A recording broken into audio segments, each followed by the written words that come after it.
guys, welcome back to my channel. Those of you who are new to my channel, welcome. I hope that you will learn a thing or two.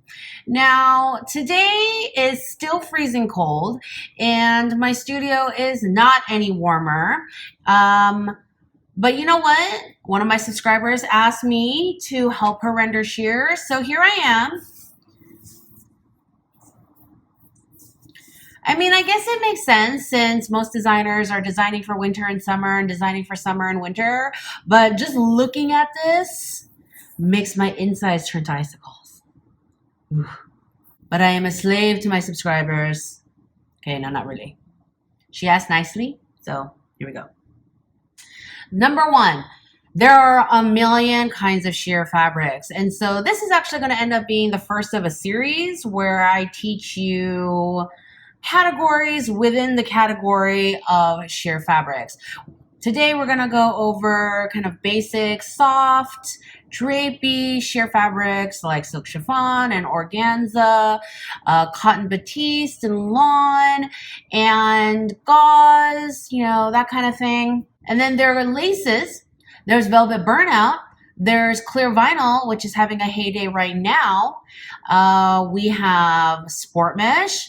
We have fancy netting, like things that go under big ball gowns like tulle and net and crinoline. And then a fancy schmancy veil netting like Pont d'Esprit, Swiss dot, French net. So since there are so many, I'm going to be breaking them into smaller videos because who wants to watch an hour-long YouTube video? Nobody. Let's start with this one.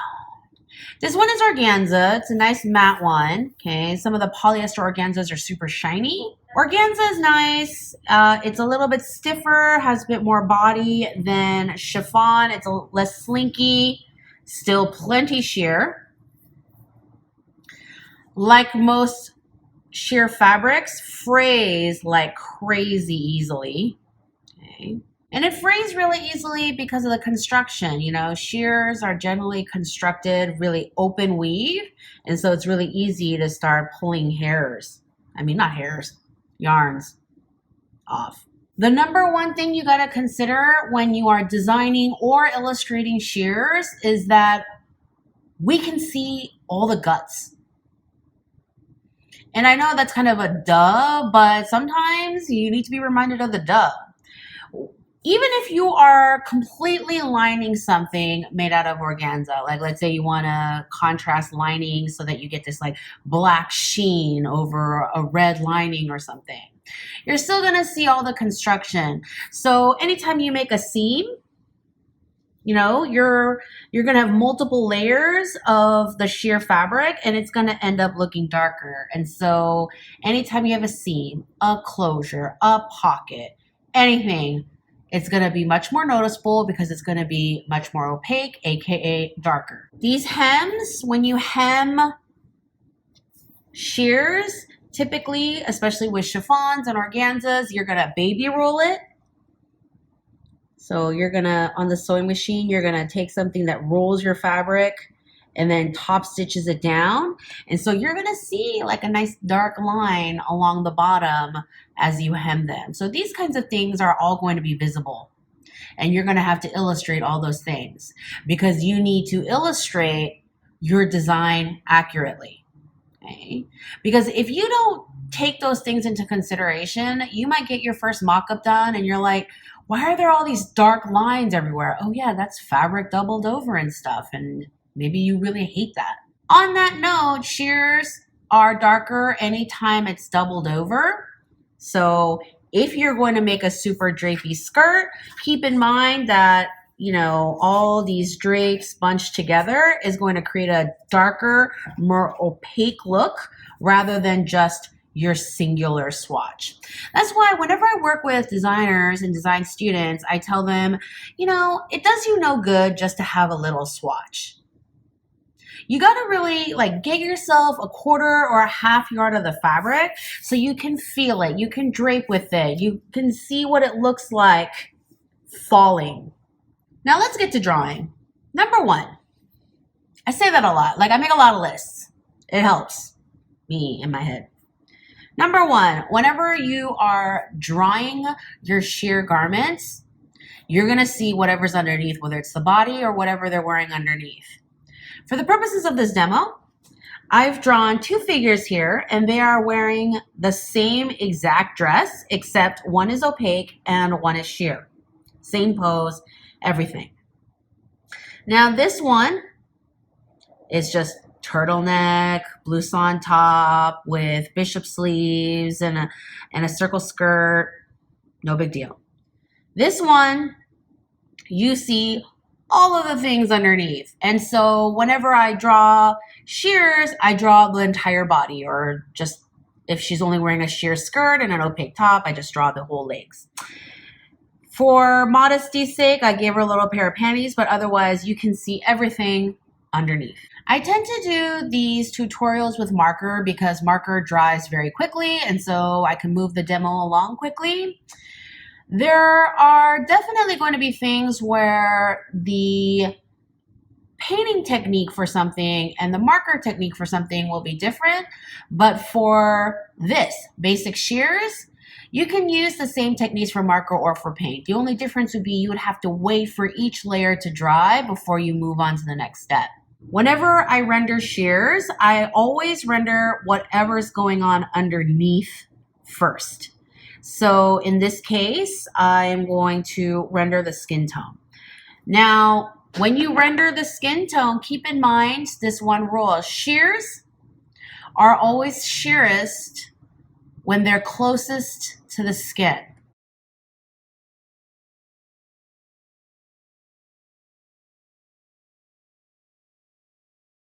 Now, when you're rendering just a regular opaque dress, I would just take my skin tone color and just color the skin.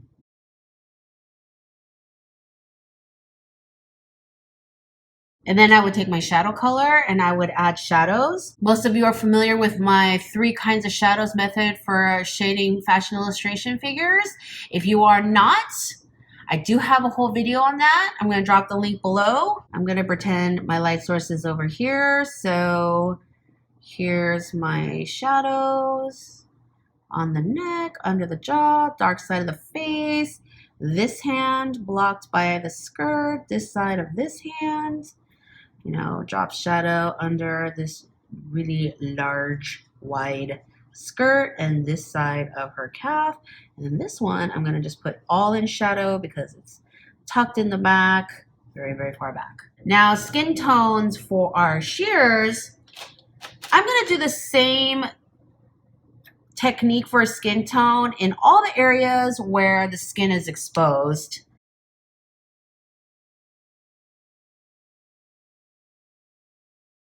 The hand, but not the part where her thumb is kind of tucked behind the skirt. Also here, just right up to that line.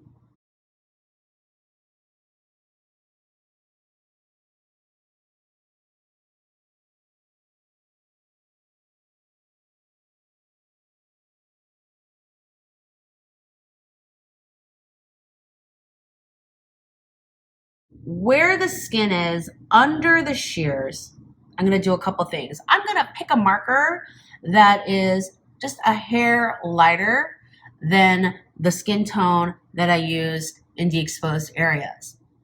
Number 2, I'm not going to go all the way to the edge of the pencil line.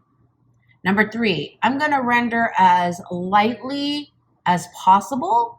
Number 4, I'm going to render more in the areas where it's going to be sheer. So remember when I said the shears are sheerest when they're closer to the skin? So the tops of her shoulders up here, you know, the dress is really close to her skin, so those areas are going to be really sheer. These areas where the skirt is billowing out, not only is it far away from the knees, so it's going to be less sheer, but you're going to have all these drapes in front, and so you're going to see less of the skin around her knees and the bottom half of her thighs. Also, these drapes around her stomach. This turtleneck is folded over, and that's a minimum of 3 layers of fabric, so you're not going to see a whole lot of skin tone on her neck. You're going to think about these things and kind of figure out the construction when you're putting together shears.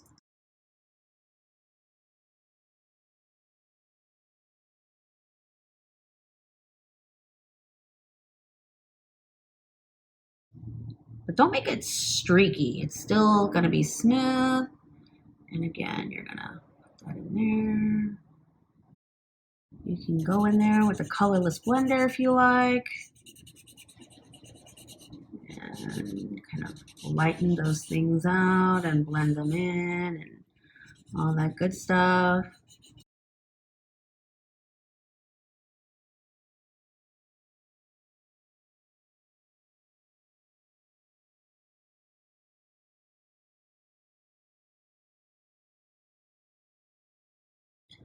I'm going to pretend that we have a little pair of silver panties in here.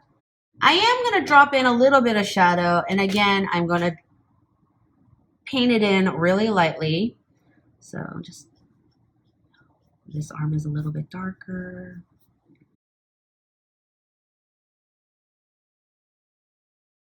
Oh, remember, we can see little thumb, rest of their hand in here.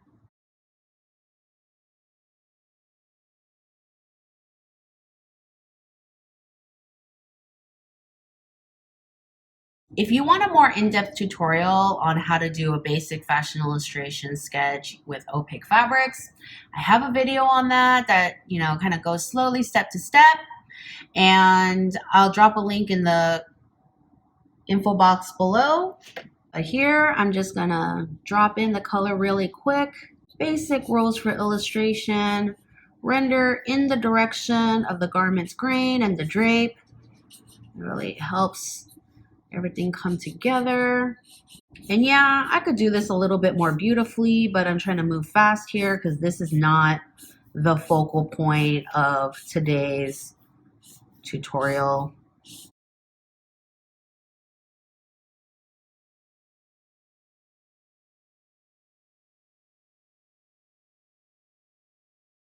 And then I'm going to take a darker shade of the same color, and using my light source, I'm going to put in the shadows.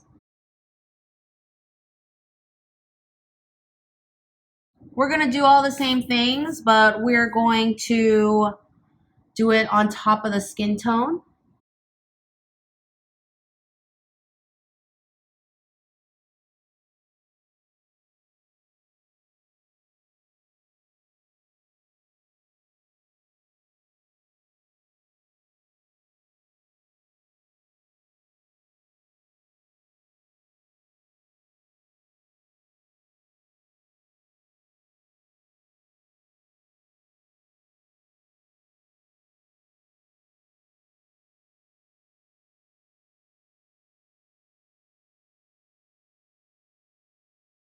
When you have an opaque skirt, you have your drapes and you have your inside drapes.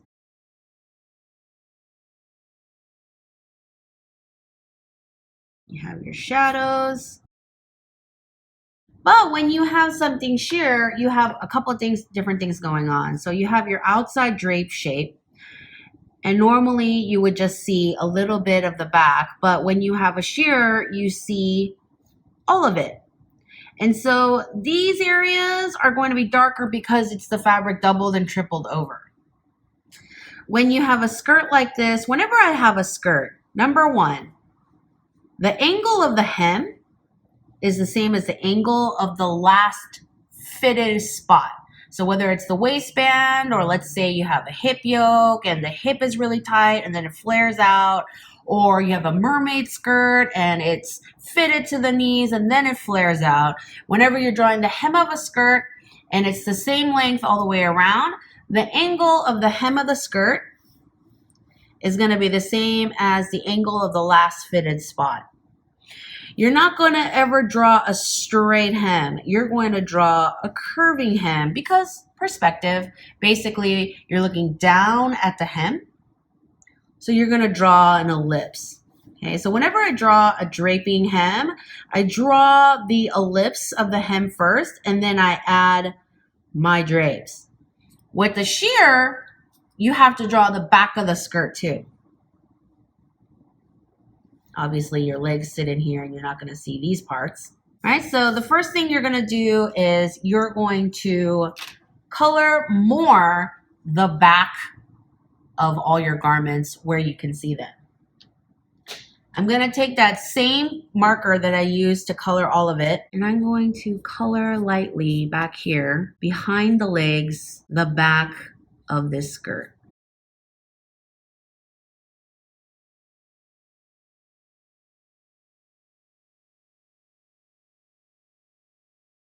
And then I'm going to color in the areas that are doubled over. So this turtleneck, this waistband, and then I'm going to go in and figure out the drapes. For that, I'm going to use a slightly darker color. My first color was a 50% warm gray,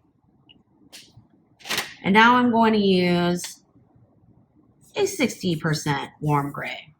Just one shade up. If I were doing this with paints, I would just mix a color and then I would create a lot of different dilutions with different quantities of water. If you're doing a sheer yellow, just buy a bunch of different shades of the same yellow, etc., etc. So for this, I'm gonna, put in the folds.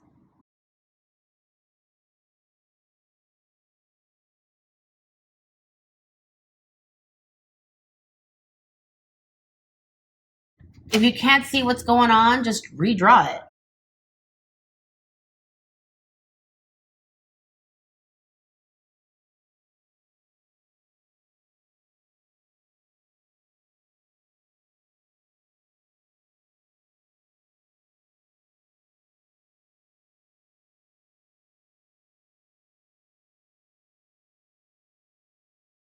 So I blew it up really big so you can see what I'm doing. So I drew the drape in the front and the back, and then I laid down some of my 50% gray. I'm going to take my 60% gray and I'm going to just make it dark here and here and emphasize where it got folded over.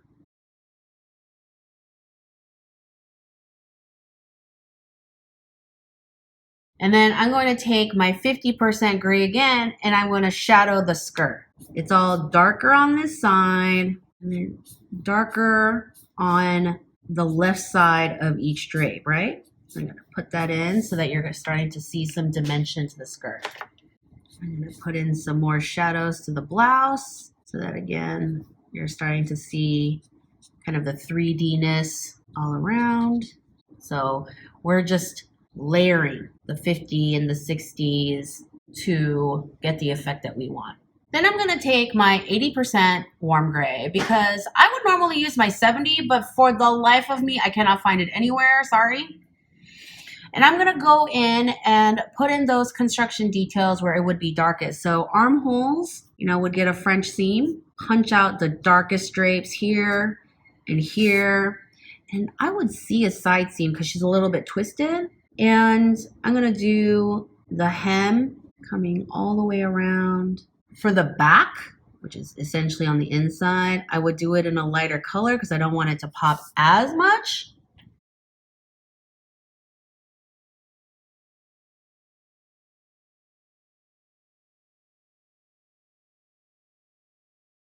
Now, the next step, now that I've added all my color and everything, I would go in with a pencil and put in all of my design details. Let's say I drew a really beautiful face here. I have this drapey turtleneck going on, the drape of the blouse, armhole, gathers in the sleeve.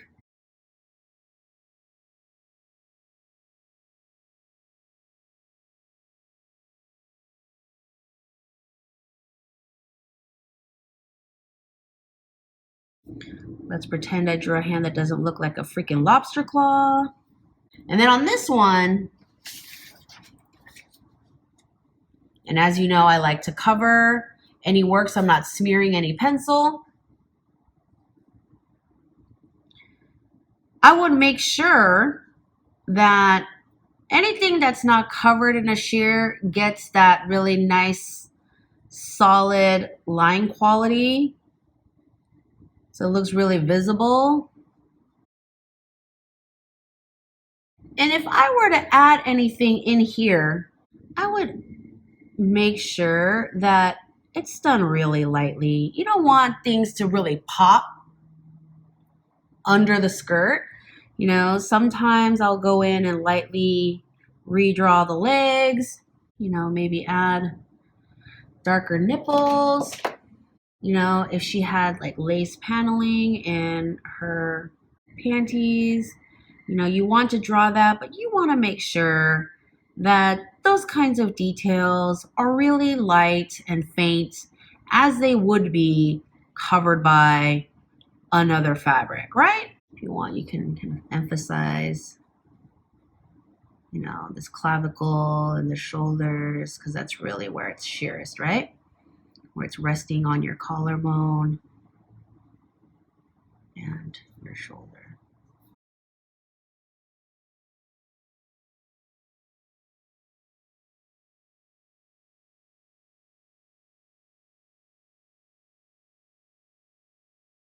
All right, to recap today's lesson. Number one, there's a million different sheer fabrics out there in varying degrees of sheerness. And so I am going to produce a bunch of videos to help you tackle each subcategory of shears at a time. Number two, shears always show all the construction. And so you have to design with that in mind, how you're going to see the insides of all the pockets, and you're going to see all the seams and the seam allowances and what kind of seam allowances you're going to use so that the insides don't fray like crazy, even if you were to use lining. Every time you use a pin tuck or a pleat or anything, you're going to see all the guts. You're going to see zippers. And so you got to make sure you got a great color match on the kind of zipper that you use, all those things. Number three, shears are darker every time you fold over the shear, and so you have to render with those drapes in mind. Number four, when you are drawing your initial sketch, you have to draw all the things. When you have opaque fabrics, you draw your body, you draw your clothes. When you have a sheer fabric, you draw the body, all of the body, all the insides of the body, the dress, and then, you know, whatever undergarments go underneath. Number five, shears are sheerest when they're closest to the skin.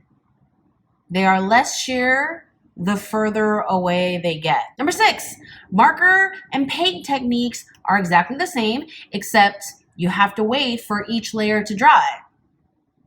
With paint, it's pretty easy to make up the colors because you just mix up a color and then you have all these different dilutions with different quantities of water.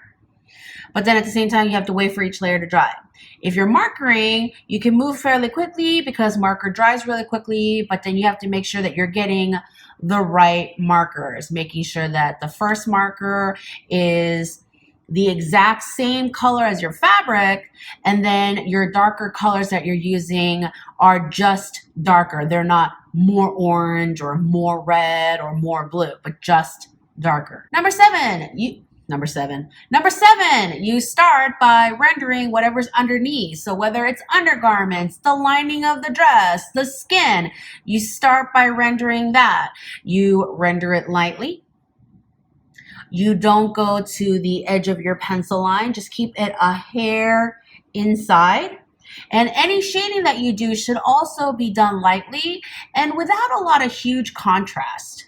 Number nine, you're going to paint skin and hair and whatever the outside of the sheer fabric as you would normally. See how these legs are identical? Because they're naked. They're not wearing anything. They've got nothing on top. Number 10, you're going to color the whole thing in very lightly with your base color. Number 11, you're going to take that color again, that same first color, and you're going to color anywhere where the fabric is doubled over. Drapes, design details, construction details, the back of the garment, like the back of the skirt. All those areas where things are doubled over, you're going to run your marker over them again so it's all slightly darker. Oh crap, so many numbers.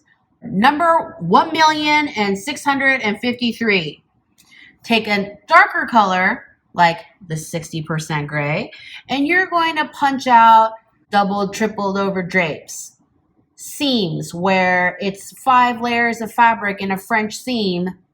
Actually, 1, 2, It's like 6 layers of fabric in a French seam. And so you're going to go run your marker over those because it's super dark.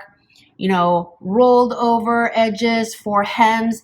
That's going to get a dark line. Anything that is in shadow and scrunched up, like these areas of the drape here and here and here, that's where you're going to get your darkest marker. And then finally, you're going to use your pencil to revitalize your drawing, you know, pump up all the details. At this point, you know, this is where you would redraw your pleats, making sure they look really beautiful. If you're adding darts, you add your darts and your seams and all that good stuff. But with your shears, you want to think about how you're going to treat whatever's inside your sheer garment. Outside, I drew it just like my opaque garment, punching out all my details. On the inside, I did not go in darkly with a pencil. I did go on the inside of the hem to make sure you're seeing that dark line of the baby roll hem. I wanted to draw a little bit of lace on the panties here, but I used this 0.3 HB pencil so that my lines are really light and really thin. And so it's not like this big detail that's popping out at you, but looks sufficiently obscured by the sheer garment. I know, that's a lot of stuff, right? And this is why I'm going to do a series of these videos instead of trying to cram everything into one. Ooh, that's a lot of cop cars. If you have any questions, leave me a comment below. I know that shears are a more difficult concept for many of you. In my classes, I don't do shears until the last third of my semester. Okay? It is a more advanced topic. So if you don't get it right away, don't beat yourself up. Watch the video again, ask me questions, ask me to clarify things. I'm more than happy to try to explain things again in a different way, and practice. Nothing beats practice for understanding a concept. See you next time. Hey guys, today we're going to render shiny fabrics. Some things have a little bit of shine, like satin and kind of a Napa finish leather. And some things have a lot of shine, like PVC, latex, rubber, all those sexy, sassy things. And I'm going to teach you how to render all of them. All of them. So rendering shiny fabrics is pretty straightforward. You have your basic fabric color, you create your shadows, and you create highlights, because that's how it looks shiny, right? It has highlights, and if it's super shiny, your highlights are super bright white, and if it's only a little bit shiny, then it's just a lighter color than your basic fabric color. Now, the thing that I've noticed that students have the most problems with really is where to place the highlights. It's not really how to render the highlights. I'll show you how to do that too, but most of the time it's like, where do I put the highlights and what kind of shape should the highlights be in? Once you can figure that out, then the actual rendering process is really straightforward. So I'm gonna draw a few things for you guys to kind of show you guys where shine shapes should be. The first thing is you got to know where your shadows are supposed to be. I have a whole video devoted to that called The 3 Kinds of Shadow. I'll drop a link in the info box. And if you have no idea what I'm talking about, then I recommend you go watch that. Don't worry, I will wait. I'll just open another tab and I'll just sit here, wait for you to finish. It's a quickie. Okay, are you done watching that video? Did you find it informative? I thought it was pretty informative. So to recap, pick a diagonal light source, over here or over here. And you're going to develop 3 kinds of shadow. 1, shadows that happen because the light is above the figure. So if we're looking at this arm, shadows would be on the bottom third of the arm. Shadows that happen on the dark side of the light. So again, on this figure, the light is on this side, and so your shadows would be on this side of the body. And then shadows that are cast shadows from different body parts and different garments, dropping, casting shadows on other parts of the body. So this arm would be casting an armpit shadow onto the torso here. Armpits are always dark because I mean, obviously, except for poses where the arm is over the head, blah, blah, blah. Let's start by pretending that we just doused this girl in baby oil. So if her shadows are here, and then we have more shadows here, the bottom part of her arm, her hand, you know, her armpit is always in shadow, but this part of the arm, all of this is in shadow. You know, the dark side, underside of her jaw and the dark side of her neck, under her collar, her collarbone, excuse me, the bottom half of her bust, not below her bust. Our nice flat-chested models do not have Playboy bunny size breasts, and therefore we don't have a cast shadow from them. We just shadow the bottom half of their breasts. I'm just going to use this random pink color, and then corresponding to the shadows is where the highlights would be. So highlights would be on the top part, so this part of the arm, and a little bit here. Not as much as this. This would be your largest highlight because it's the closest and highest. It's closest to the light, it's the highest part of the body. A little bit here because that's facing the light, top of the collarbones, you know, top of the bust, and then just like a little bit. It's more here because it's closer to the light, and a little bit less here because her body is turning away.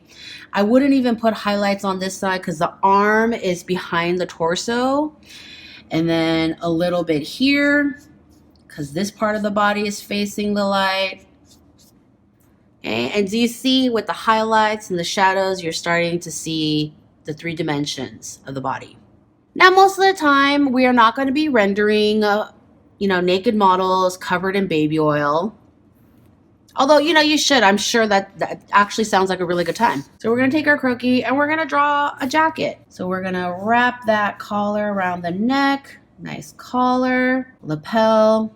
Put that shoulder up. There's your armhole, little crinkle from popping that up.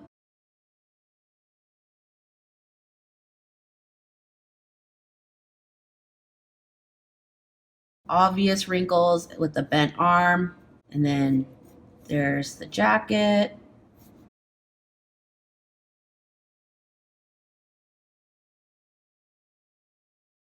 And so let's pretend that this is a leather blazer. So her shadows would sit basically here, following the shape.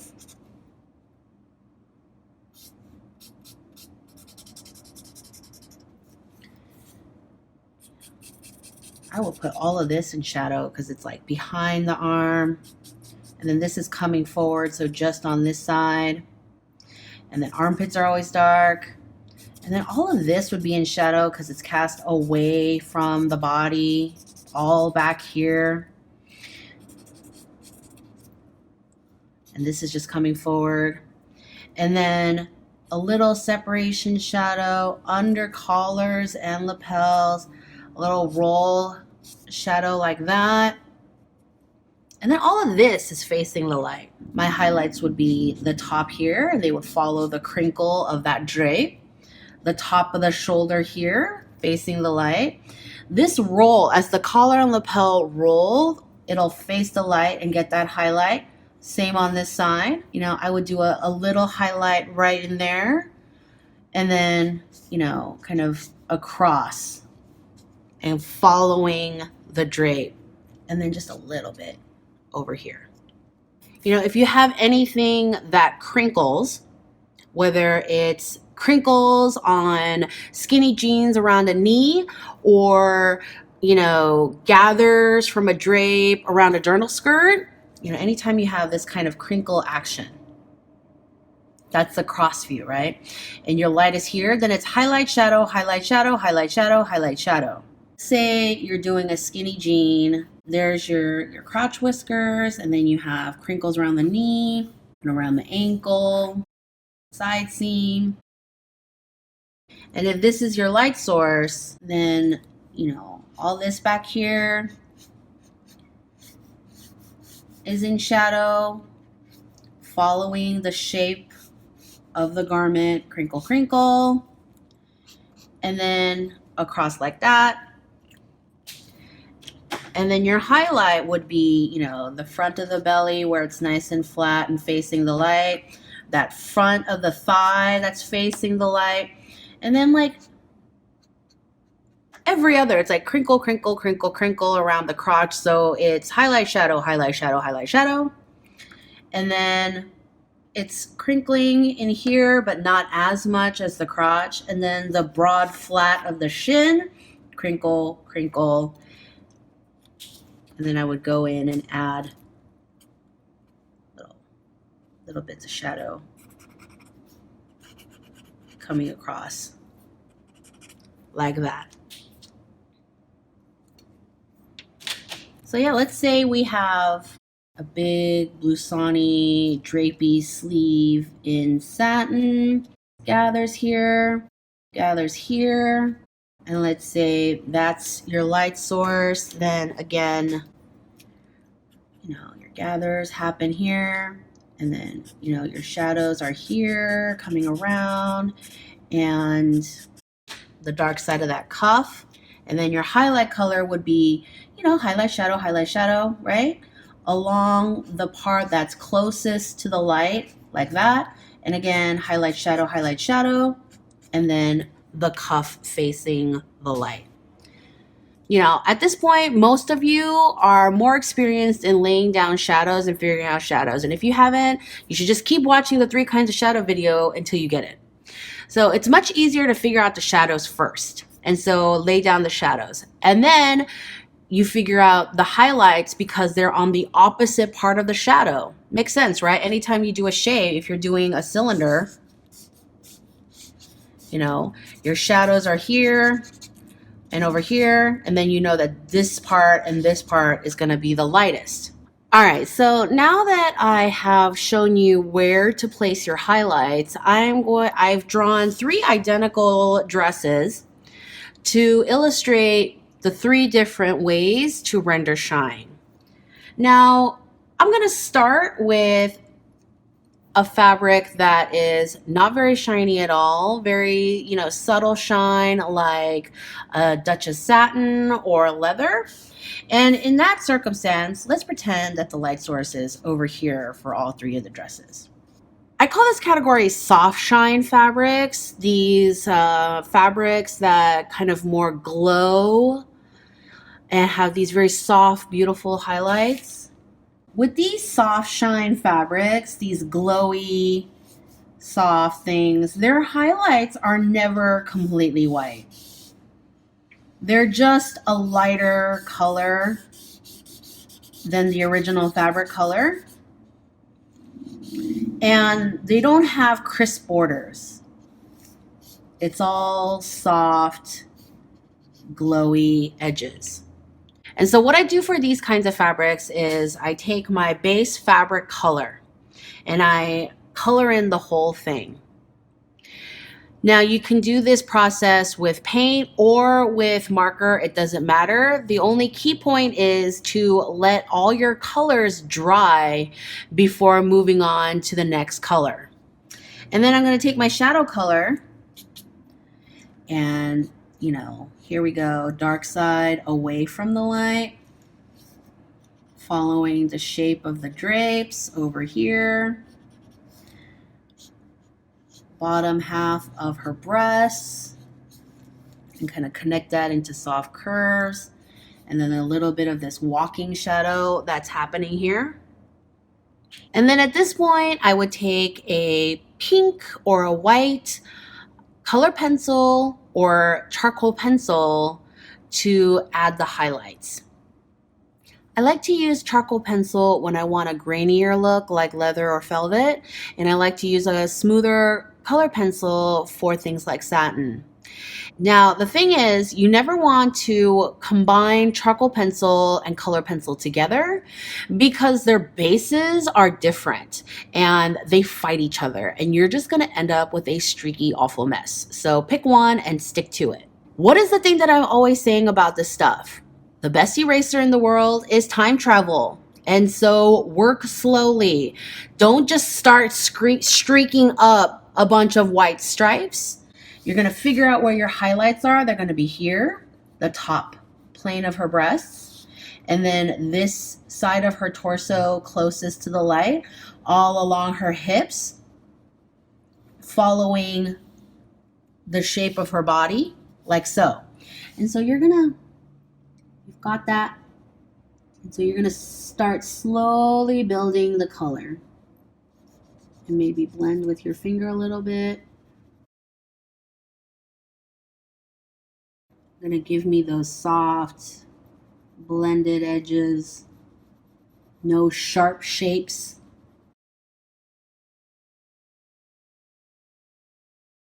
I'm gonna add a little bit more white there because I feel like those would be closest to the light and therefore have the strongest highlights. And then also right here, this hip, that's just popping out as she walks. The key is to look at your fabric and you figure out if it has baby pink highlights or soft white highlights or what have you. And then you're gonna go in and pop out the details for the rest of the dress. It's probably got some kind of seaming or darts because it's so close to the body. Maybe some panels like that. The next one I'm gonna do is gonna be super, super, super shiny. It's gonna be so shiny that your highlights are gonna be white.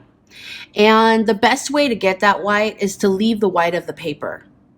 I call this hard shine because the edges of the highlights are crisp and hard and you see a lot of white, so you're gonna leave the white of the paper.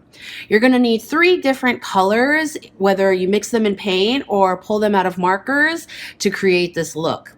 And they're all going to be 3 different values of the same color. When I say the word value of a color, it means the lightness or the darkness of a color. So when I say 3 different values of the same color, it means they should all be the same red or the same orange, but lighter and darker versions. So out of the 3 values, this middle color is going to be your base fabric color. Okay, so you're gonna find a marker or paint that matches your fabric. And then you're going to pull a color that is your shadow color, so a darker version of that color. And then you're going to find a color that is a very light version of your fabric color, and I call that your halo color. Your halo color is going to go around your white highlights to mark the white and to serve as a transition between your fabric color and your white.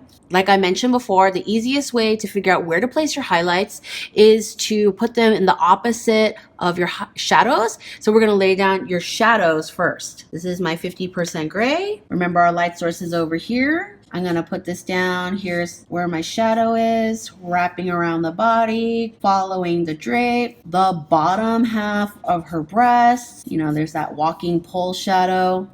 Then I'm gonna take my halo color, my 10% gray, and I'm going to circle my highlights with this halo color.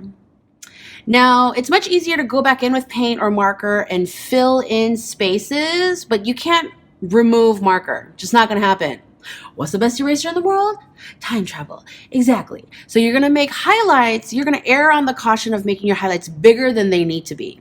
So if you can color in to shrink them back down later, but we're gonna start them off kind of big. So I'm gonna put this giant highlight here, and then a giant highlight here.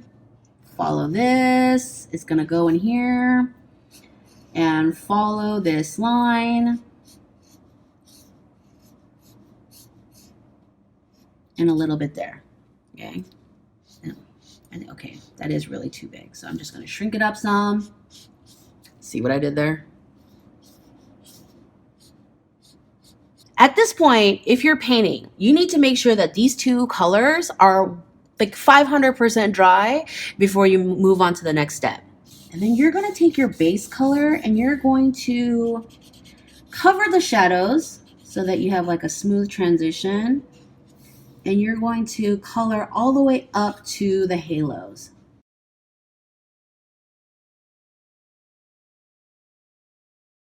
See that? You're going to see some of your basic fabric color along the edge of her dress here.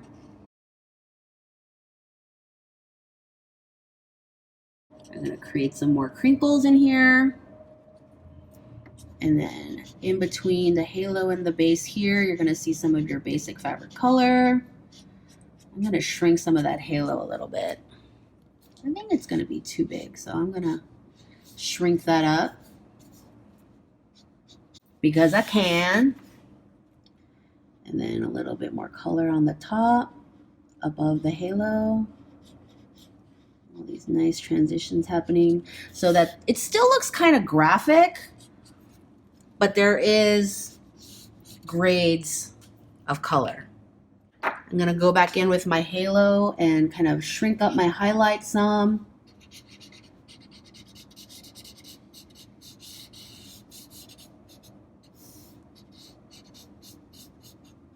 And you know, if you're good with paints, you can go in and get a little bit blendier if you want a smoother transition.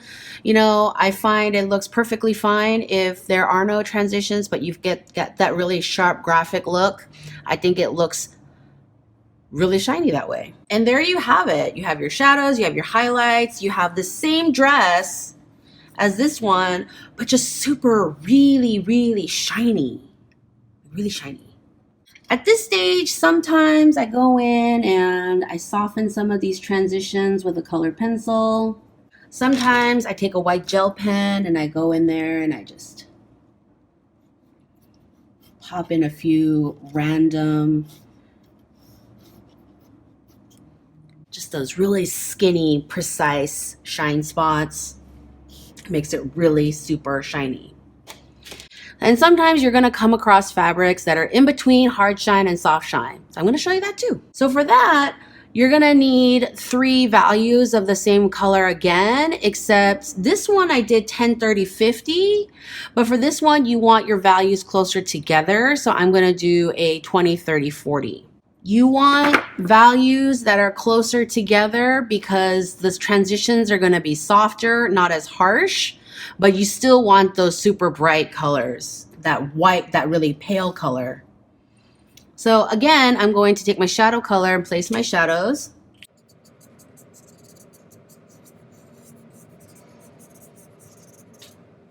And then I'm going to take my highlight color, which is my 20% warm gray, and I'm going to just pop that highlight right on top. And then on the stomach and along the torso and where that hip pops out. And it's fine to make these highlights really big. It's fine.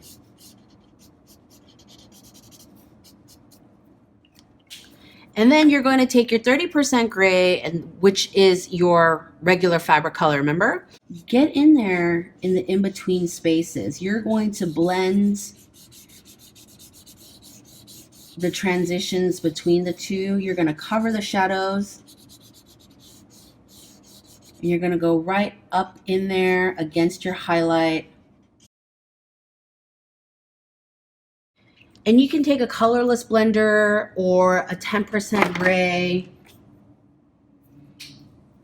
and just get in there in those highlights and just soften those edges.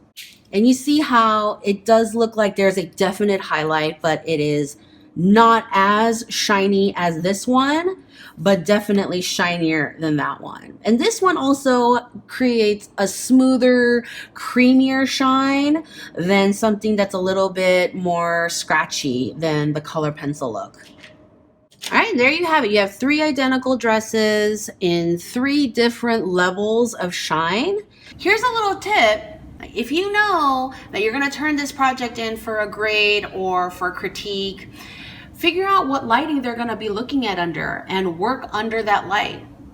You know, my students, they come to class and you know, the classroom lighting is always the same, that same white fluorescent lighting, and they go to their dorm rooms and they paint stuff under this dingy yellow bulb, and they don't match their fabrics. And I'm like, well, you didn't match the colors, and that's really important. And they're like, well, it looked right in my room. I'm like, nobody cares what it looked like in your room. And get better light. Like, I don't understand people who paint under crappy lights. Go get some lights. Get a light, whatever. Questions.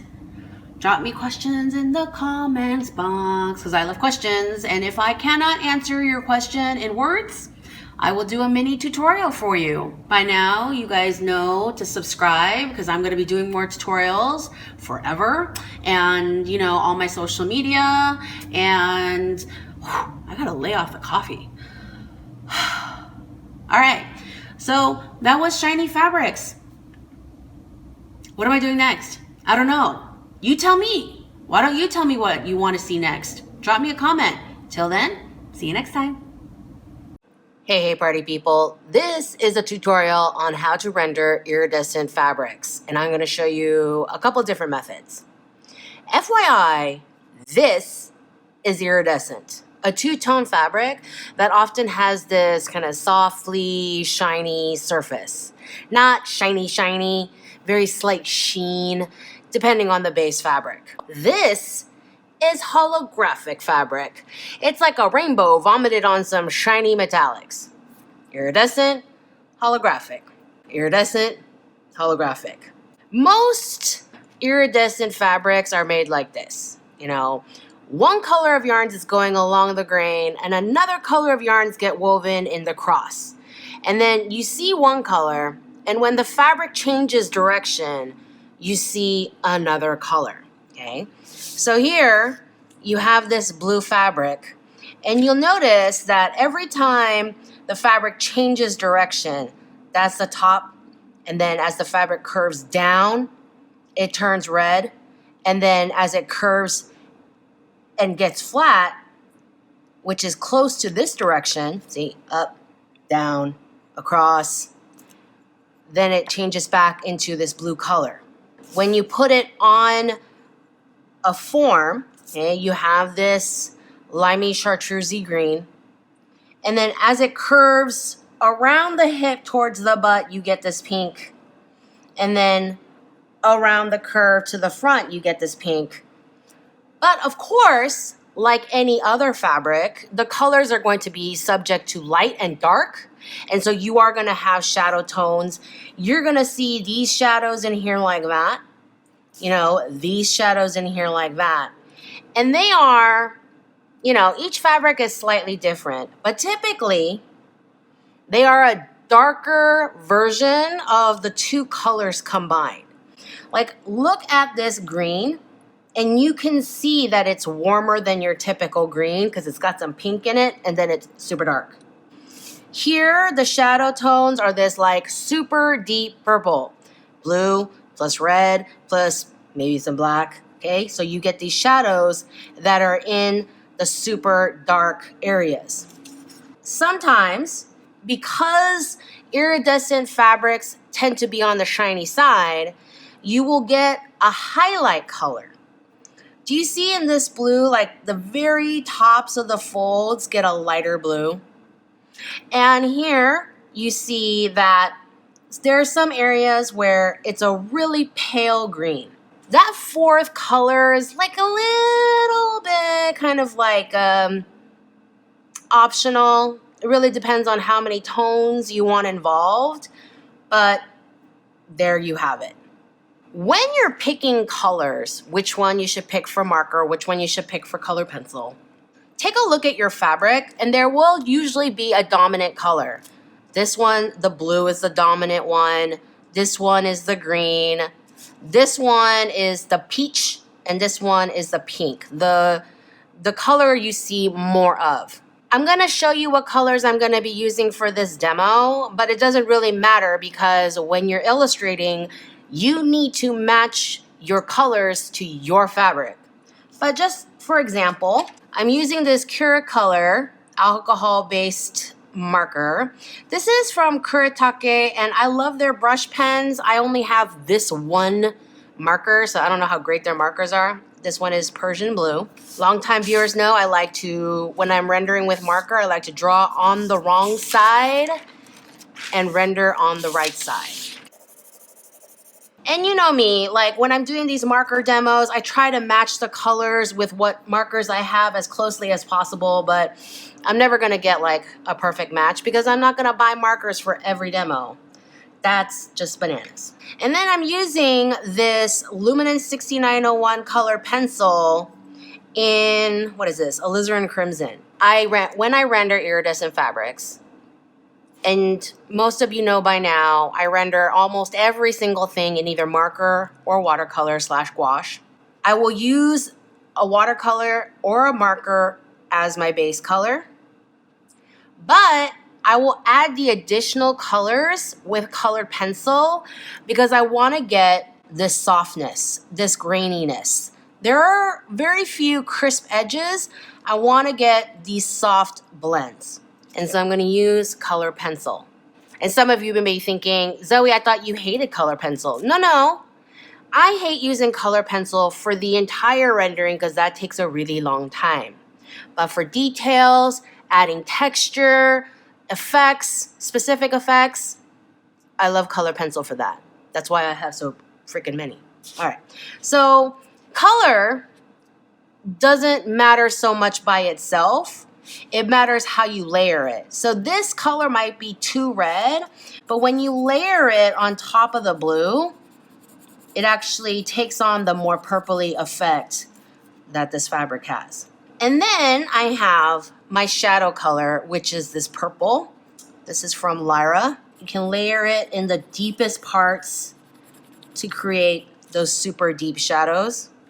And then I have a light blue Lyra for some of the subtle highlights in the folds. The next thing we want to think about is where to place your shadows and where to place your highlights. I have a video all about shading. It really goes in depth in shading. So if you haven't seen that or you're not great with shadow placement, please do go watch that video. Let's start with some simple shapes here. I have 3 kinds of shadow. I have shadows on the dark side of the light. So if my light is over here, then my shadows are gonna sit on this side. You don't want these super skinny one-line shadows. It doesn't show 3D-ness. You want a good third of the volume to be in shadow so that it looks like it's going around. Now, the shadow is coming from above, and yes, I do like to work with typically like a diagonal light source when I'm creating a light source of my own while I'm designing and just kind of making up sketches and not just drawing from an existing reference. So things that are under the light are gonna get the shadow, like the bottom half of the breasts, right? Breasts, they go up, they go down, the light hits them, this part gets the shadow, right? Yes, okay? So down here gets the shadow. And then the third kind of shadow is cast shadow. This A-line skirt will cast shadows on the legs. You know, if she was wearing a big old hat, it would cast shadows on her face. So those are your shadows. Now, if you want to place highlights, it's going to be the opposite of where your shadows are going to be. So again, if your light source is over here, you're going to have some highlights running on this side, facing the light. And then you're going to have highlights on the top, so the top of the bust. And then there's not really cast highlights. So let's render this simple dress first. This method I'm about to show you, you can do the same thing using watercolor, using gouache, as long as you wait until your paint is 414% dry before you start adding the color pencil. I mean, even with marker, obviously dries fast, way faster than any paint, but there is a point where the paper is too damp to accept the color pencil or any kind of dry media on top. So always make sure before you add dry media that your paper is bone dry. There's nothing here that says that this fabric is so shiny that I'm gonna get any white highlights, so I'm not gonna try to leave the white of the paper. If you watched my How to Illustrate Shiny Fabrics video, then you know that when I have super shiny, like PVC type fabrics, then I will try to leave some whites of the paper for super intense highlights. But typically iridescent fabrics don't get that shiny. Like this one, I think is the shiniest example that I pulled for this video. But even then, there are no crisp white highlights. The brightest ones are yellow. I do not like this chisel. It feels super awkward. And I don't hate all chisel tips. I like my chisel tips to be a little bit rounder. I don't like Copic chisel tips. I like Prismacolor chisel tips because they have rounded edges. And it allows me to manipulate and turn corners much more easily than something that's this sharp. Copic chisel tips are really sharp, so I don't like those. I do love their brush tips, so I do love using Copics. Chart Pack has a chisel tip that's really soft and easy to manipulate. Not soft as in like marshmallow soft, you know, relatively soft, right? I'm just gonna let that dry. Okay, so far I'm not loving this marker, but anyway, moving on. And here's my light source. So this is my shadow color, that purple. And so I'm gonna add a little shadow here. I'm gonna shadow this whole side of the torso and the skirt and let that shadow be a good quarter to a third. Remember, the reason we're using color pencils is to get these soft edges. So don't do a sharp shadow, okay? Let it taper softly, let it get all nice and gradual. And then the bottom half of her bust, not so much below the bust onto the stomach, because typically breasts don't stick out so far that they're like awning and cast shadow onto the stomach. I mean, like if you're Jessica Rabbit, sure. Adjust your shadows to your body that you're rendering. And then you see the hem, I have it kind of curving in, so I am gonna drop a bit more shadow in here. Now, I'm going to take my red, and this is my secondary color. So I'm gonna get in here and blend out those colors so that you're really getting those intense shadow colors with the red and the purple. And then, of course, the beauty of working with color pencil is that you can manipulate the intensity. So this area is super dark, less so. And then over here, like the center of the shadow is really dark, and then it kind of tapers to less shadow. And you get those soft edges and a nice blend. And then you're gonna use just the red to create your highlights. You can use a blender if you like. What did I do with mine? Dun, dun, dun. This one is from Derwent. It works okay. But if you are really concerned with getting something smooth, then go ahead and use a blender. Like this it looks to me like an iridescent satin, and so it looks glossier and smoother, whereas a Dupioni like this is a little bit grainier, and so maybe you manipulate using a blender here, not so much over here. Again, it's always about observing your specific fabric, or if you're an illustrator and you're not going off of a specific fabric, just the kind of look you're going for. Just always be intentional with your choices. If you want, you can go in with just a little bit more purple if you really want the differences to show up. You know, we could have gone in with a slightly lighter red. Yeah, we could have done that.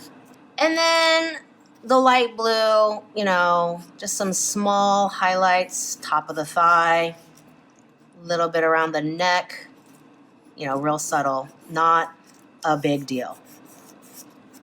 And then I would go in with my pencil, clean up my edges. If you really wanted to make sure your style lines popped out, you could do it in that blue, that light blue. If you want to keep things more subtle, you can use a pencil. Now let's try something with a little bit more drape and use this color story. There's my light source. I want to do this dirndl skirt. Okay, what's the difference between a dirndl and a circle skirt? A dirndl has all the gathers around the waist to get the fullness. In a circle skirt, you won't have any gathers because the pattern looks like this. Like literally, there's your waist, there's your hem. I'm using a Propic. This is one of the random markers I'd never heard of before that I picked up in Poland. Still haven't tested it too much yet, but no time like the present. And yeah, not a perfect color match, but whatever.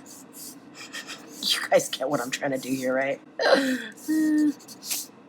I mean, don't get me wrong. I'd love to have an excuse to go out and buy all the markers, but my God, I would run out of money so fast. I've pulled this color, and I'm gonna layer these to create these super deep shadows. And then I'm going to use this color as the secondary color. Do you see the ones around here? You know, you don't really see much in the way of highlights, but this green is so light that I'm gonna use a white and kind of blend things out so that it doesn't look pure white, but it has a softer highlight appearance.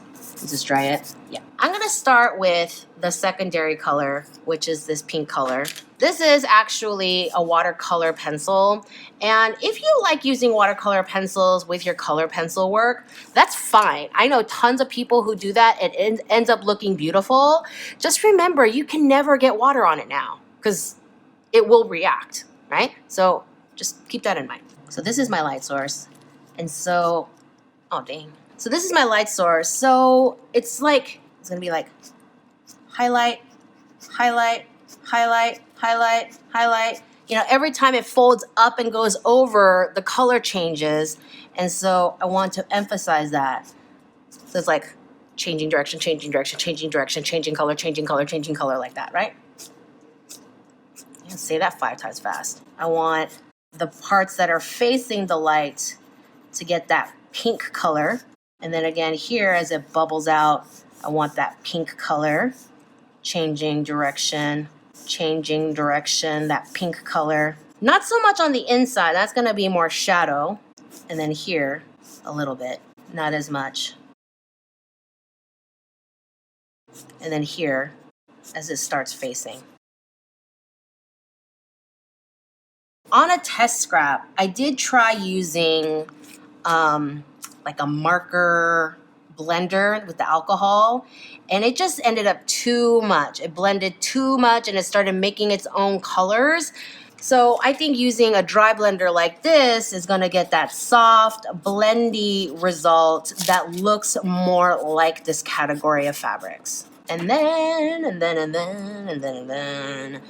the deeper shadows are gonna reside here. You know how Facebook tells you like 3 years ago you posted this thing? The other day, I was kind of laughing because what they shared with me was this little video clip I had posted.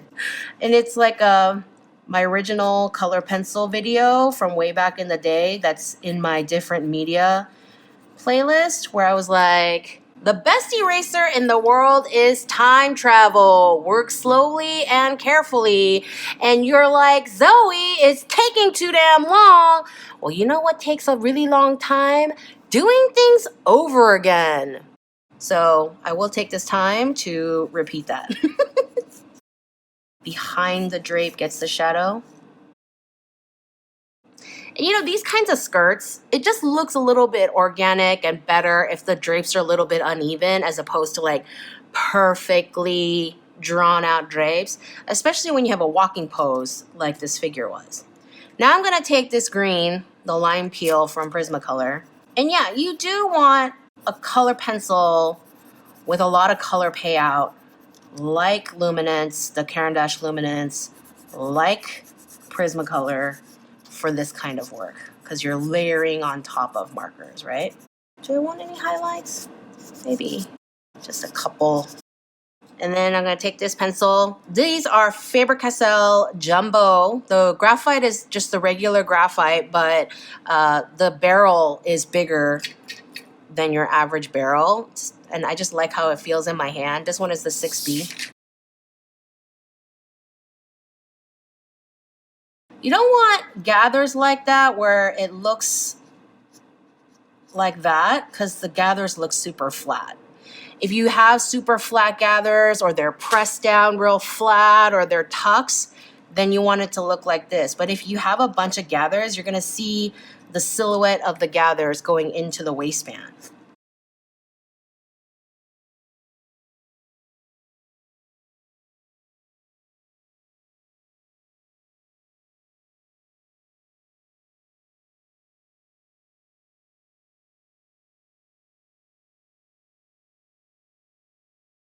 When it comes to painting, you can paint it like this, where you choose your dominant color, you lay it down with your wet media, wait for the whole thing to become 786% dry, and then layer your color pencils on top.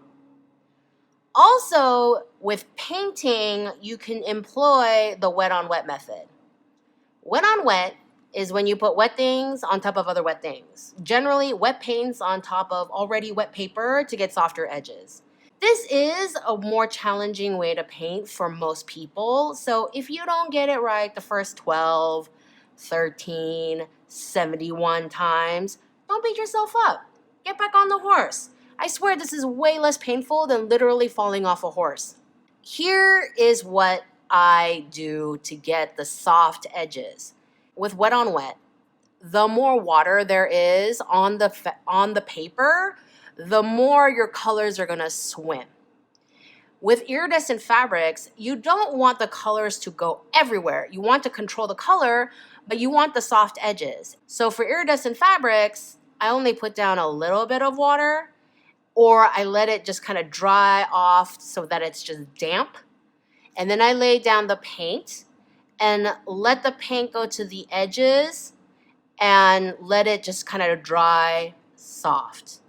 And you might have to layer things a few times, and don't add shadows when the paint is super wet, because you're not really going to see it. It's just going to start spreading.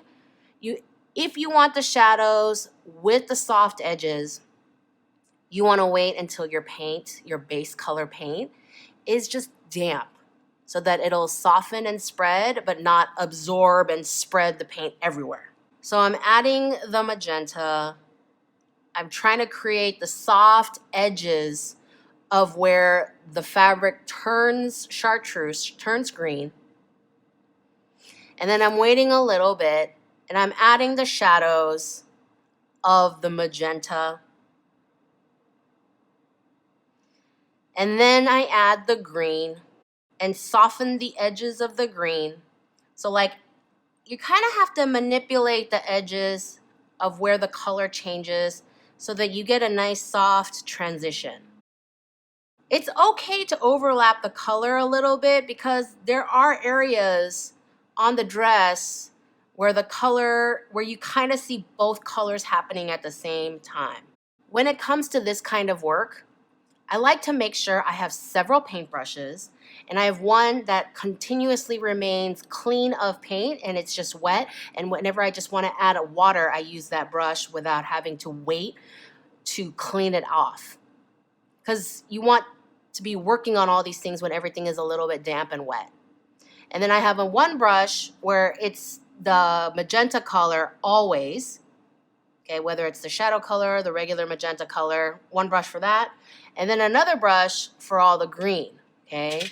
So that you're constantly have these brushes with the color and the water, and you're not wasting time rinsing brushes while things are wet and drying, because you want to work out all these things while your paper is still damp.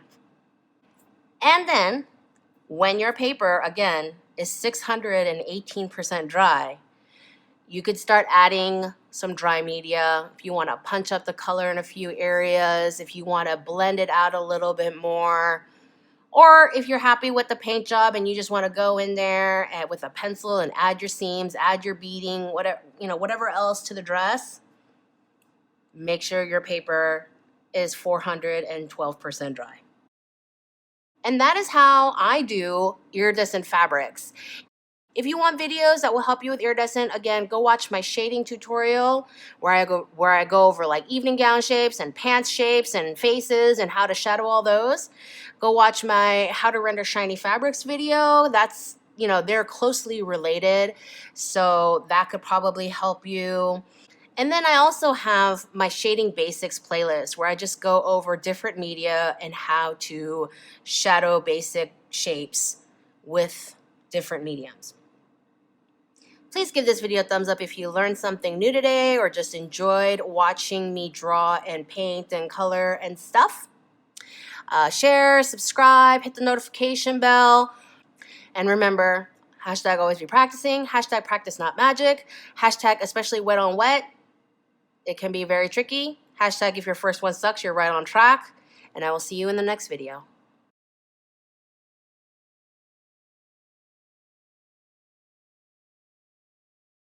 Hey party people. PVC, vinyl, clear plastic is a hot trend on the runways lately, so I've been getting some requests for this rendering tutorial. And you know, it's been a minute since a good old-fashioned rendering tutorial on my channel, yeah? And you know how fashion works. You learn the skill, because even when it goes out of style, the trend will come back around again, you know. For rendering purposes, there are 3 categories of PVC. We have opaque PVC, so solid, not see-through. So basically, you have your base color, you have your shadow color, and you have your blinding white highlights. And then you have clear, no color PVC. What you need is the absolute lightest of grays for your fabric colors. And then again, your blinding white highlights. And then the third category is clear PVC with some color. So you basically merge my sheer fabrics tutorial and my shiny fabrics tutorial and ta-da! Okay, that explains everything, right? Okay, get to work. I'm kidding. I'm going to render with markers because it's faster, but you can follow this tutorial for watercolor or gouache renderings too. The only difference is when you paint, you have to make sure that each paint layer is 483% dry before moving on to the next step. You want crisp edges on your highlights and shadows for these materials. Any good rendering always starts with a good drawing. Pay attention to the thickness of your PVC swatch when you render. You know, you're gonna get some, more crinkly ones. This one looks a little bit thinner. This one looks very thick. It like sticks out and it just stays out. It doesn't really collapse down on the model's hips. So real quick for materials, I'm going to be using the Borden & Riley Smooth Cotton Comp 100% Pure Rag marker paper. We'll see how awesome it is. Most of you who have been following my channel know that I use a lot of different brands on a day-to-day basis. Please go watch my different media materials playlist for more information. And today I'm going to render these little black pants because I do want to talk a little bit about rendering black. I have a video, which I'll link below, that swatches black markers from many different brands. The gist of black marker renderings is to find different shades of black. You want to use a soft, light black for your base fabric color and a dark black for your shadows. When you're painting, you will use the most opaque black with the least amount of water as you can get away with, and then you'll use a slightly softer black with a touch more water for the base. Whenever you are using a new brand of marker paper, the first thing you want to do is check which side is the right side of the paper. So on this paper, the top side gives us this result, and the bottom side gives us this result. So I prefer this one, so I have decided that I'm going to use the underside of the paper as the right side of my paper. And I like to draw on the wrong side and render on the right side of my paper. So I've already marked, and I always do this, I always mark the wrong side of the paper before I tear it out of the pad. So I marked a little W for wrong, drew on the wrong side, and now we're gonna flip it. And why do I do that? Because I can work faster. Marker paper is see-through enough that you can still see the drawing that you have. And you can, with black it doesn't matter as much, but you can marker really fast without worrying about pencil smudges. And you're gonna, redo the outside drawing anyway. So I'm using the Prismacolor black, and I'm going to fill in all my fabric. And then I'm going to use this as my light source. So my shadows are going to be on this side.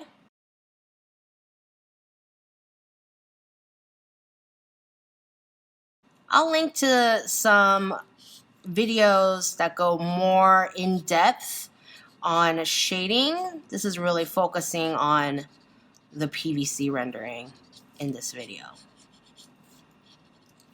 But hopefully the camera is picking up on how much darker this Chart Pack Super Black is compared to the Prismacolor Black. And then we're gonna let that dry. And yes, even marker needs a second to dry sometimes, especially when you have so many layers going on. And then we're going to put in the white highlights. And let's talk about white. Let's talk about what materials can get you the intense white highlights.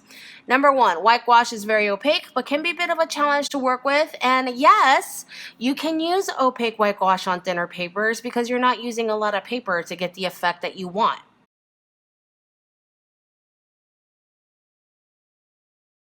You can use a white gel pen for super skinny highlights, but it can be pretty tedious to try to fill in large spaces like here and here with such a skinny gel pen.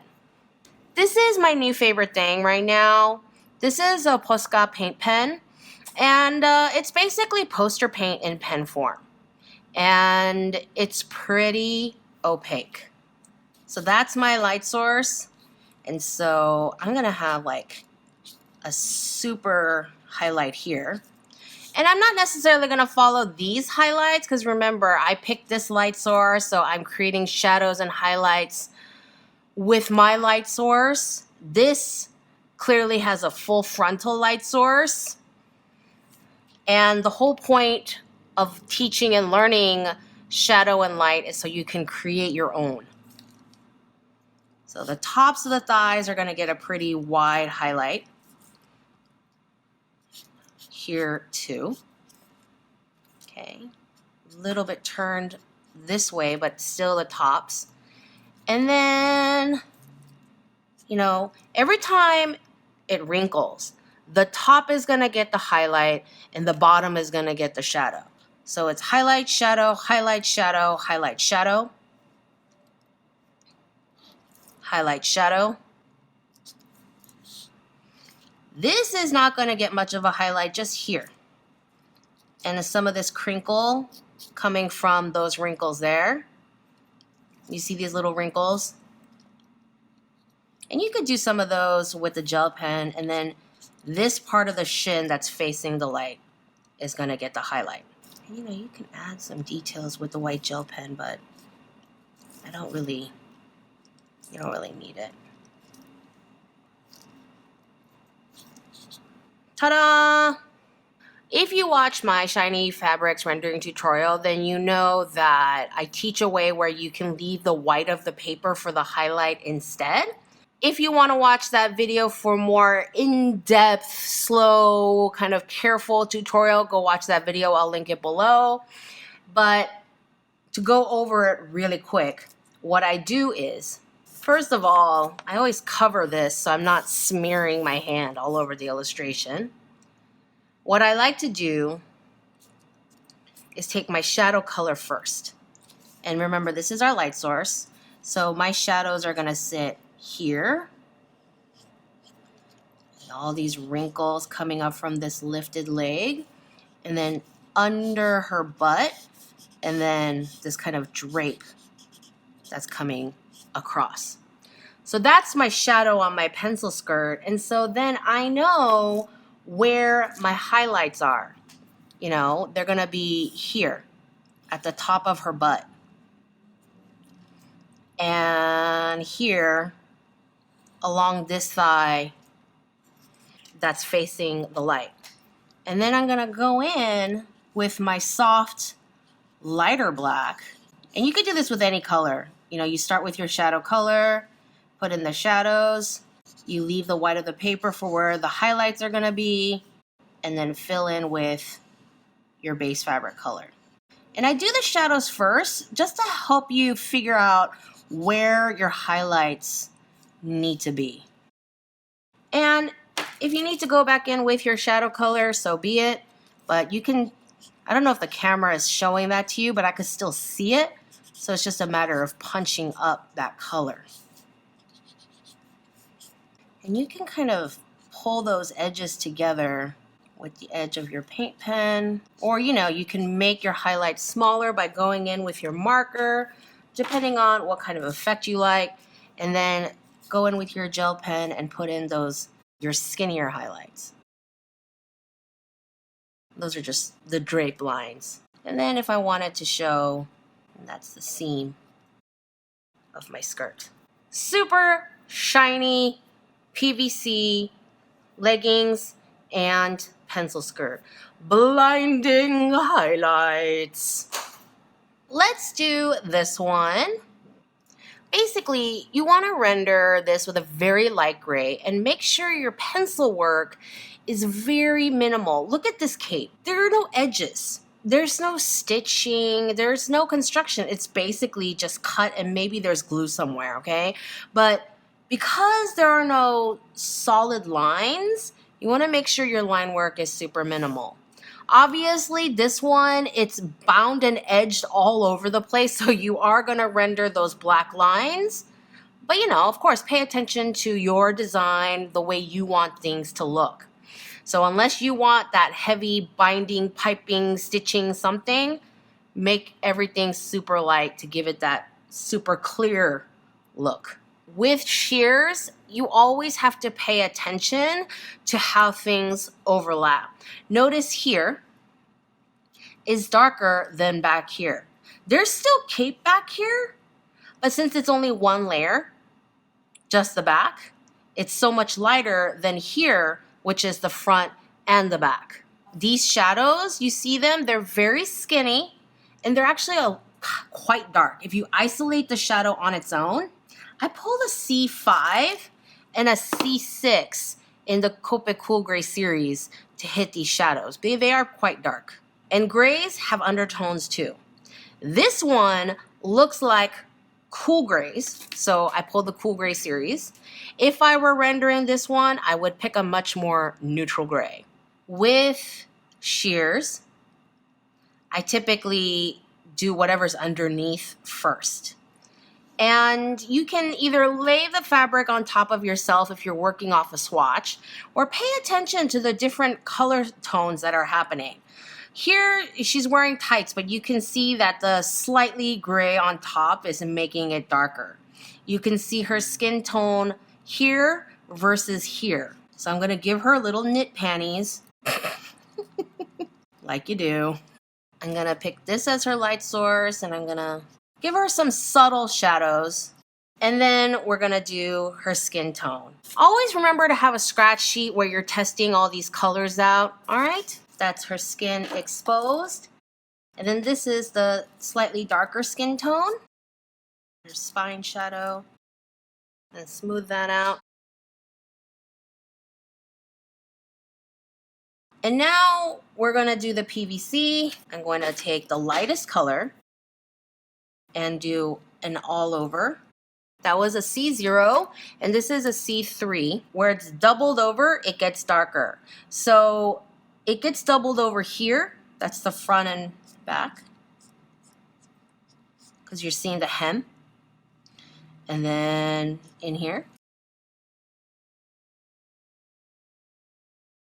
And then waistbands are typically doubled over, so I'm gonna make that darker as well. And then I'm going to take my lighter shadow color. Remember, there's your light source. So we're gonna just a few skinny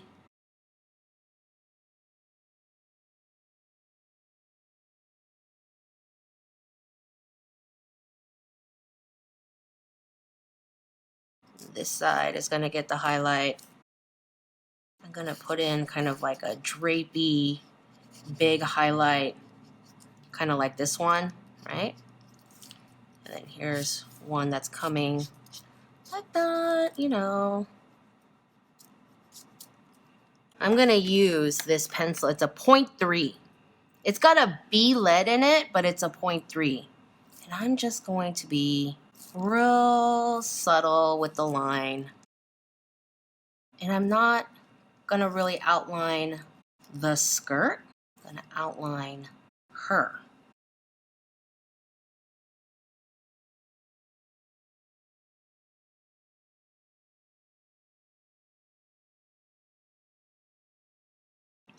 Now let's talk about the last one, which is clear PVC with a hint of color.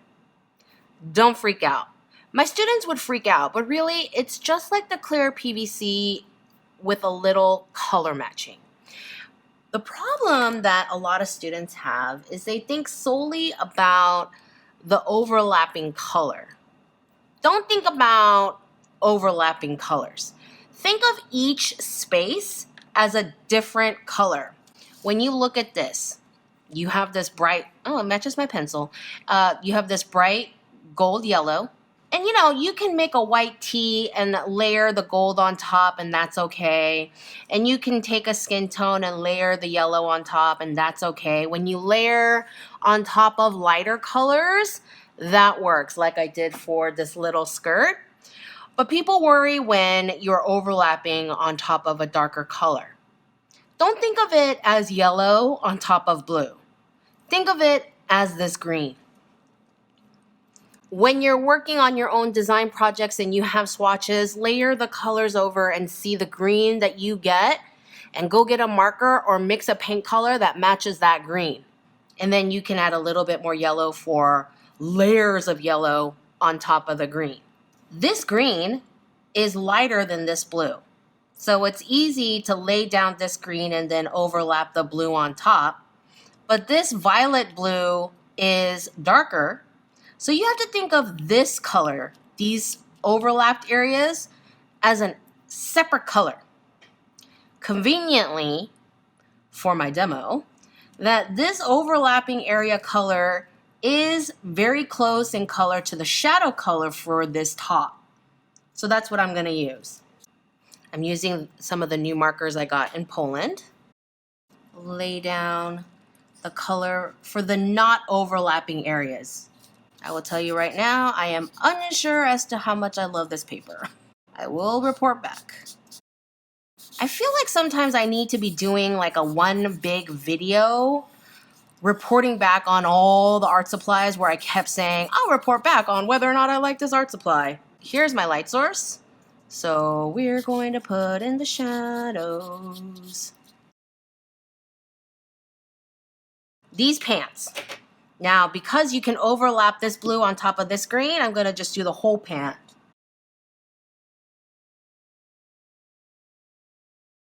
Put those shadows in there. Little pocket, little shadow for the belt loops.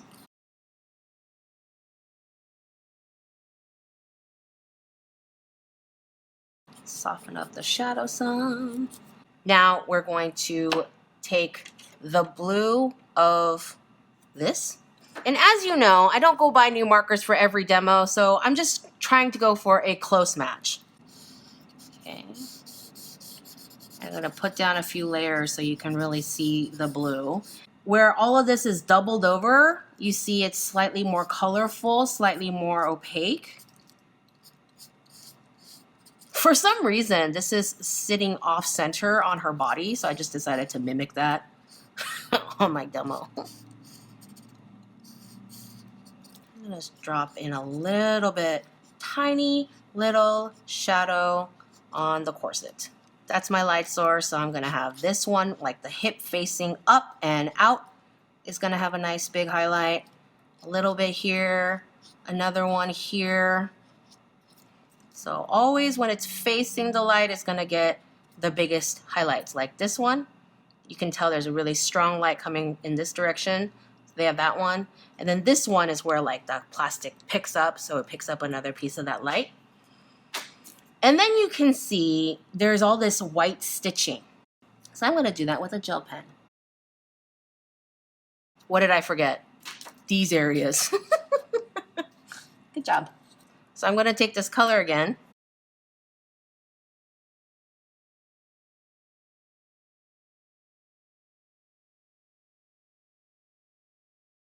Ta-da! No big whoop. Slightly out of order. It's fine. And then if you want to put in another smaller highlight over here. And then again, I'm going to put in the details of the garment but I am gonna, again, keep my line work not as strong.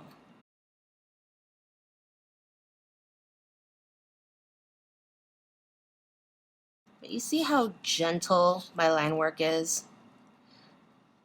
Especially those of you who are used to the way I render, I do tend to get a little bit more significant with my line. Questions, leave them in the comments section below. Do let me know in the comments if you want that art supply quick review roundup. Is your first one gonna turn out to be amazing? Possibly, probably not. Do not be afraid of that. Do not be ashamed of that, because I've been painting for 716 years. You probably have not, and that's okay. Remember, hashtag it's hard because it's hard, not because there's anything wrong with you. Hashtag if your first one sucks, you're right on track. What does that mean, Zoe? It means you tried it, you did it, and so you're better off than all the people who are too afraid to try it. If your first one sucks, you're right on track. Hashtag always be practicing. Hashtag it's practice, not magic. Where did that come from? It's from when students in my class would watch me demo and say, Zoe, that looks like magic.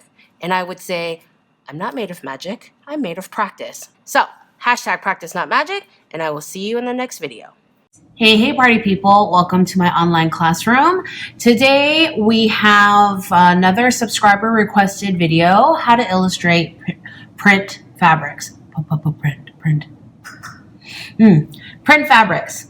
And there are a lot of print fabrics out there. And there are a lot of different ways to render print fabrics. And so, as you may have guessed, this is going to be the first in a series on print fabrics.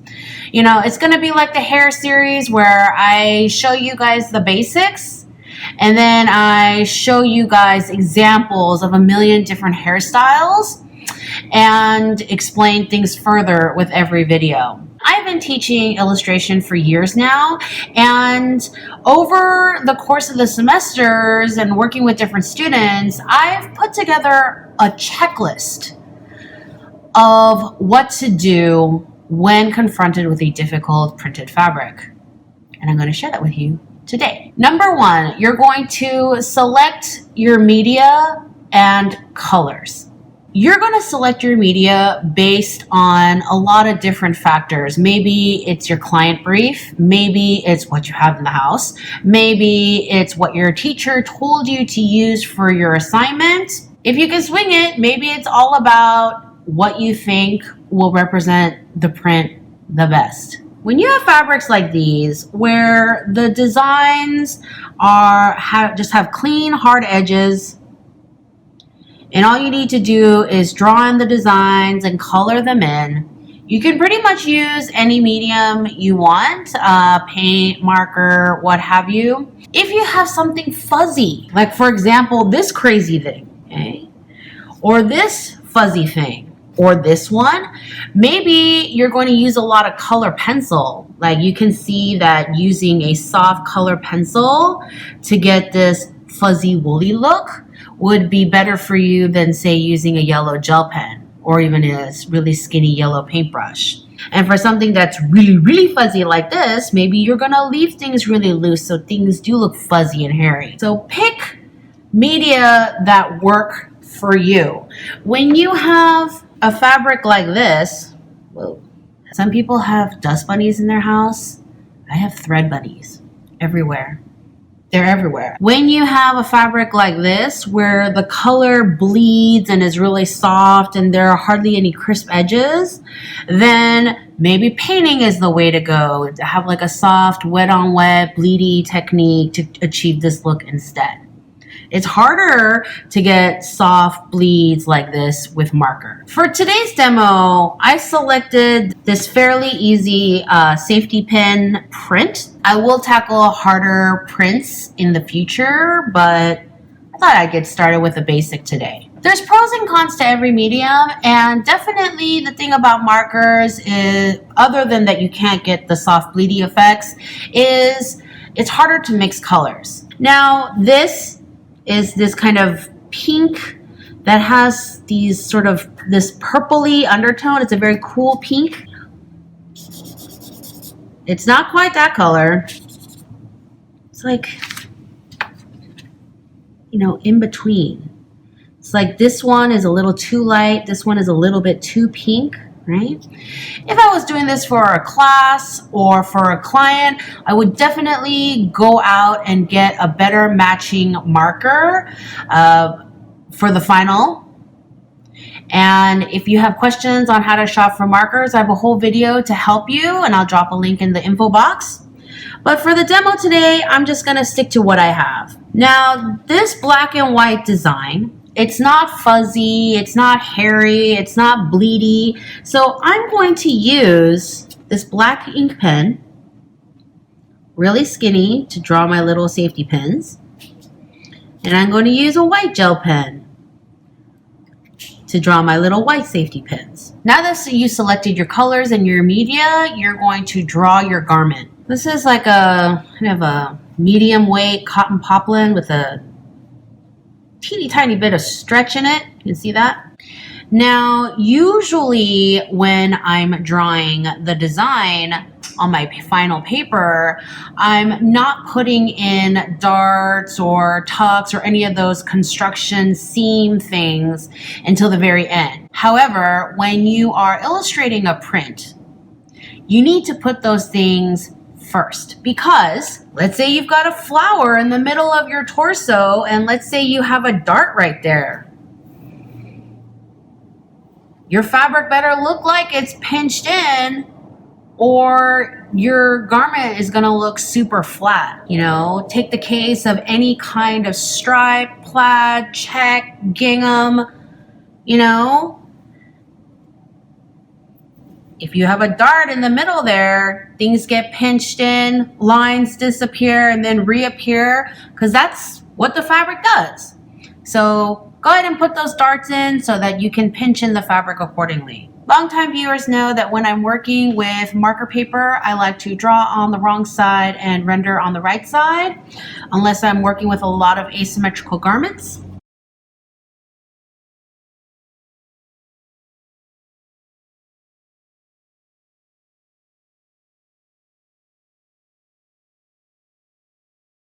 So here's the deal. This one was kind of a better color match when we were checking out the media before, but this is not a great marker for filling in large spaces. It soaks the paper up with too much ink. It's really streaky. This really is better for calligraphy and small detail work. It's got a nice, really sharp tip for that. So I'm gonna go in here and I'm going to apply all the shadows before I start drawing all the little safety pins. A couple of different reasons. Number one, if you're gonna use a lot of ink work on top, if you try to add shadows later, you're either going to smear it, or you're gonna try to get in between all the spaces and you're gonna create little strange gaps. If you're doing a lot of detail work with color pencil on top, you're going to pick up all that waxy stuff from your color pencil and clog the tips of your markers with it.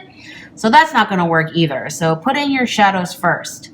Sometimes when you have a really large design like this one, you know, I would do the white, I would do the gray shadows for the white, and then I would later on, because the pink and the green take up so much space, shadow some of the pink and the green, but definitely lay down your background shadows first. Now, most of you know about my 3 kinds of shadow method. If you don't, I will drop a link in the comments, in the info box below. Go check that out. Armpits are always dark.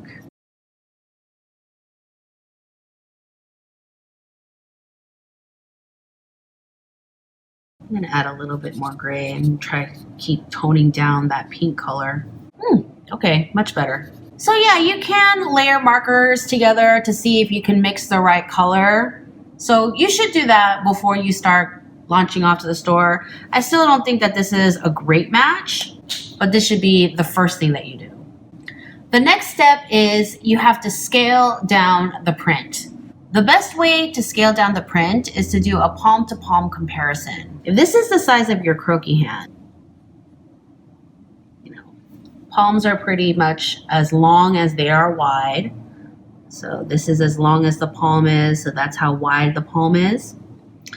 We're going to take your fabric and you're going to lay your palm on it. Many people have very similar size palms, tall, short, fat, thin, what have you. But if you have really, really large hands, like I had a student last semester who was I'm guessing over 6 feet tall, and he had a giant, like I can palm a basketball hands, then you might want to, you know, shrink it up a little bit. But for the most part, lay your palm on top of the design.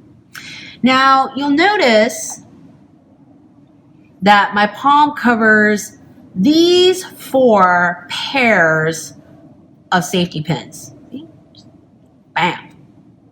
And so that's how big your print is going to be on this figure. So if this is my palm, then I'm splitting it into quarters, and my safety pins are in little X's.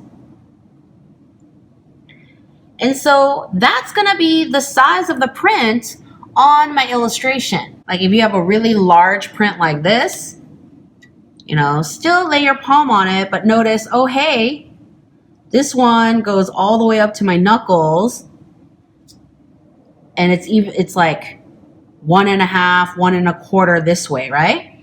And so for this, if my palm was this size, then it's 1.5, 1 1/4, and so this is the general size of this flower. So use your palm to scale your print down to size. The next thing we have to address is the direction the print is going. This is going to be especially important with any kind of stripe or plaid, but you definitely want to follow the rhythm and repeat of the pattern, and you need to follow the grain line of your garment. So I have a little secret to share with you guys. I'm working on a book on how to render prints, and I'm going to go over everything in this video, but in more depth in my book. And honestly, some people learn better in book format than video format.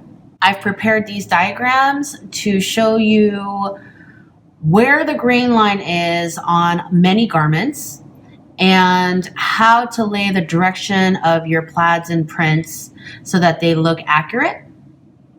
In the meanwhile, my recommendation is for you to pick up a pattern making book and follow the grain lines on the pattern making book. So something like this, you know, my grain line is going this way. Okay, my center front is doing this, so my grain line is doing this, right? Now this is the selvage. Okay, you can see the selvage is going in this direction. This is the size, so the size is about this big. And so your safety pins are going to be this big, and they're going to be going in this direction. All right? However, because of these gathers down here, they're going to start getting crunched into each other.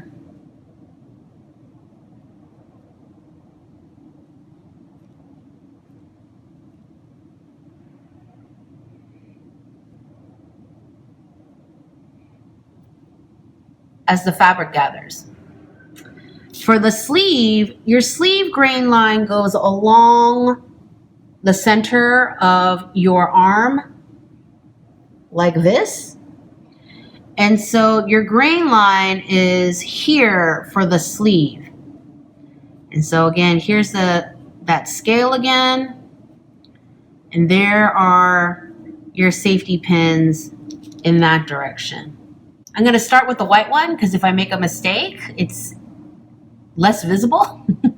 And then once I get good at it, then I can add the black ones. The last step in assessing your fabric is to figure out how much of the detail to render. When you have a fabric like this, do you think that you're going to draw every single one of these dots? Take a closer look at this fabric. Do you see these brown and white lines that are changing direction all over the background of this fabric? Do you think you're going to be rendering those as well? No. Unless you're illustrating something that's going to be larger than life size, no one's really going to notice these brown and white lines. My rule of thumb is to take your fabric, throw it on a mannequin, and step back 8 feet and draw as much detail as you see. When you have something like this, you know, you're going to see the dark orange flowers, the brown flowers, and then the flowers that are just navy outlines. You're going to see a light brown background, and you're going to see these sprays of dots as these sort of like hazy, grainy things. When you look at something like this, you're not going to get in there and do every single little pixelated flower. You're going to give me splotches of different pinks and greens in the right color proportions. You need to simplify in a way that still looks accurate. And yeah, that's one of those things that takes practice. If it's going to help you, you can just take your little tracing paper mock-up, lay it under your marker paper, or if you're working with a thicker paper, you can throw it on a light box.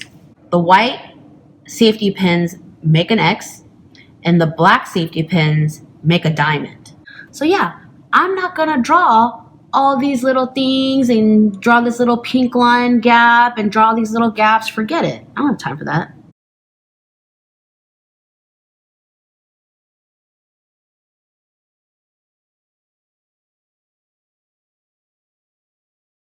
And then this is where it gets squishing down, right? And this gets tucked in.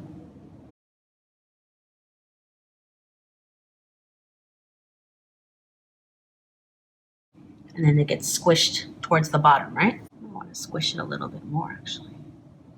It's a little bit more bulbous towards the center of each X.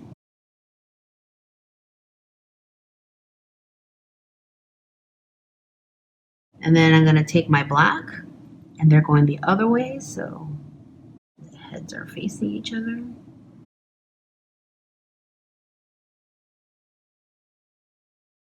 Downward. He's rolling upward. Things are getting squished. And you know, when you get to these points down here, it's okay if things start looking a little bit messed up, because when you start gathering this fabric, things get a little bit messed up looking. That's what happens. Not everything is all smooth and flat like it would be, you know, across the chest. I'm going to loosely fill this in. And you're like, hey, Zoe, do I need to fill in all this stuff? Like, what if I'm doing a giant maxi coat and do I have to fill in the whole print? Okay. I'm going to say generally you're going to want to pull in about 80% minimum for the print. And you want to put the print all over so that you have, like, you know, some small empty spaces scattered throughout. Because you want it to look like it's an all over print. You don't want it to look like this is, you know, a design that is only placed in one spot. If I leave this like this, this is going to look like, oh, maybe she has some beading there, and that's the placement for the beading or embroidery. It doesn't look like an all over fabric pattern. And with this, you definitely want to make it look like an all over fabric pattern.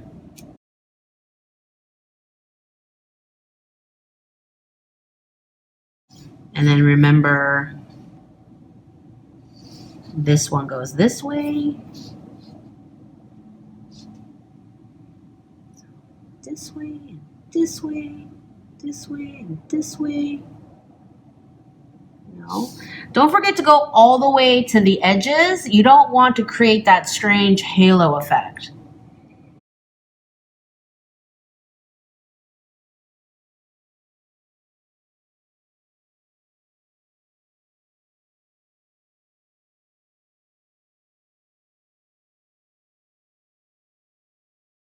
Add some other random broken lines here.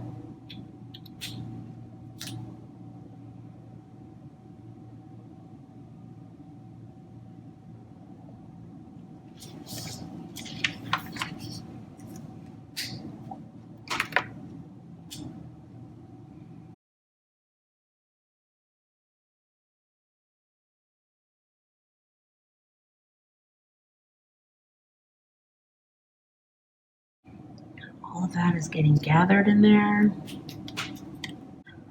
Unless you know for a fact that both those seams are perfectly straight lines, you don't need to worry about patterns meeting at the seams.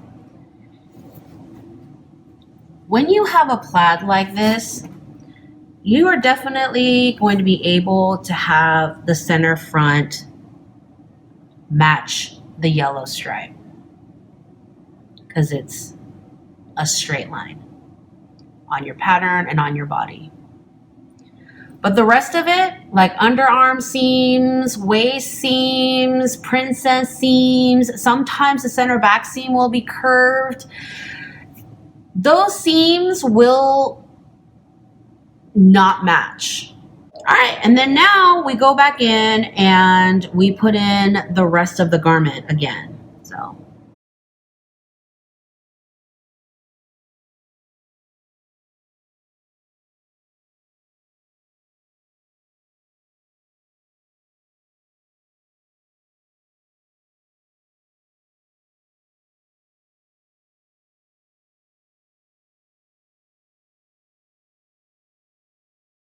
And there is your complete printed fabric garment.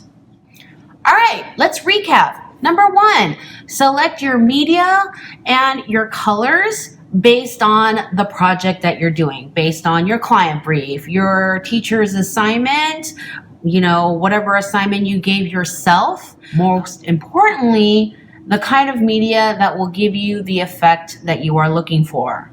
Number two, draw your garment, draw the drapes, and draw any kind of construction that will affect how the print is laid out on your garment, such as darts, pinching in for tucks and pleats and drapes and scrunching.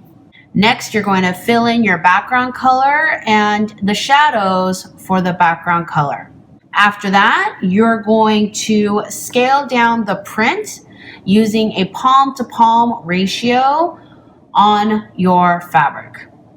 You're going to scale it down. You're going to draw a little rough draft on a scrap piece of paper so that you can use it as a reference later. Next, you're going to figure out the direction your pattern needs to be in according to the grain line of your fabric. If you're not very familiar with making clothes, but you're going to draw a lot of clothes, I would highly recommend that you pick up a pattern making book. You can pick up a used one for not that much. They're all over Amazon.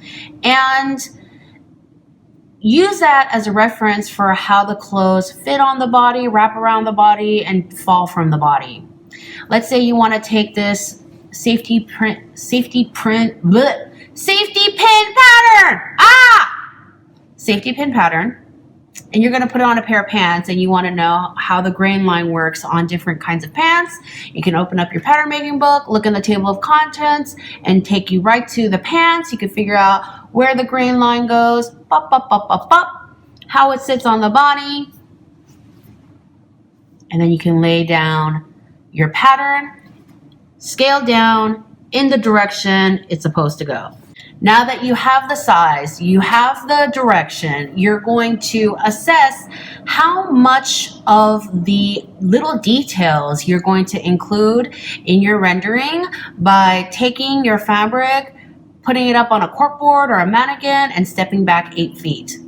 You're shrinking it down, and so you're going to be shrinking down everything and also minimizing a lot of the details that can't be seen, or minimizing it in a way that is simplified, not that they disappear completely. That rule, the 8-foot rule, was created for fashion designers in mind, where we are drawing 10-12 inches tall. If you are doing a larger scale illustration, then think accordingly. If your rendering is only about half the size of a human, then you're going to have to show a lot more detail. So plan ahead with how large your specific illustration is going to be. Do a little test swatch. Make all the mistakes on a scrap fabric. You don't want to come in here when all your other lovely things are rendered and then screw up the whole illustration by using the wrong pen, forgetting the scale, etc., etc. Do a test swatch and then have at it. This is where you're like freaking out because I just dropped so much information in your laps and you're like, I hate life. I don't want to be a fashion illustrator anymore. I don't want to be a designer anymore. And trust me, I've heard all these things in class. Zoe, I hate plaids. I'm never designing with plaid ever again. Sucks to you because plaid is pretty much always in fashion. Think of a time period where plaid was not cool to wear. It doesn't even have to be a 90s revival for it to be okay to wear plaid. Plaid is always somewhere. But no, students will be like, oh my God, plaid is so hard. I don't want to design with it ever. No, just practice, okay? I'm not teaching you guys these things and telling you all this information so that it can seem incredibly daunting to be a fashion illustrator. I'm giving you all this information so that you have all the information. As usual, hit the subscribe button for future uploads regarding the print series. Drop me questions. I'm sure you have some. Drop me questions below. Check out the links that I put in the info box that I think will be helpful for you guys. Yeah, I know it's a lot. And this is an advanced sort of thing, but we're going to do it together, okay? I am going to figuratively hold your hand through this, and you're going to get better. You're going to get awesome. You're going to practice because we are not made of magic. We are made of practice. So you're going to practice and it's going to be good. It's going to be good. It's going to be a good time. You're going to be drawing. You're going to be learning. You're going to be practicing. You're going to ball some stuff up and pretend you play basketball.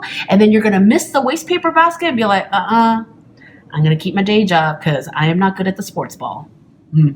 Anyway, that's it. See you next time. Hey party people, welcome back to my channel, and in this edition of Whatever I Want Wednesdays, as opposed to Subscriber Request Sundays, I'm going to talk to you guys about houndstooth. Now, this is not a subscriber request, but it is an often requested tutorial in my school life and in general, so here we go. Tweeds are woolen fabrics that have two or more colors woven together to create different patterns and textures.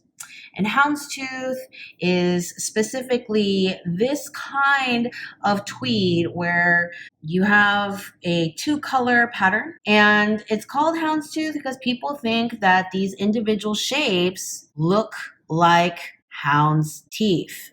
Okay, here are the little sharp canine points, and here are the roots that go into the mouth.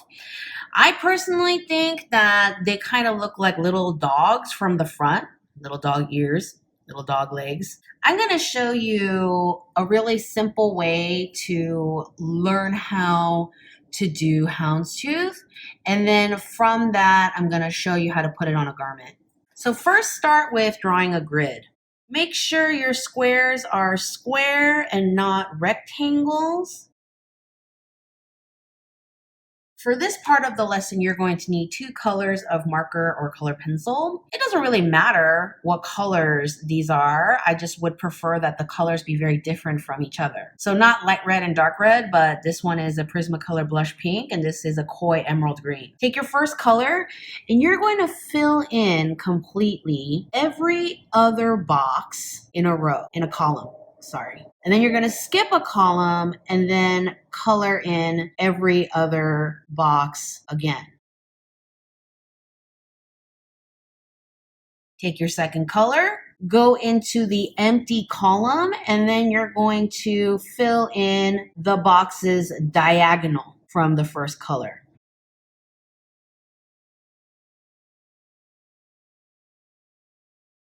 Take your pencil and divide your white boxes diagonally in half. Make sure they all go in one direction and not making X's or anything. Take those triangles and split them in half and try to make them as even as possible. Don't make one side super skinny or make your triangles extra teeny tiny, but try to divide them as evenly as possible.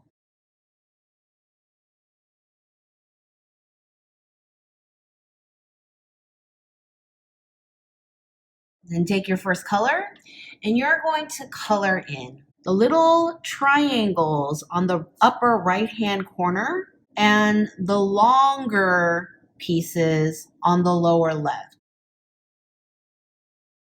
And there is your houndstooth shape, or your little dog, like I like to see it.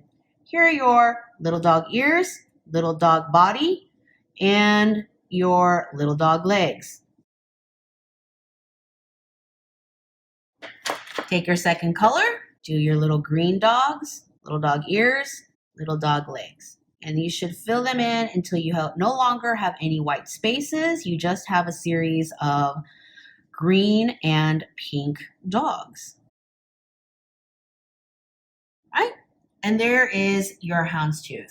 Now, most of the time you see houndstooth as black and white. Like the vast majority of houndstooth are black and white, or another color and white. So in that case, take your black marker, every other box, skip a column, every other box. You're going to leave these white because that's the background. You're going to divide your boxes that are in between. Okay, you're not going to connect them like this. You're going to divide the boxes that sit in between your black boxes, and then you're going to divvy those up again. And then you're going to take your black marker again, and you're going to do the little black ears, little black legs. You should not have two dogs next to each other of the same color. They should all sit diagonally. And if you have a lot of excess pencil lines that you don't like, make sure that you wait for your medium to dry completely and get in there with a skinny eraser and just erase some of those excess lines. This is a Papermate Tough Stuff eraser stick that I got at, where did I get this? dickblick.com, I think. So just get in there and just erase your extra lines, okay? And there is your black and white houndstooth. Now, let's put this on a garment. Now, if you watched my video on rendering prints, the one with the pink fabric with the black and white safety pins everywhere, you know that I have a step-by-step process for how to lay down prints. Number one, choose your color and your media according to your fabric. If you have a really fuzzy woolen houndstooth, you can go for a color pencil or you can go for watercolor pencil. These, I used the watercolor pencil stipple technique that I showed you in the knits video. I'll drop a link to that in the info box. If you want a really simple graphic look as if like the houndstooth was printed on silk, you know, you can use the markers. Okay. Houndstooth is such a popular pattern by now that it gets used as a print for all kinds of fabrics, and it's no longer just the wool and tweed. You can go for something in between the graphic quality of marker and the fuzziness of color pencil and do something with watercolor. I did this one in gouache.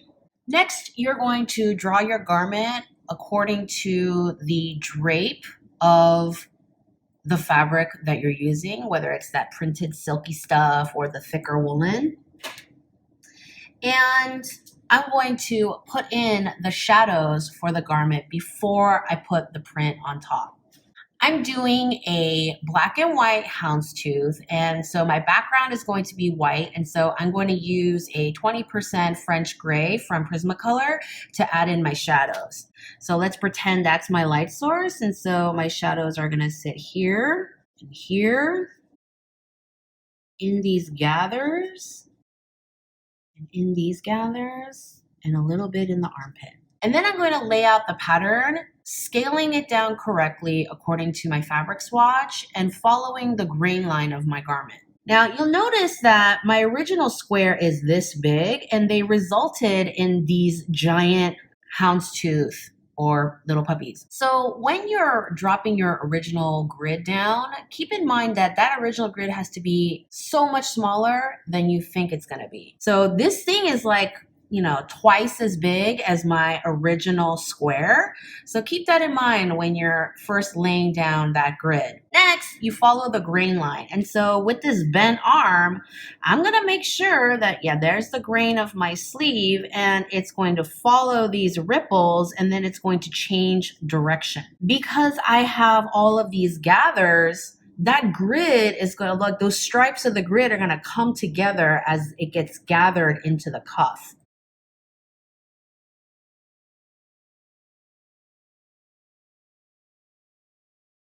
And then the cross is going to sit perpendicular to the original grid, you know, regardless of the silhouette or whatever the arm is doing. You got to make your little squares happen. You know, wrap those lines around the sleeve. Our sleeves are not flat. Our arms are not flat. They're cylindrical. And then it gets scrunched in here as it changes direction.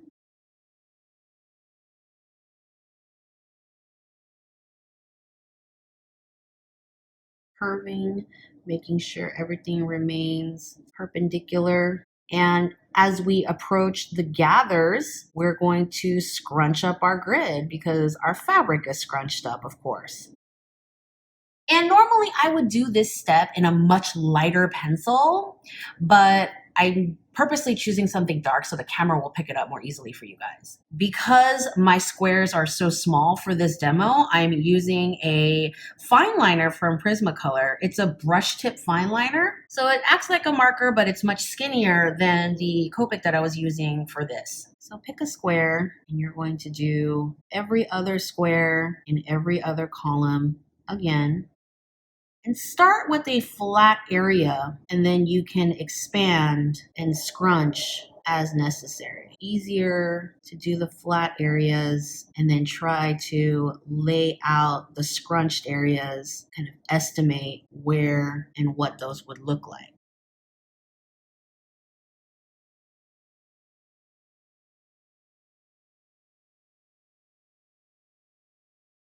And then on top of every square, you're going to put in your little dog ears and your little dog legs.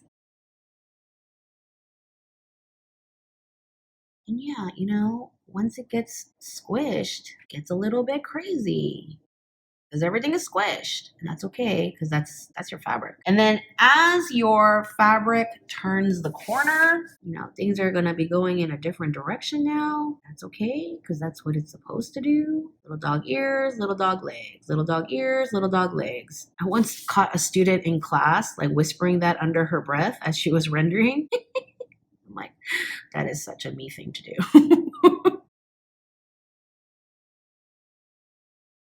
And in here, you know, it gets a little bit messy and that's okay because when your fabric is scrunched up that much, nobody's sitting there trying to pick out the little dog ears and the little dog legs, right?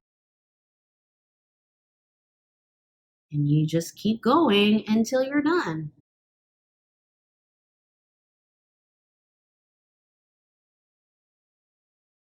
And then again, if you don't like the excess pencil or you use the pencil that's too dark like I did, go ahead and wait for all your media to dry and get in there with a super skinny eraser like this and just carefully erase your excess pencil. And there's your houndstooth. You know the usual drill. If you have any questions, check the info box. If it's not there, then drop me a comment. A side note, I've been getting more subscriber requests lately, and again, totally cool. I love it, right? However, I've been recently getting a lot of subscriber requests for videos that I've already made. And I have, I think, almost 60 videos up at this point. So do yourself a favor, okay? And go check out what videos I have up already before you request a video. Because I only check my YouTube comments once a day. Otherwise, it just starts taking over my life. And you'll probably get your answer faster if you check to see if I already have the video. Okay, so do a scroll through. If I have it, you know, have fun with the video. If I don't, then come back and let me know, and, you know, be like, pretty please, and send me cake in the mail. No, I'm kidding. Don't send me cake in the mail. As usual, we are not made of magic. We are made of practice. So go practice. I love it when you guys tag me on Instagram with your illustrations that you've been putting together using my techniques. Totally brightens my day. So feel free to post your illustrations and share with the world what you've been working on. All right. And I will see you next time. Hi, guys. This lace tutorial is brought to you by the letters H for this shit is hard, and H for I hate lace, and yeah. But you know what? You guys wanted it. My students are always asking about it, and so I know it's something you guys want to learn, so it is my job to suck it up and teach it to you guys. Don't ever say I never did anything for y'all. I don't hate lace. I think lace is very pretty. But I don't like rendering lace. My best friend is back there behind the camera. He just called me a lacist. One of the reasons why I don't like rendering lace is because it's hard. But as I say in my classes all the time, it's hard because it's hard and not because there's anything wrong with you.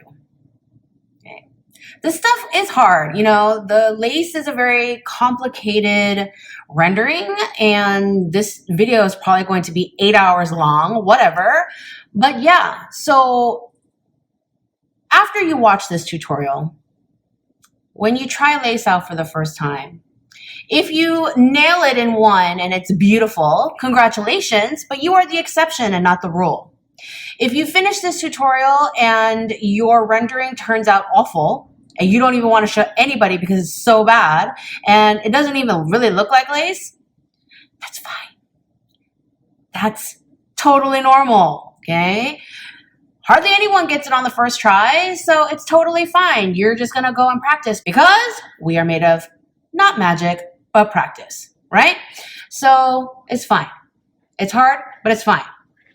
Now, the basic principles for lace are these. Number one, 99.9% of laces are a combination of two things: a floral design and a mesh that connects it together. Number two, there are approximately 600 dozen kinds of lace. I'm not going to teach them all to you today because we don't have time for that, but lace rendering can typically fall into one of two categories, okay? We have, now when I say that, I don't mean that lace construction falls into one of two categories, I mean lace rendering. The first category consists of laces like this, where the whole thing is very sheer. It's a little bit more delicate, and you can see my skin and the separation of my fingers and everything in between because it's sheer all over. The flowers are sheer, the design is sheer, the mesh is sheer. Everything is sheer. Sheer, sheer, sheer. Okay. So in order to render something like this, what you need to do is to combine the principles I taught with print renderings with the principles I taught with sheer renderings, and there you have lace. Okay, go watch those videos. I will wait. Do. Bum, bum, bum.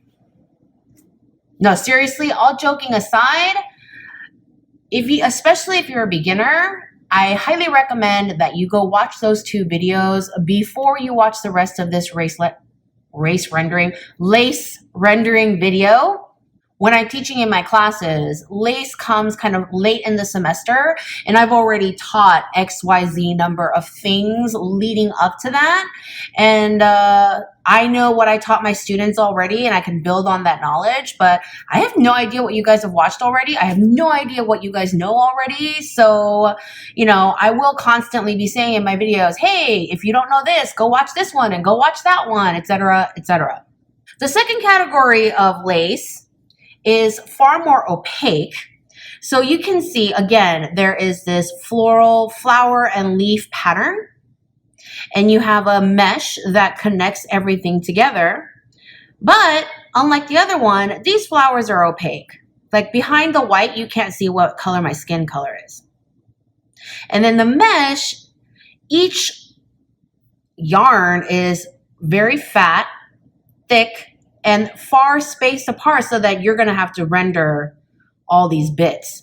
Like you're not going to render every single teeny tiny little itty bitty yarn of the mesh here unless you were drawing life size. But with something like this, you do want to show that you have this connecting mesh that's very wide. I'm going to show you a few more examples. Here's one that falls into the second category. There's all these solid, opaque, white design spaces with wider mesh connecting the floral design. Again, here's another one where the flowers are opaque black. The mesh is kind of in between super fine and, you know, wide enough to render. Like I would still render this mostly as a sheer black with opaque black flowers on top. Here's one that is all sheer, very delicate.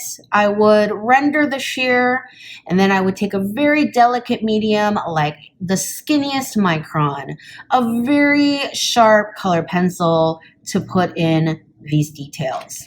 Here's another one where it's opaque and you see the individual yarns of the mesh. Here's one where it's very, very sheer. The mesh is very fine. You don't see the individual yarns. And then you have metallic gold lace flowers. So when you're looking at your lace fabric swatch, okay, you are rendering to match your swatch, remember? So pay attention to, of course, the color and the texture, as usual. Pay attention to the mesh, whether it's fine and sheer and flimsy and delicate or widely spaced with very thick yarns. Pay attention to your floral design, how big it is, because we're going to scale that down and do the repeat.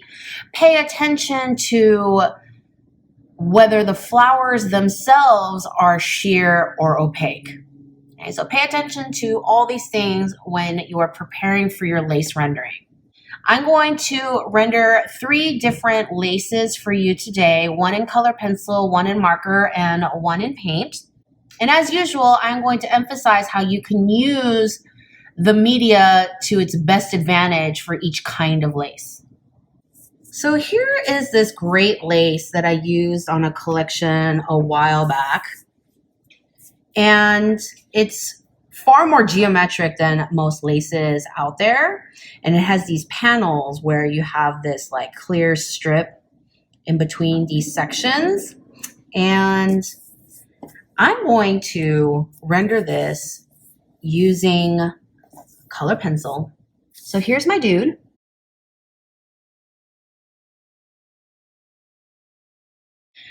I've taken my burnt ochre Prismacolor and I've given all the skin that's visible a light layer. Now I'm going to go in with the same pencil and I'm going to add shadows in the places that will be under the lace. So I'm going to define his pecs. This is the dark side of his body, so I'm going to go in there and color more darkly. I'm going to go in where his abs are. There's his belly button. There's that undercut. There's his V. This very low slung jeans. And then his arm here that's hidden by the lace under his clavicle.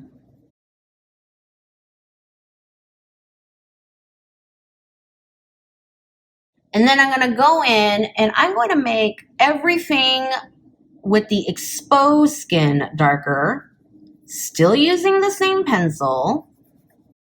By the way, I'm working on a Bristol, which is my favorite paper for color pencil work. On top of this, I'm going to add the shadows to the exposed skin, going in even darker with the same color pencil. So this side of the neck, under the jaw. I do have a skin tones video planned for the future. It's going to be the next installment of my face series. So wait for it.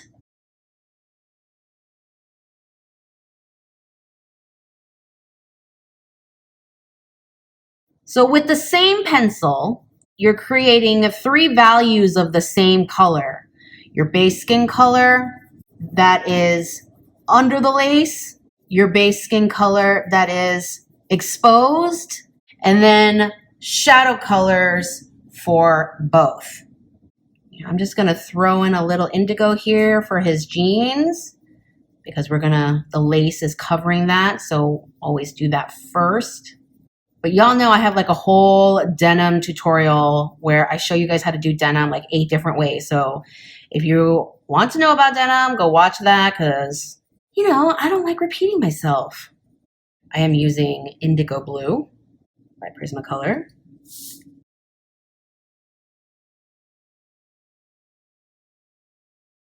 So let's really fast. Let's review print rendering. Number 1, pick the medium and the colors that work best with your fabric. You draw the drapes and the garment according to the weight of the fabric. So kind of light and breezy and drapey. You're going to scale down the pattern using the palm to palm ratio technique. You're going to apply the 8-foot rule, where you take your fabric, pin it away from you, step back 8 feet and see what you see and draw only the most prominent parts. What's the last rule?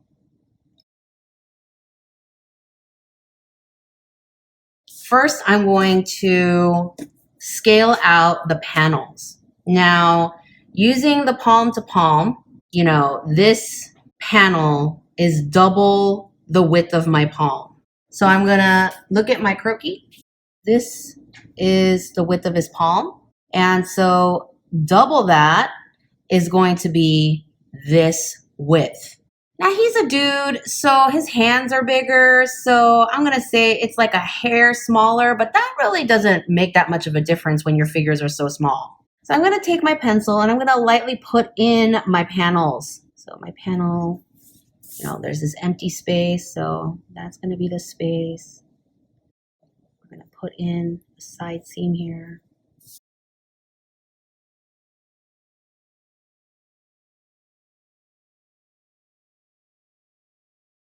You don't want it to be straight across the body. Okay? That's not how something this delicate and flowy would sit on the body. I'm gonna give it an overall kind of sheer black with my color pencil, leaving these sections alone.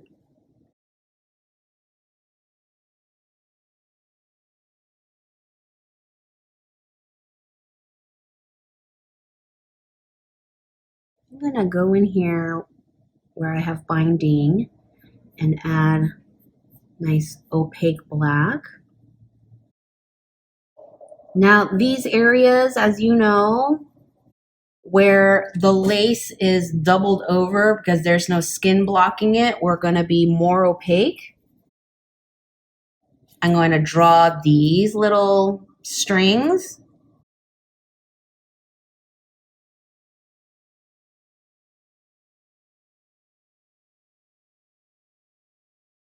I'm deliberately making the edges a little bit bumpy because these edges are a little bit bumpy.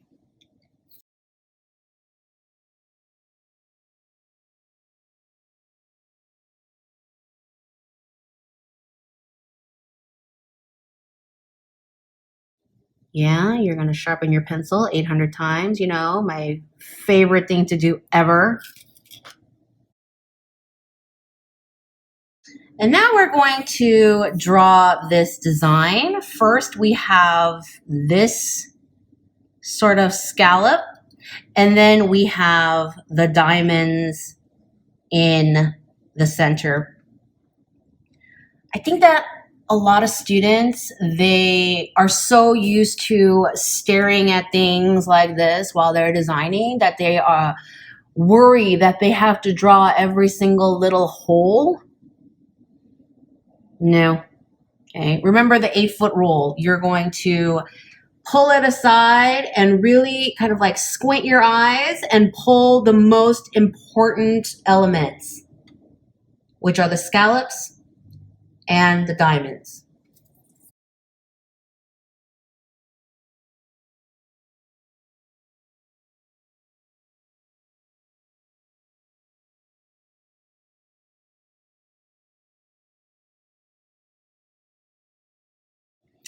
And these diamonds, they're slanted. They're not perfect squares that are at an angle.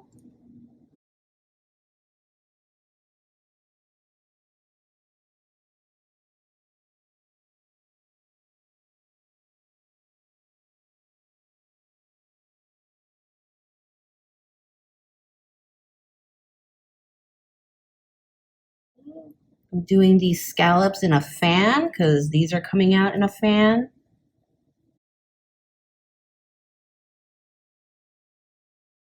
And you're just going to keep going until you fill the space. Okay, these little dots, these little diamonds in here that I'm going to put in. And you're just going to keep going until you're done. You're going to do the next row, etc., etc., etc.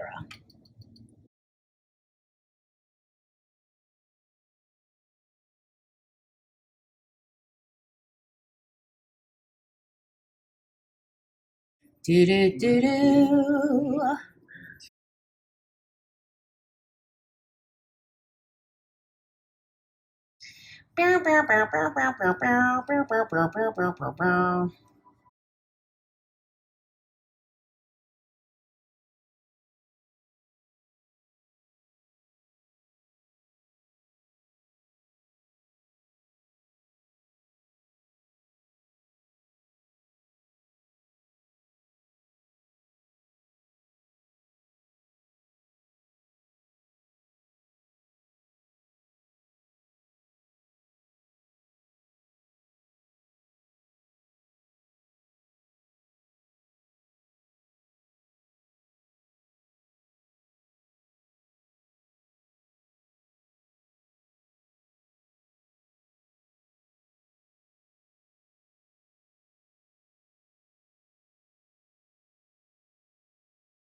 One down, two to go. Yay! Celebrate with coffee. It's my life motto. The next lace is going to be this beautiful creamy beige floral thing. Here are the markers that I'm going to be using. I have a lot of skin tones for this one. Okay. I have 4 different skin tones. Just like with your color pencil, you're going to need your exposed skin color and shadow color. And you're going to need under the sheer skin color and under the sheer shadow color. For my exposed skin, I used Prismacolor's Walnut and a Koi coloring brush pen in Raw Sienna. And then for my under the lace skin colors, I have 2 Copics. I have the E23 Hazelnut and the E35 Chamois. For the lace, I'm using Prismacolor Brick Beige. But of course, for you guys, you're going to use the marker that matches your fabric swatch the best. Subscribers know that with marker paper, I always mark the wrong side and the right side, and I like to draw on the wrong side and render on the right side. So I'm going to do the exposed skin first.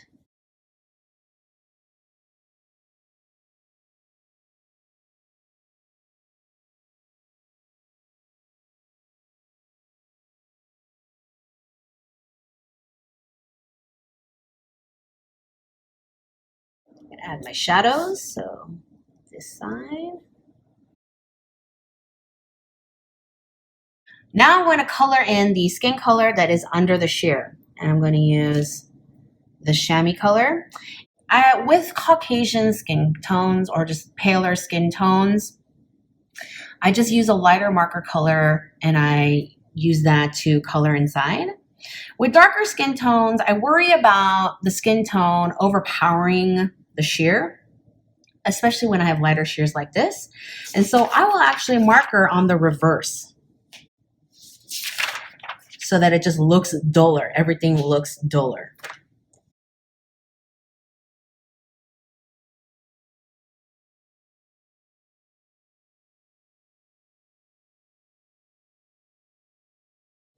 So I have skin tone that's duller and more faded in the back. I'm gonna punch it up a little bit. I think it needs to be a little bit darker. I'm gonna have a drop shadow under the little slip dress in here. Oh, I forgot this little section and this little section. In my design, I've decided that this little slip dress is going to be white. I'm taking this almond milk color for the shadows because this is like this really beautiful creamy lace, and I'm not going to have like a stark white dress with gray shadows underneath. I think that will really ruin the effect. So, you know, my light source is over here, and so this side of the dress is going to be dark.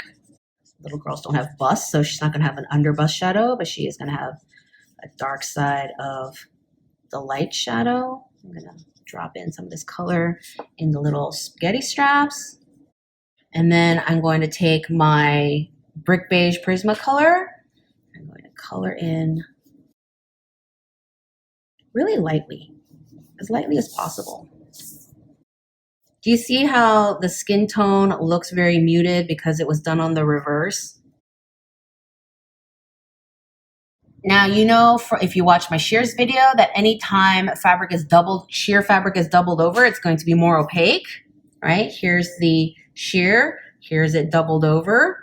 So I'm gonna go in here in these sections where you see the back of the dress and the sides of the dress doubled over, where it's not blocked by skin or the underdress. You're gonna see that be more opaque. And now at this point, it just looks like a cute little sheer dress. Now we're going to add the lace pattern. So remember, we are scaling this down and simplifying the elements using the 8-foot rule. I'm going to use a really delicate pencil because this is a very delicate design and I don't want a lot of really heavy lines to get in the way of that. So this is my 0.3 size Muji pencil in HB, the one I use a lot for croquis underdrawings, super delicate. And I'm going to scale the pattern. Like, this is an adult hand and it fits the oval. You know, with this croquis, the palm is here, the hand, it's probably about this big, but this is a small child's hand. So I'm going to say the oval is about this big. So I'm going to say that that is the size of one oval. Okay. When you look at an oval, it's got a ring inside, it's got a flower in here, and it's got these fleur-de-lady thingies sticking up on the top. Okay. And they are next to each other. They're not staggered. They're sitting exactly next to each other, joined by this little flower in here. And then you have all these flowers in here. Okay. And so you're going to parse that out.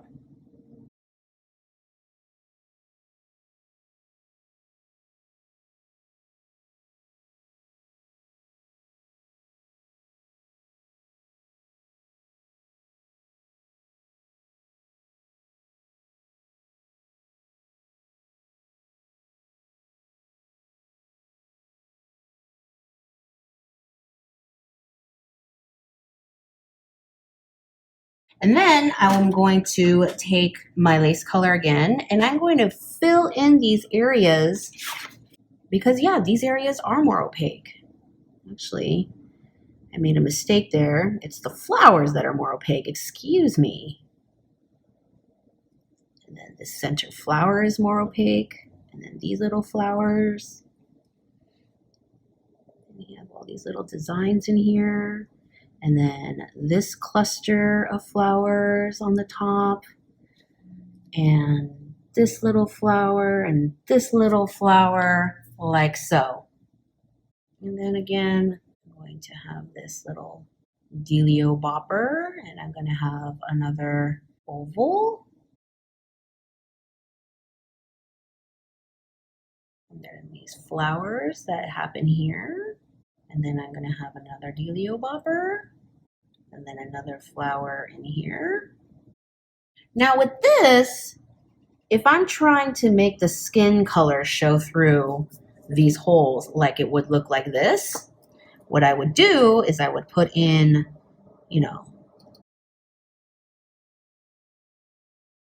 and then I would take a color pencil, the similar to my skin tone. I chose a Prismacolor Sienna Brown, and then I would go in and draw in the spaces surrounding so that it looks like the skin color is showing through,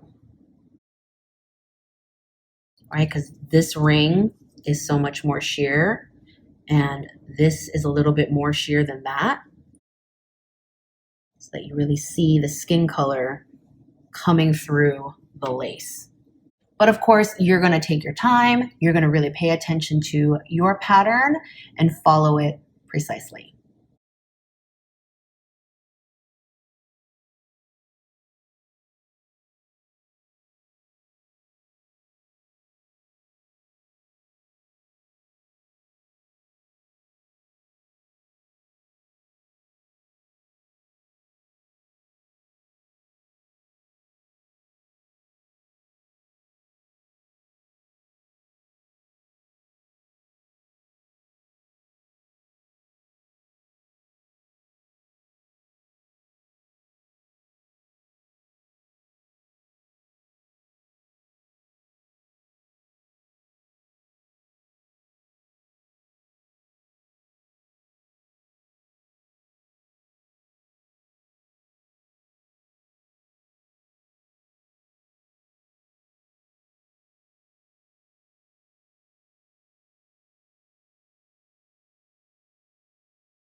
When you're painting lace, whether it is opaque flowers with large holes or the sheer, you're going to paint everything that goes under the lace, whether it's skin or other fabric, and then you're going to let that dry 317%, and then you're going to layer the lace on top. So I have my drawing here.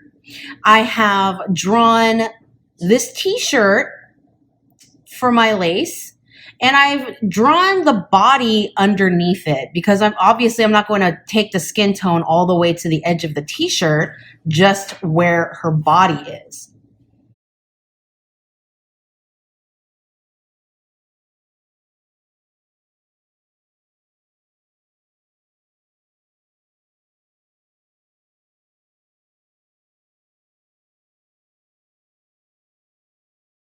If you don't understand where I'm placing my shadows, you should watch my how to make figures look 3D with shadows video, and I'll drop the link below.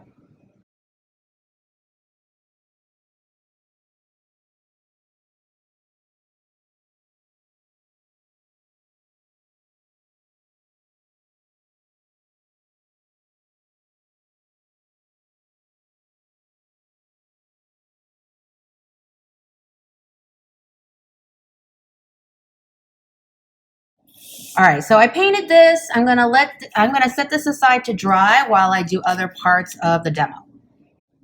This is dry, so I'm just going to go ahead and add the shadow to the skirt.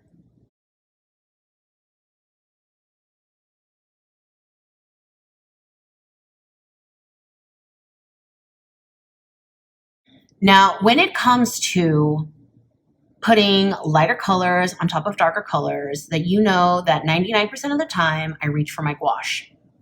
And this is no different.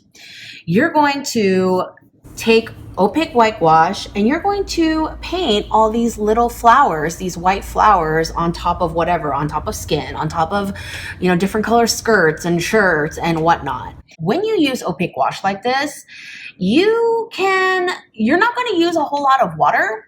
And so you can do this on different papers. You know, I've done renderings where I will do everything here in marker, and then I'll just take a small brush and some white opaque gouache and just put that right on top of marker paper. Because there's so little water, it's not gonna affect the paper so much. Okay, you only really need watercolor paper when you are going to be using a lot of water and you need the paper to be receptive to that water. You have a row of leaves, and you have a row of flowers, double, double, double, and another row of leaves, double, double, double, and another row of flowers, double, double, double. Okay. See? Parse it out. So within one palm, we have the upper row of leaves and the bottom row, and then a row of flowers in between. The lace, the selvage actually sits like this. And so your leaves are going upside down. Okay, so let's try this again. Our palm is about yay big. Our leaves are sitting like that. Our flowers are sitting like that. And then we have another row of leaves like this, and it's going in this direction. Wonderful. All right, so we know that the selvage is going this way, and so I'm going to just lightly draw in some leaves. And then I'm going to draw in my little flowers. And then I'm going to draw another row of dancing leaves. And that's about the same scale widthwise as this. Don't agonize over the prettiest underdrawing in the world. You're covering it up with opaque gouache in a second. Did you watch my interview with Brianna Kranz where we talked about gouache and watercolor and all that good stuff? Okay, remember when we were talking about how gouache should be the consistency of melted ice cream, or opaque gouache should be? Did you guys watch my second sequins tutorial when I was talking about gouache and how you want the consistency to be like water droplets so that it's falling and it's opaque, but it's still watery, that you can work with it, you know, that kind of thing?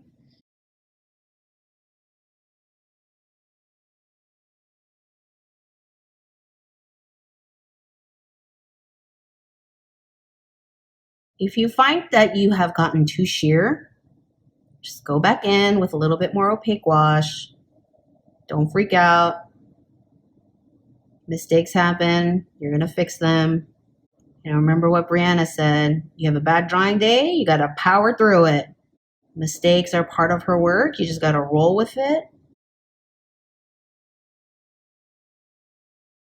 And remember, at 8 feet, you're not going to see every little petal. You're just going to see this kind of more intricate pattern happening. You're like, Zoe, what do I do in this white space? Now I can't see my lace. I'm going to draw it.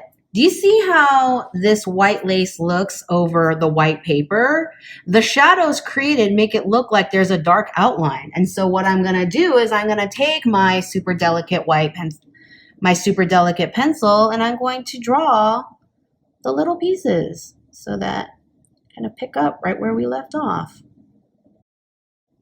And then I'm going to take a white gel pen and I'm going to drop in my mesh. They are random and heavy and widely spaced.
So quick review, pay attention to your swatch.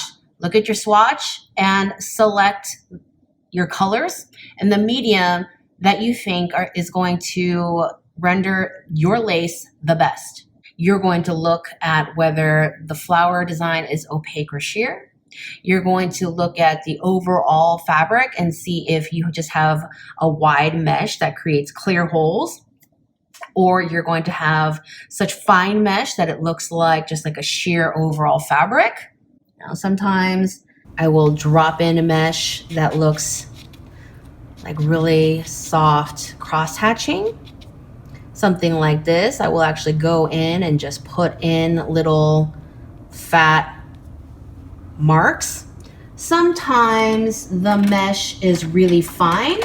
And so like in the first lace we did, we just kind of went all over so that it just looks like a fine, light sheer. Okay, so pick your mesh, draw your design, and then follow the sheer principles when you're rendering your overall fabric. You know, render everything that's underneath your lace first. Let everything dry before you render your lace on top. When you're drawing out your lace, keep in mind the principles of print fabrics, where you lay down the pattern according to your grain line, you scale down your fabric using the palm of your hand, and you follow the 8-foot rule by squinting your eyes and throwing your fabric away from you so that you are drawing really the most important parts of your fabric instead of trying to over-render every teeny tiny little thing. Number 1 rule, look at your swatch. What is your swatch doing? What is going on there? And, you know, I hate it when students come to class and they bring me a swatch and the swatch is like this big. I'm like, how do you design with that? How do you look at that? How do you put that on a mannequin and drape with that? You know, I teach drawing, I teach illustration, and that is what I do and that is what I enjoy. But as a designer, you constantly have to be thinking about your fabric, how it works on the body. And so I can't stand to design just working off a tiny swatch like this. Go get half a yard, put it on a mannequin, put it on yourself, see how it drapes. And then you can also see the repeating pattern and how to put that down on your body, on your sketch. Again, let me remind you, lace is a complicated thing. So if you don't get it on the first try, that's fine. What are you going to do? You're going to try again. That's what you're going to do. That's right. As usual, if you have a question, check the info box. If it's not there, leave me a comment. Hashtag always be practicing. I believe the next texture rendering video is going to be about feathers. Don't quote me. I have a cue, but I think the next one is feathers. So hit the subscribe button if you want an alert for when that pops up. And I will see you next time. Hey, party people. It is time to kick it old school with the good old-fashioned rendering video. We're rendering plaid today. Check out the description box below for all of my rendering videos. Hit that subscribe button and let's go. Real quick, what is the difference between tartan and plaid? They are not interchangeable, okay? So all tartans are plaids, but not all plaids are tartans.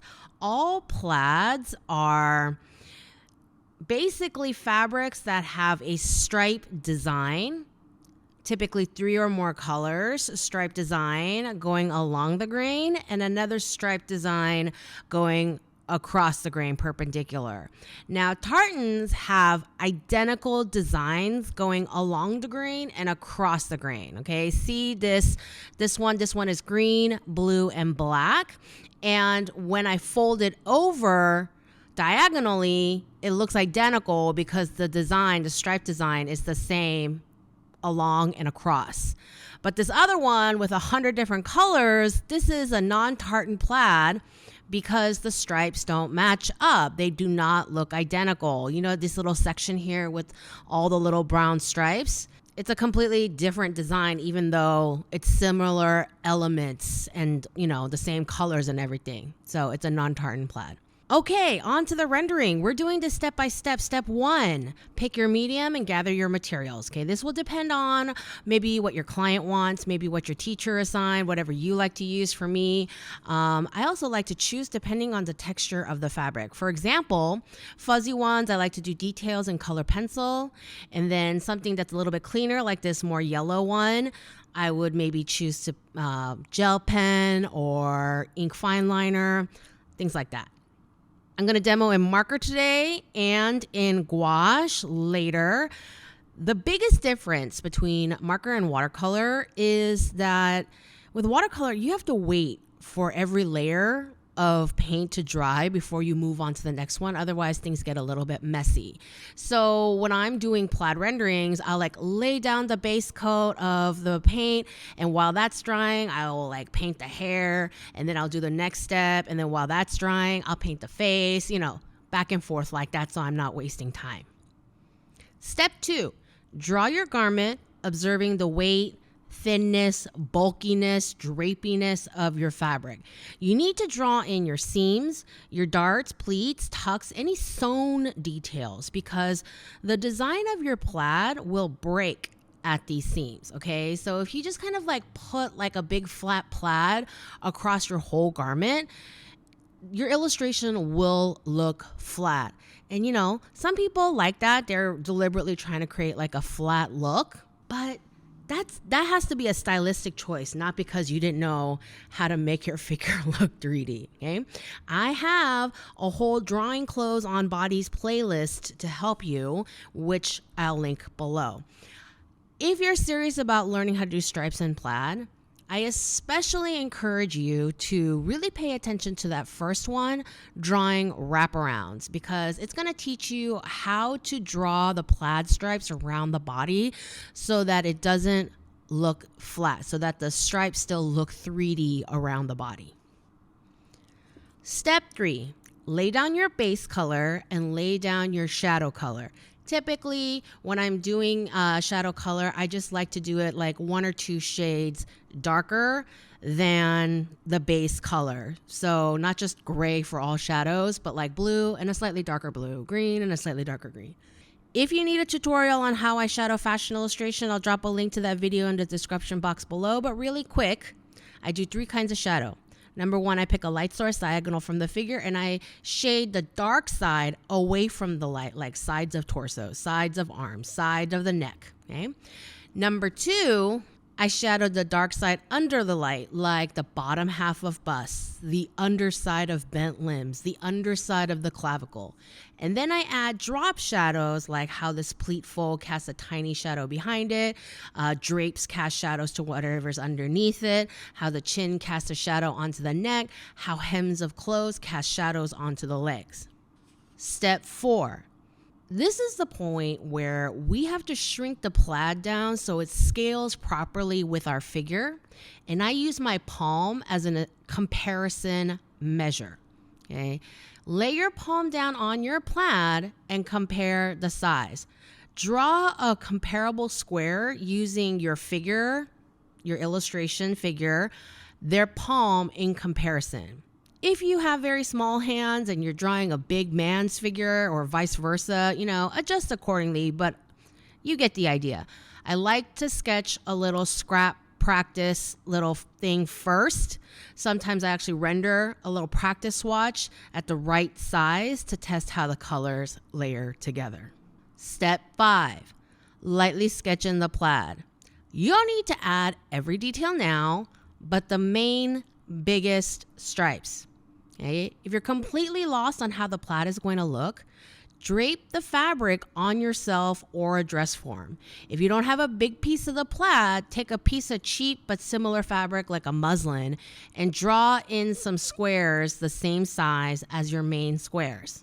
On this gray and black one I'm rendering first, you know, the backdrop is gray and the big black stripes are the main stripe that I'm using as, you know, the guide to draw in first. And the big black stripes, the width across is a little bit, it's like give or take the width of my palm. And that's what I'm using as my size guide. When you are drawing in your plaid, okay, there's a difference between the plaid scrunching because the fabric is scrunching and stretching the plaid because you want the stripes to go a particular way. Unless you're doing something very stretchy, don't stretch out your plaid. Keep the lines parallel and straight, and you drape with the fabric. You fold and scrunch with the fabric. Okay, go look at some plaid garments. Okay, if you want to render a big plaid circle skirt, go look at some photos of a big plaid circle skirt, and you can see how the stripes lay with the drapes and mimic that with your specific plaid colors. I have a Pinterest board called Clothes Illustration References that feature photos of people wearing clothes that are good examples to look at to study drapes, how patterns lay, things like that, and I'll link it in the description box. Follow the shape of the garment. If it's super tight to the body, your stripes need to follow the contours of the body. If the garment is boxy, let the stripes follow the boxiness. Okay? The plaid stripes are going to break at seams.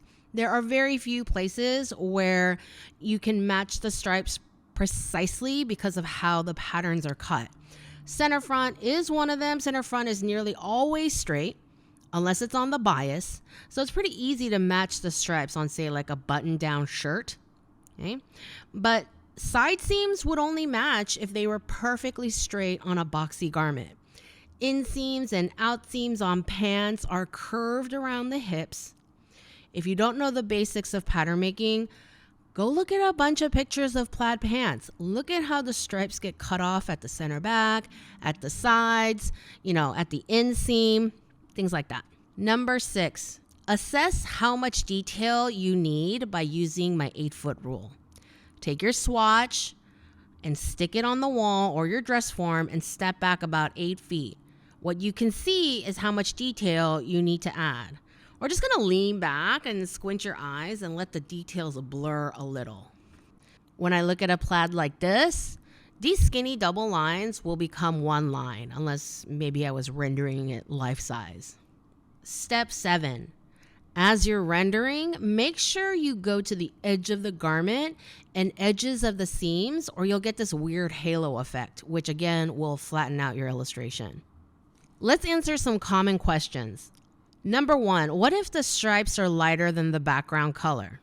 Couple options. You can use opaque gouache on top of the base. This is one of the ways using gouache is better than marker. Regular watercolor won't give you this though, because gouache is essentially opaque watercolor. Option 2, lay down the lighter color first, add dark squares, and then add the other details on top. But this is a little tedious, okay? You got to make sure your squares are crisp and square and not rounded at the corners too much. Number 2, what about doing the whole thing in color pencil? I don't do fashion illustration with color pencil as the main medium. I don't have the patience or the time for it. But here's the thing about plaid and color pencil, or color pencil in general. It's hard to layer color pencil on top of each other unless you are purposefully trying to blend the colors together. It's harder to, lay down a solid red and then try to lay down a solid blue on top, even if the blue is darker than the red, because the medium doesn't want to let them sit on top of each other like marker does. Okay, so you have to make sure you're not layering, but sitting the colors next to each other. Number 3, what about doing it digitally? The steps are the same, except you get a handy dandy undo button and you don't have to worry about, lighter colors on top of darker colors, because you can just adjust the opacity for that sort of thing. Number 4, do I have to fill in the whole garment with the plaid? No. Especially if you're doing a really big garment, like a big ball gown or something like that. Aim for at least 80% of the garment, 75-80% at least, okay?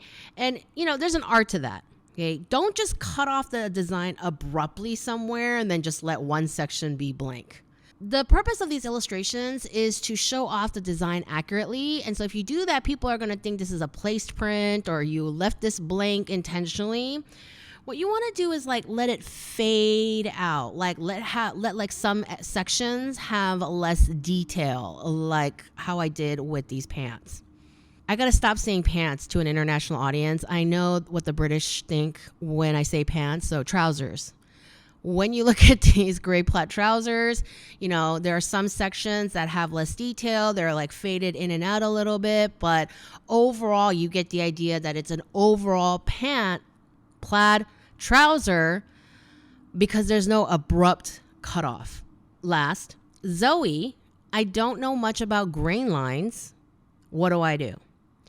Pick up a pattern making book. Any given pattern is going to be marked with a grain line. But not all, but most of the time the grain goes along the body part. Okay, so along the arm is the grain line. Along your torso is the grain line. Along the length of your leg is the grain line.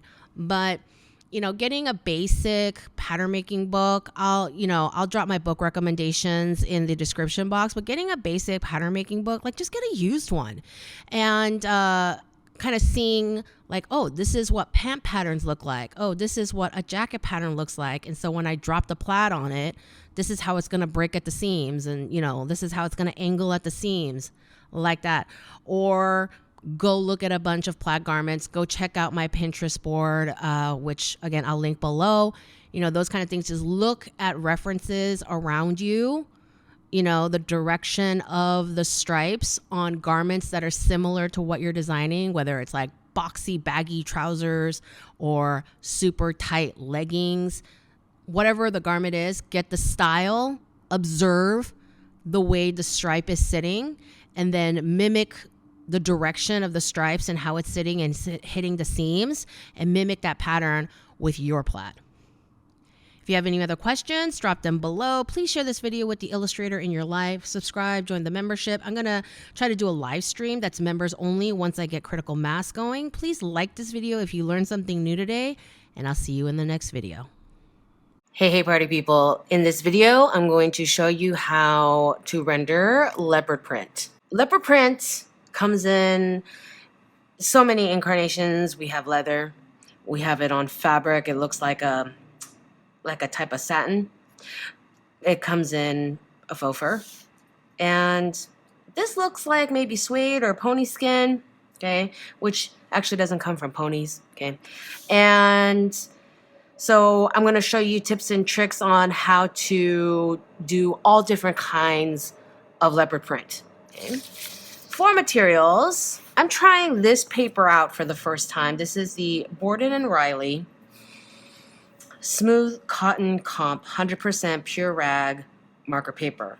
Not tried this yet, except to test out some colors, so we'll see how that goes. A bunch of other things here. I'm gonna list the tools that I use in the description box. Whenever I am illustrating a pattern fabric, I have a list in order of how I tackle the pattern fabric. Number one, select your media. Sometimes the media is chosen for you by your boss, by your teacher, or you just do whatever the hell you want. Today I'm going to demo with marker and with colored pencil. If you want to watercolor or gouache leopard print, you can use the same method I show you in the marker rendering. The only difference is you have to wait for layers of paint to dry when you're painting. Marker dries really fast, so you don't have to wait. When you have something smooth like this or like this, you can really use anything. When you have something fuzzy like this, fuzzy, furry, more textured, I like using color pencil. I usually don't do color pencil as my main medium. I generally use it as a texture touch. So I will do most of it in marker and then go in with some texture if I feel like I need it, okay? So select your media, select your colors. Now, when I was testing the swatches, when I was testing colors for this demo, I was trying out both sides of the paper like I usually do, and I discovered that I prefer the underside of this paper. Longtime viewers know that I'm not going to run out and buy every color I need for each video. I'm just going to get as close as I can.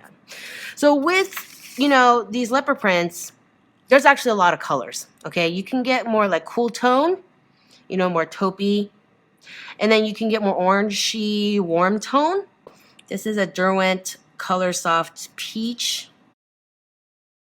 This is a Caran d'Ache Luminance Raw Umber. And I chose this as kind of my shadow color, more cool tone. Now, you'll see that, basically, What's happening here, the leopard print kind of looks like this. And then some have these like inside pieces. Some of them are all broken up like this.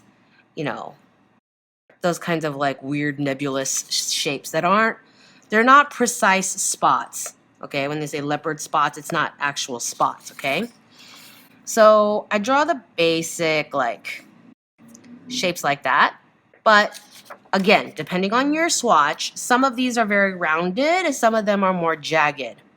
So pay attention to your swatch. Let's say I'm doing this one right now because of the cool tones. And so I want to do a more jagged, hairy. And then the center of these spots are a darker color, this kind of khaki color. Some leopard prints don't have that.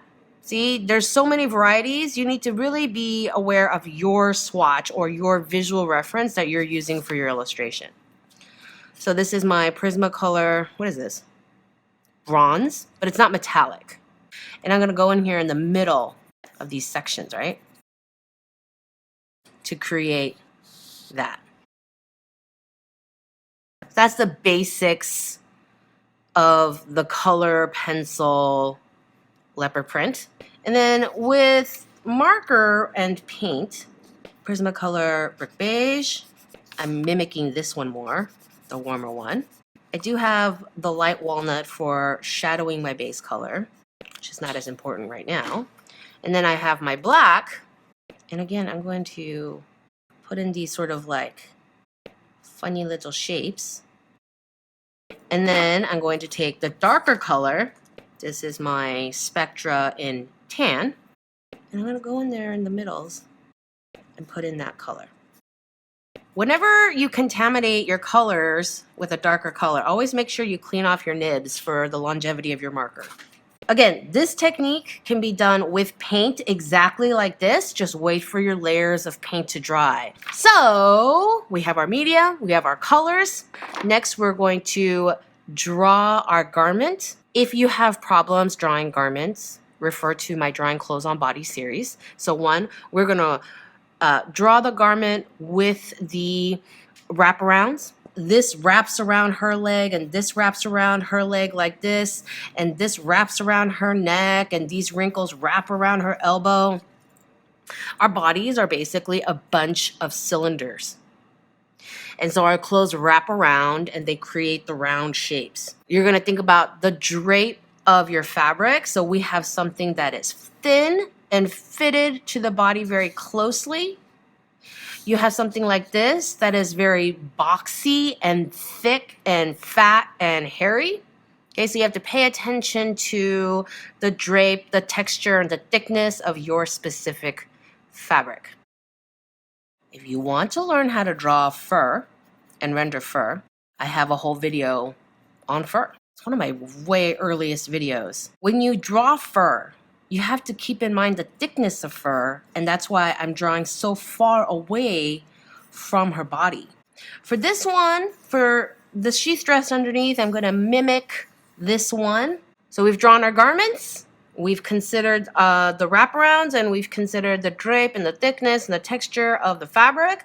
So now we're going to fill in our background color and add in our shadows of the background color. That was light umber 30%. Let's pretend our light source is over here. Drop shadow under the jacket, dark side on the hip, a little bit of the in between the legs, walking kind of shadow like that. And that is Copic Bisque E30. So for this jacket, I'm just going to use the warmer colors just so we can see the difference. And for fur, I do prefer a brush tip. I don't need it, but especially if you're a beginner, it'll probably be helpful to you. And again, this side gets the shadow because it's away from the light. The jacket overlaps. I did it the wrong way. Okay, whatever. But when the jacket overlaps, especially on a fat fabric like this, you're going to see that overlap shadow. The collar is going to drop a tiny shadow onto the body of the jacket. And then this side, of course, is going to get the shadow away from the light. Armpits are always dark. Okay. So we have the base color, we have the shadows, okay? And when you're doing a pattern, if you watched my how to render any striped fabric video, then you know that I went into grain line studies and the direction of the grain and how it affects that. But with leopard print, it's random, okay? There's like a general up and down direction, but it's not as strict and showing off the grain and the direction of the grain like stripe is. So we don't really have to get into grain line studies for leopard print. We do, however, have to scale down the fabric correctly. So I use the palm to palm method. Okay, so if you have a fabric swatch, put it next to your palm and see how it scales to your palm. I chose these two samples because you can see the hand in each photo. So in this one, that's the size of her palm.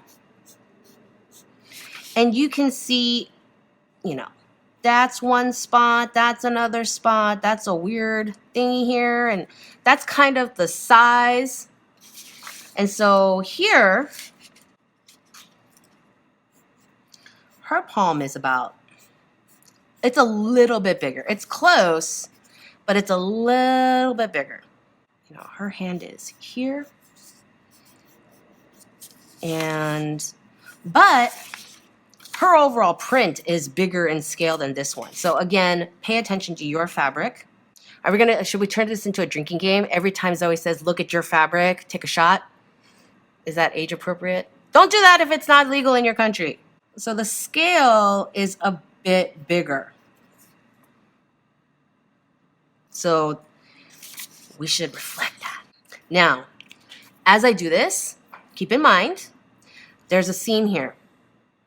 There's two seams, and I did that on purpose, okay? Can you see how the fabric pattern breaks at the seam here? Okay? I want you to show that in your rendering. Also, another common mistake that I see students make is they don't take their print to the edge of the fabric because they're afraid of making mistakes or whatever. But the pattern goes all the way to the edge and wraps around the sleeve and wraps around to the back. Okay? I call this the halo effect, where students, they're so scared they put the pattern here, but you need to sometimes put it right on the edge so that it looks like it's wrapping around to the back. All right? You'll see that this one, the pattern, the spots are more closed. Also this one. This one, they're more open. You see that it just looks like 4 spots instead of an actual enclosing circle. Again, pay attention to your fabric. Oh no, I said it again. This is the part where things start looking real tedious. And so students will start doing this thing where their spots start getting bigger and bigger and bigger. When I look at an illustration, I can tell when a student started getting tired. Do not grow your print, whether you're doing polka dots or a stripe or a plaid. Do not start making things bigger because you're tired of rendering. Trust me, I am so aware of the temptation.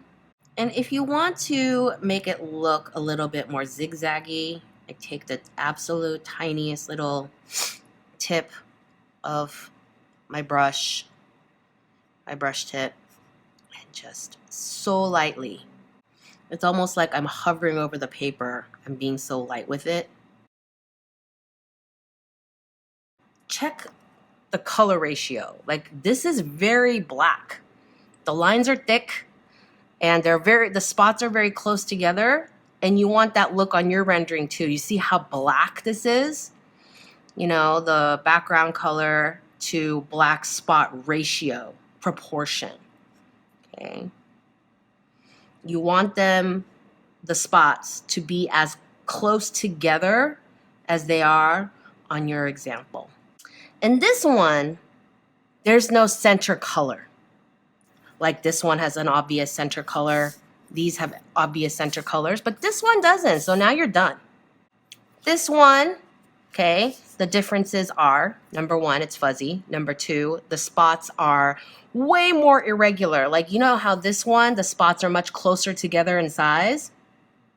This one, the sizes are totally all over the place. I chose these 4 examples on purpose, okay? So you can see a whole range.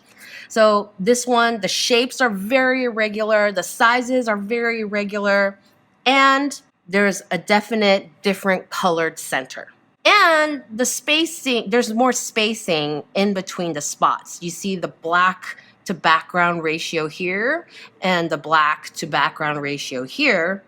There's more space. So we're gonna show all those things in this rendering.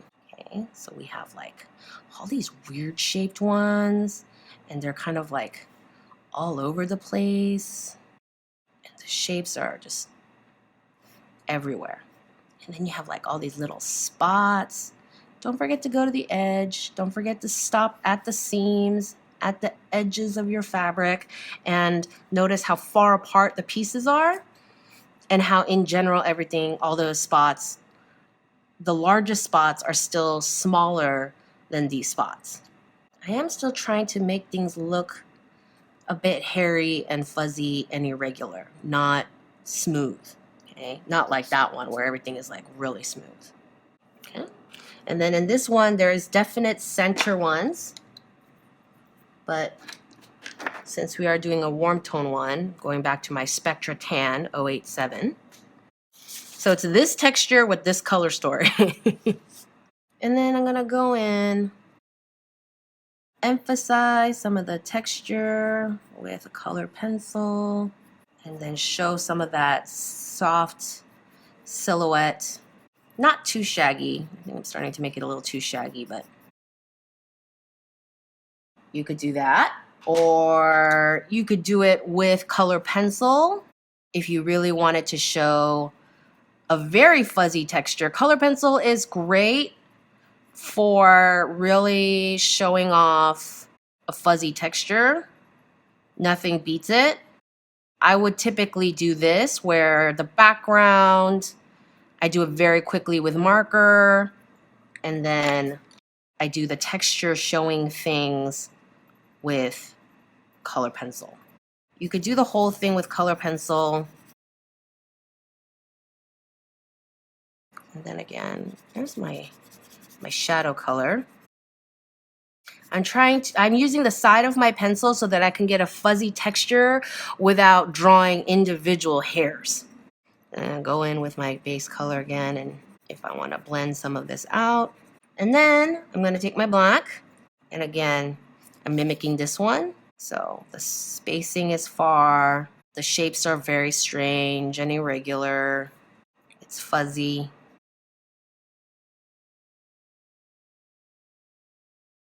And then this is Prismacolor Bronze. Another thing you can do if you really want the black to show up is to use a fine liner. This is a Staedtler brand. And put that on top of your color pencil. And again, go back in with that bronze for the centerpieces. So if you want a more potent black, you can use that fine liner on top of your color pencil if you like. Or if you have something like this where the leopard print is very small in scale, you can just do the whole, like you could do all these with fine liners instead. Or fine tip markers, what have you.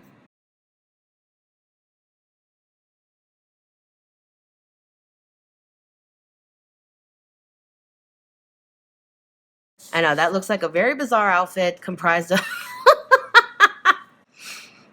That's hilarious looking. Anyway, but I do think I got my point across on how you can render pretty much any kind of leopard print fabric, regardless of the background fabric, regardless of your color story, regardless of, you know, what kind of spot iteration you're getting. All right, so you know the drill. Hashtag always be practicing. Hashtag practice not magic, because we are not made of magic. We are made of practice. Hashtag if your first one sucks, you're right on track. Don't forget to like this video if this video was helpful for you, and if you would like me to do more rendering videos in the future. And I will see you in the next video.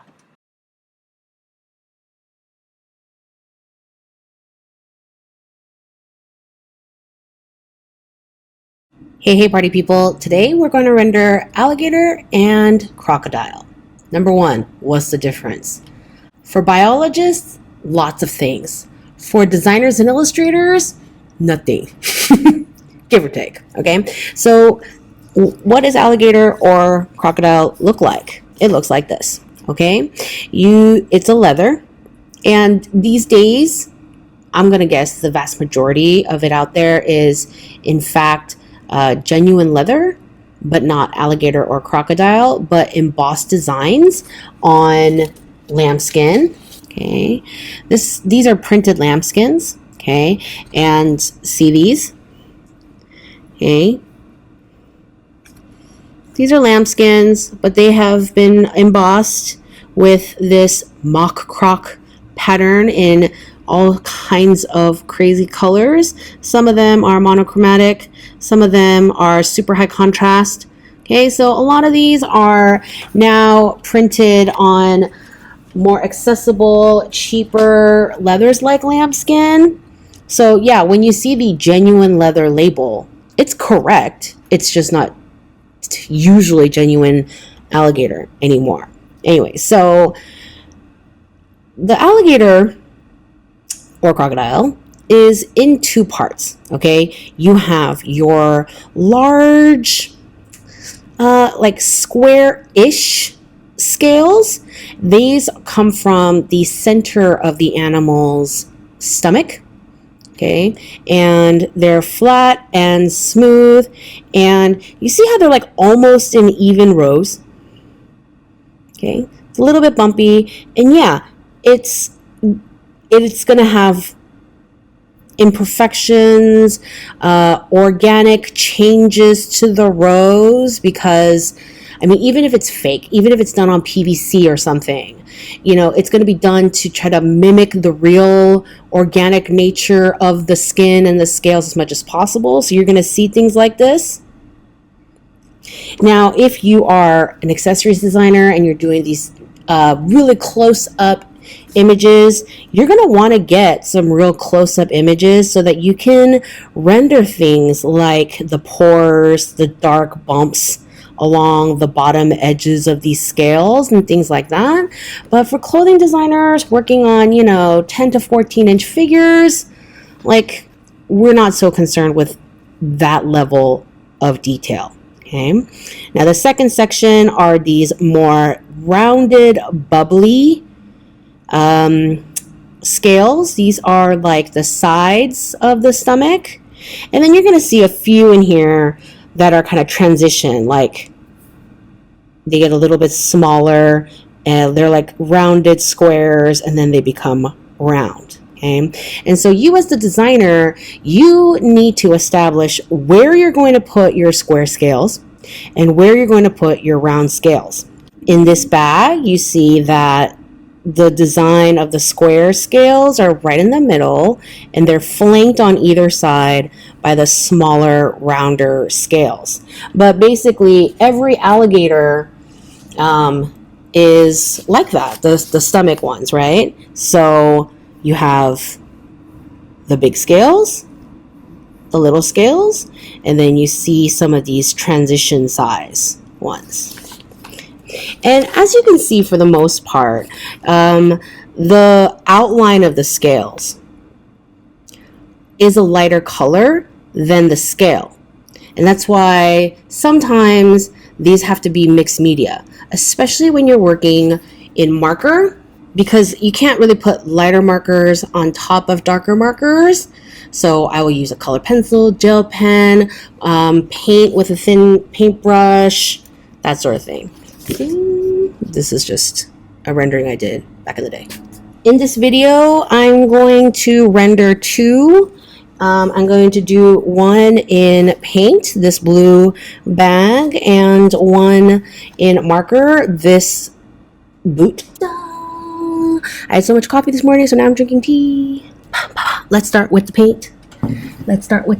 So, for these tutorials, I don't always spend a whole lot of time trying to mix the perfect color match. But, if you're doing this for design communication, You should really spend time trying to get a good color match. For me, I'm just going to try to get a blue because I'm really just showing off technique. Right now, I'm using the Winsor & Newton Primary Blue Gouache and some of this Daniel Smith Extra Fine Watercolors in Phthalo Turquoise. And I'm probably going to end up using some of this Cotman Watercolor Ivory Black. For those of you who don't know, I love gouache. I like watercolor. I prefer gouache, but if I'm not really all that concerned about how opaque the paint needs to be, like I'll use whatever color I need, regardless of whether it's gouache or watercolor. This one is really shiny and smooth and glossy, so I'm using hot press watercolor paper, and it's smooth. Okay, there's no tooth to it. You can see that? I don't want a bumpy texture on the paper to fight with these smooth scales. So when I'm doing this, you see how you have like this almost marbling effect with all these darker blues in here? Okay, I'm going to try to do that with a wet on wet technique. So I'm going to first lay down this light blue. Okay, maybe a little too bright, but we're going to roll with it. Remember what I said about not really worrying about matching colors right now? I really just want to show you the technique. And I want to get a little bit more opaque in the color. And I am deliberately making this uneven in color. Like all these uneven blues, they're all in the same family, but it's not solid brick of an even shade. Okay, you've got all this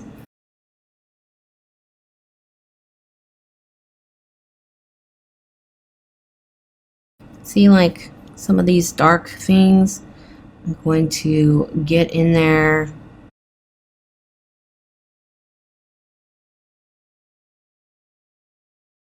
with some of these darker patches.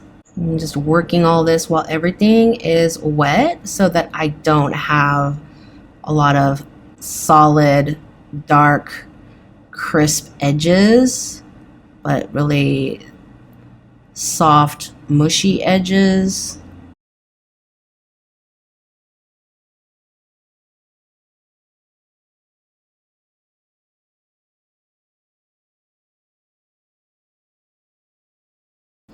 Not trying to be particularly exact, but just kind of laying that down there.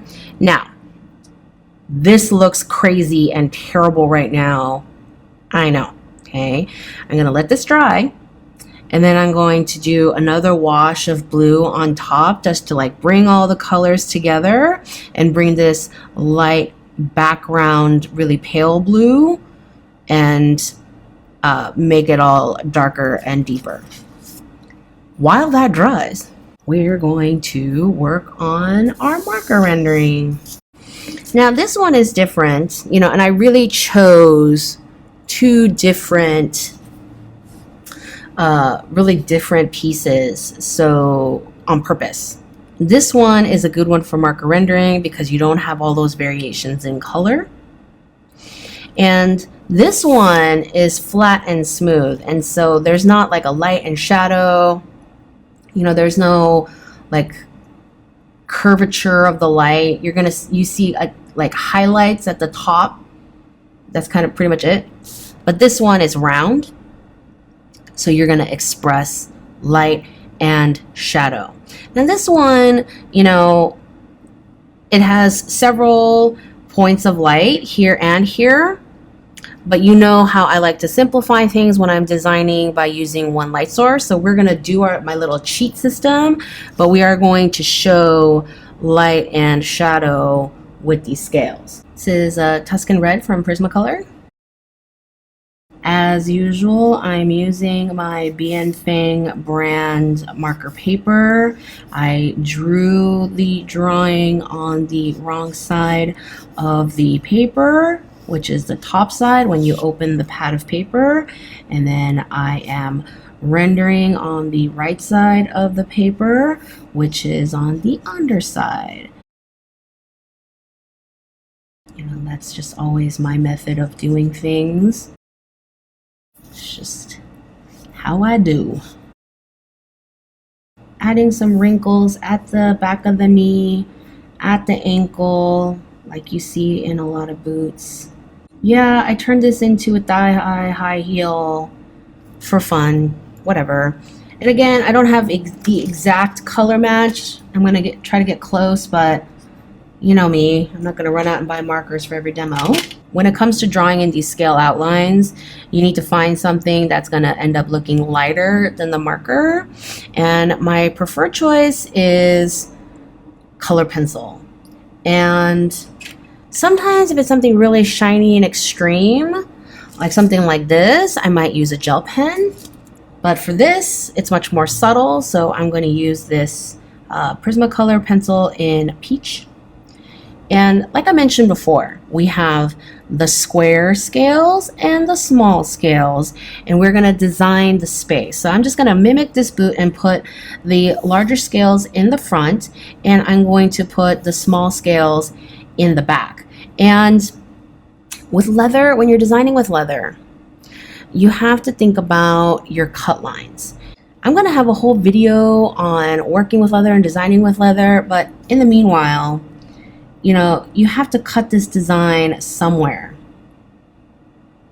So I'm just going to mimic that cut in the front like this, like that, and then put in a little side piece like that. And then I'm going to put the rows in the front. They're curving, they're perpendicular to the grain, they're not perfectly straight, they get a little bit crooked, but they are pretty even. The verticals, okay, they don't do this, okay? They don't make hashtags or tic-tac-toe lines or whatever. They kind of do this sort of thing, right? They're not perfectly lined up. So this is bad, this is good.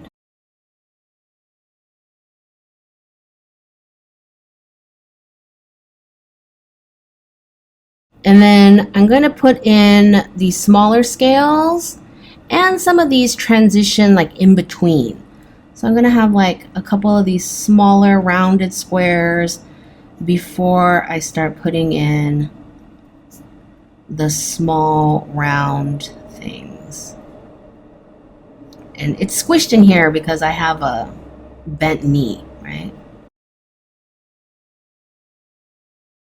I hate sharpening pencils because I am so lazy. Okay, don't start shrinking things just because the silhouette is shrinking. The scales need to stay the same size. It's just there are fewer of them because the boot is becoming more narrow. Now, we're going to address the light and the shadow.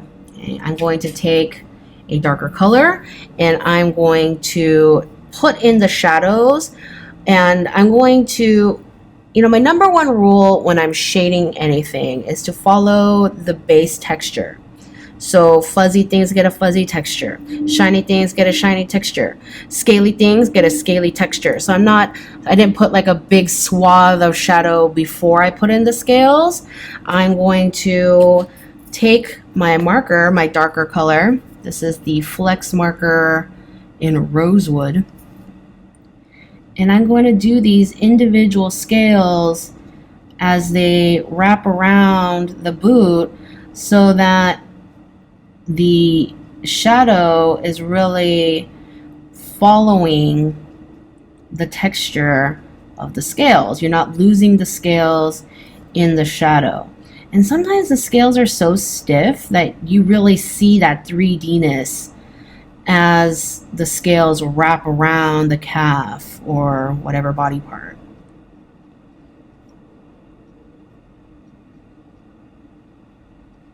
And, you know, these scales are small enough that they each can be a shadow.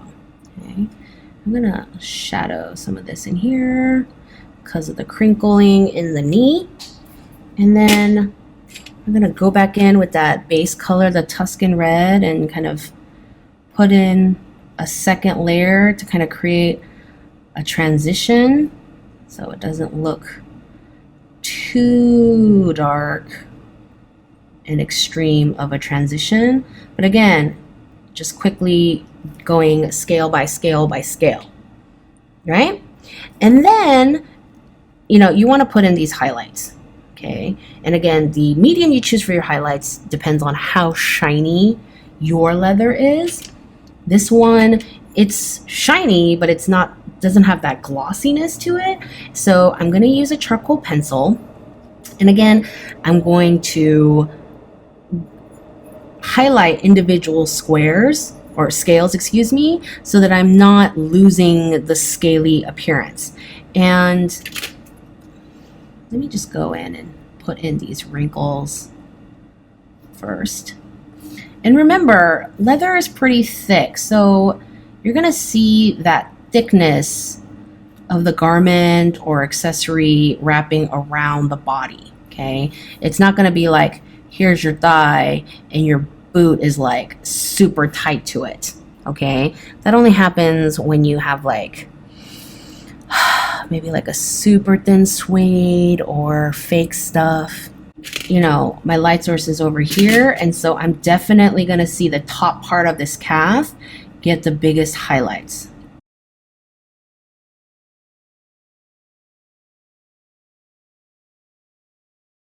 So I'm creating a highlight on that top part of the calf and kind of let it trickle and fade down as it curves down.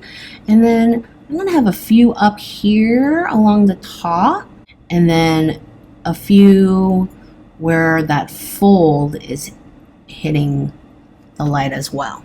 And then I would do like a couple here as it faces the light. And then I'm gonna go ahead and outline the whole thing. I'm not interested in making it perfectly smooth. I'm gonna show a little bit just of the little subtle things of the texture.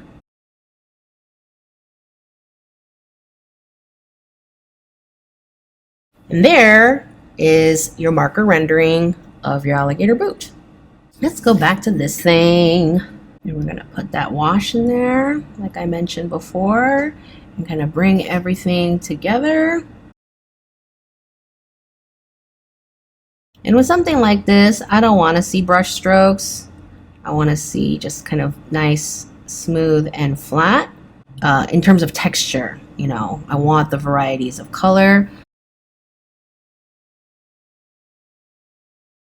And again, I'm going to let this dry before I start drawing in the scales, okay? Now, whenever you use dry media on wet media, like if you're planning to draw with pencil or color pencil on top of a painted thing, you want to make sure that the paint is 726% dry.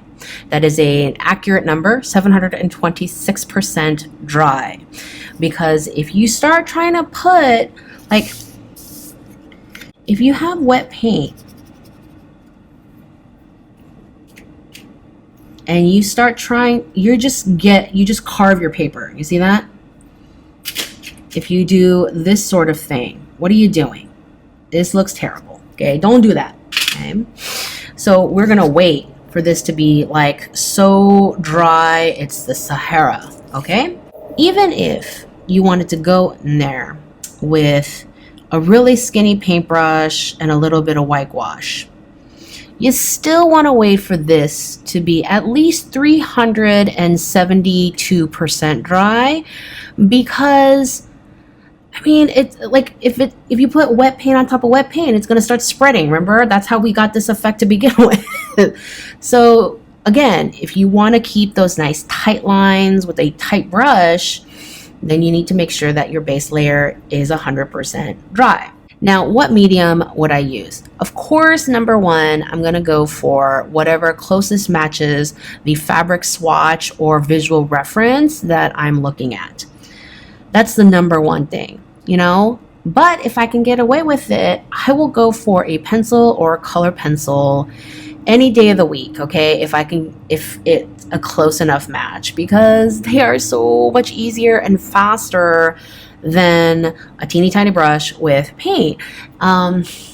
Because at the end of the day, for the kind of work that I do, speed is going to be a factor. It's always going to be a factor. But you know, some people don't care. Some people want the 100% paint. Some people love the painstaking detail work. Like when the mood strikes me, I'm really into that. So I'm not dissing anyone who's into that.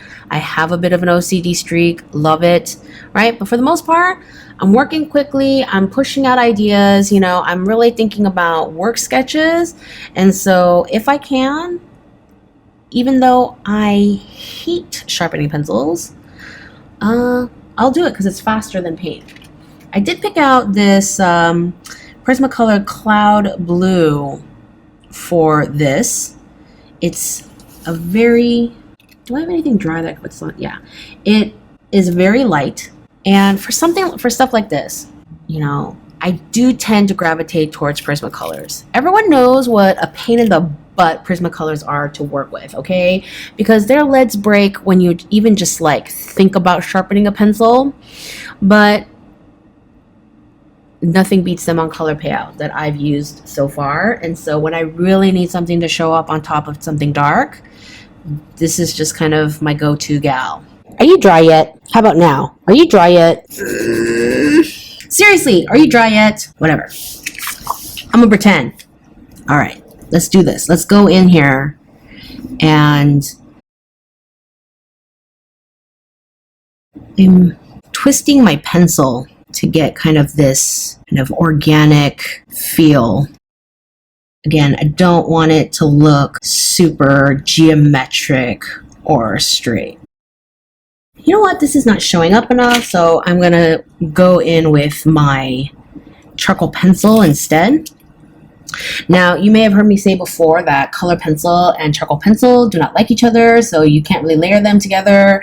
And I know that. I am gonna try to put them next to each other. See, there's like a wet patch there. And so can't create the color I want. Now you know what I'm talking about when I say this has to be 726% dry. And now I'm going to put in these verticals.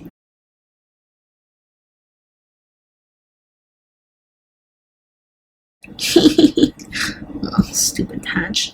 Again, not trying to make them straight up and down, but really be more organic. I'm going to put in a few of these transition pieces and then put in small squishies. And again, not little circles. Like when I was doing the marker one, it looked like I was doing circles because everything as it gets smaller gets a little bit more vague, less precise. Yeah, that's better. Less precise. But the bigger your rendering is, the more precise you should. That's so redundant. You know what I mean. I'm so out of practice with these like rendering tutorials. And you're like, Zoe, practice not magic, so you should just do more rendering videos. Tell that to my request queue. I'm not saying that I mind, but I am getting fewer drawing requests and more industry experience and technical design stuff. That's cool. I like all of it. The next fabric videos are coming up. The next in the drawing clothes on body series is coming up. The rest of the Kathleen videos are coming up. Tech Packs Part 3 is coming up. Oh yeah, Print Design Part 2 is coming up.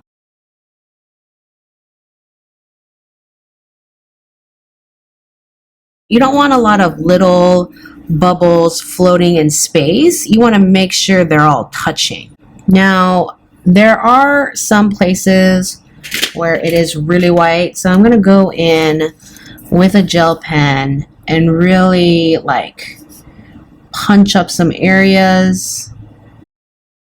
Again, this is just like a flat surface. It's not like the boot where we had, you know, highlight and shadow coming around, but we do have the light coming from above. That's where we're getting this highlight here, and then like the top of each of these rows of scales. And notice that the rows, the horizontal lines are very strong, and the vertical lines are softer and thinner. So that's why I'm going in with my gel pen and really making these horizontals pop a lot. Okay, and then I'm going to take a little bit of white. Don't use your teeth, kids. Okay, and we're gonna just put that highlight along the top there.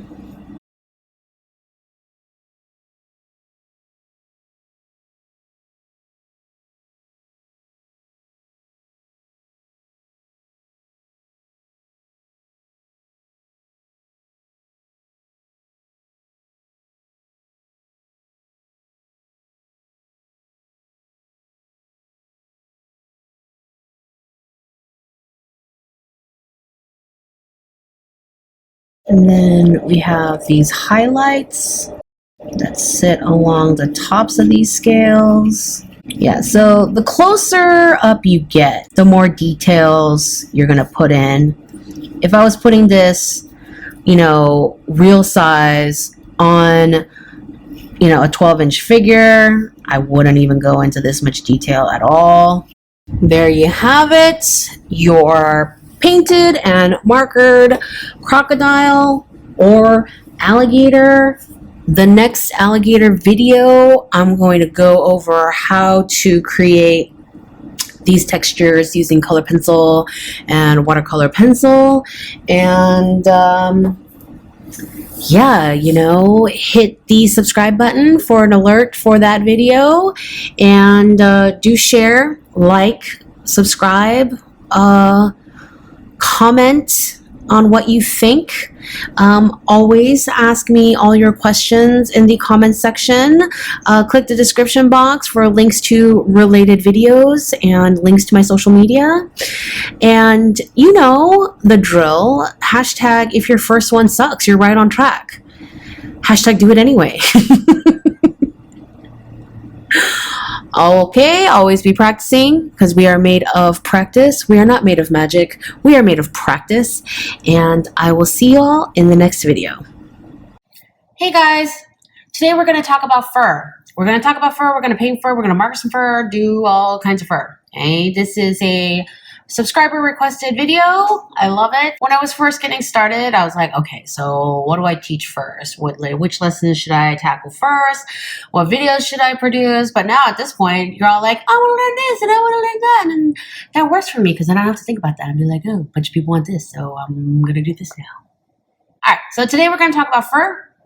I'm going to break down a few of my principles for rendering most furs, and then I'm going to demo a few techniques. I'm not going to render one complete garment because there's too many techniques to cover, too many styles of fur out there. So I'm going to show you a bunch of different techniques, and if you have any questions or you want me to get more specific on certain things, you can drop me a comment and I'll follow up with a future video. All right, let's start from the beginning. When you're first designing fur, you're going to draw your basic shapes and silhouettes, right? Now, when you draw fur, draw it big. Nobody wears fur to look skinny. You know, some people, they're like, oh, you know, my legs are going to look so skinny compared to this ridiculously thick fur. Yeah, okay, you can think of it like that if you want, but the whole point is the fur is going to be thick. Look at this. Nice, thick, red-dyed chinchilla, you know, big, fluffy, curly shearling, big coat, thick cape, giant fur trim around her head. You know, look at these. You notice how with this like really thin fur trim, the jacket just looks a little bit less luxurious than this giant fur trim, fat fur collar that spans the entire height of her neck. Big, giant coat hitting mid-thigh, very thick and plush. Looks wonderful. So draw big shapes. Number 2, fur is denser in the center and then it spreads out, just like hair. You know, hair, I've said this a million times in hair tutorials, hair is denser closest to the body, to the head, and then it spreads out. So you see places like here, where in here it's completely opaque and filled in with fur. And then as things get spread out, you see gaps. And so it's almost like a light halo. More so here because the individual strands are pulled apart even more. Here you also see a halo of lighter color because there's more gaps in between individual hairs. And you see here in this long shaggy collar where you see all these gaps. And so your color is going to be super dense in the middle, no gaps. And then the edges will have gaps. And so you can paint them lighter. Or not even paint them at all and fill them in with color pencil or other media later. Number 3, render in the direction the hair is going, growing, and blowing, just like hair. So in this case, you can tell in this photo shoot that there was a fan and the hairs are going in this direction and it's blowing in this direction. And you're going to render all those individual curly hairs in that direction. This one, you can see they're coming out from a center point. Out, out, out, out, out, out, out. Number 4, you're always going to shadow and highlight according to the texture. If you look at videos like my shiny fabrics tutorial, all of my shadow and highlight shapes were really clean and smooth and round because I wanted to emphasize the slick surface of these shiny fabrics.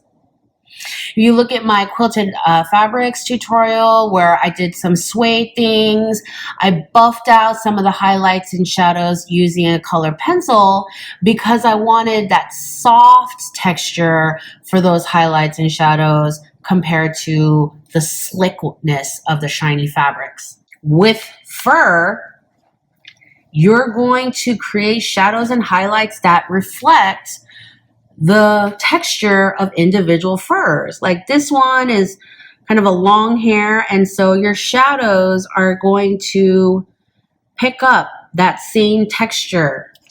In here, all these shadows in here retain that curly shape, and so do the highlights.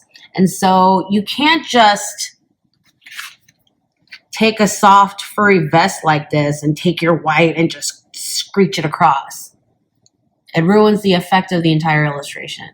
Number 5, you're always going to have a broken line silhouette. What I mean by that is, when you're working on a collar like this, if you want to draw it, you're not going to draw this shape. Okay? Your collar is going to end up with a broken line along the edges to show the texture of the fur. So everything is going back to the texture, the furry texture. That's the number 1 thing, right? Okay, so now that we've got that done, I'm going to show you a few things. Even if I'm working with marker, I like to use a rough cold press watercolor paper because the texture of the paper helps me render furry, fuzzy textures. If I'm working on marker paper, I will actually put down a sheet of the rough paper underneath so that I can use the texture of the cold press paper through this thin marker paper. So I drew the coat, really big, fluffy shape to emphasize the thickness of the fur. And you're going to draw it really lightly because later on you're going to put in the broken line silhouette on top. And you don't want a thick outline shape to fight that later on. Rendering in the direction the hair is going. Fill this in. I do prefer brush tips for fur, much like I prefer brush tips for hair.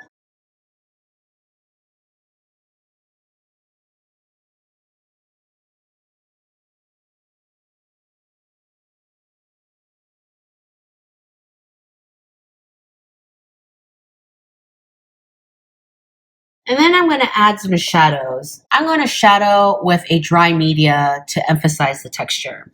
So I'm going to say that's my light source. I'm going to use the texture of the paper to help me create textures in the fur. This is how I would treat a short hair fur.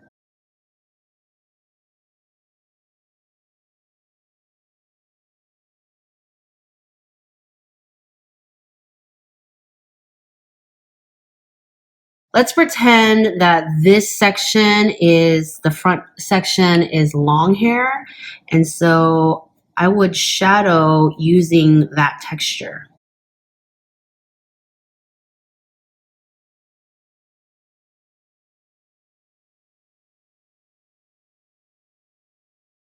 So I'm kind of giving a texture overall while emphasizing the shadow areas.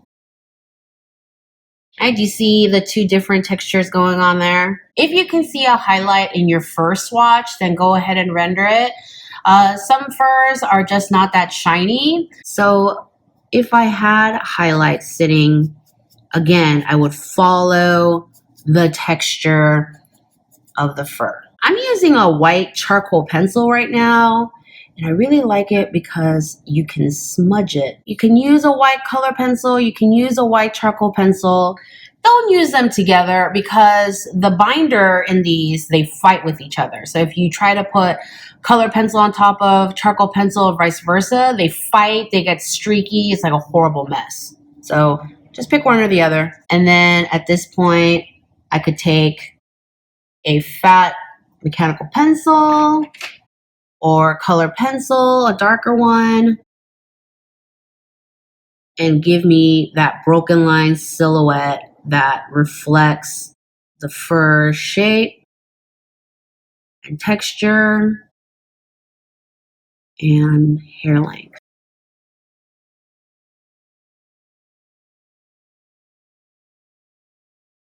And I would intersperse some random. And then this one, remember, long, that different kind. And you can do this exact same thing with paint. Just make sure that your paint dries before you put any kind of dry media on top. Otherwise, you'll just get a muddy mess.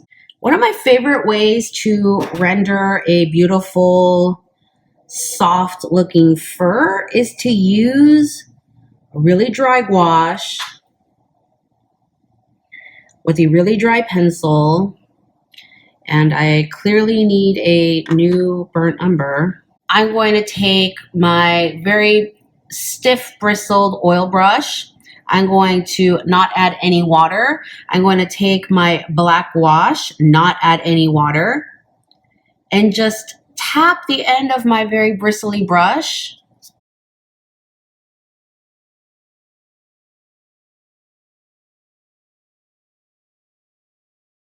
And, you know,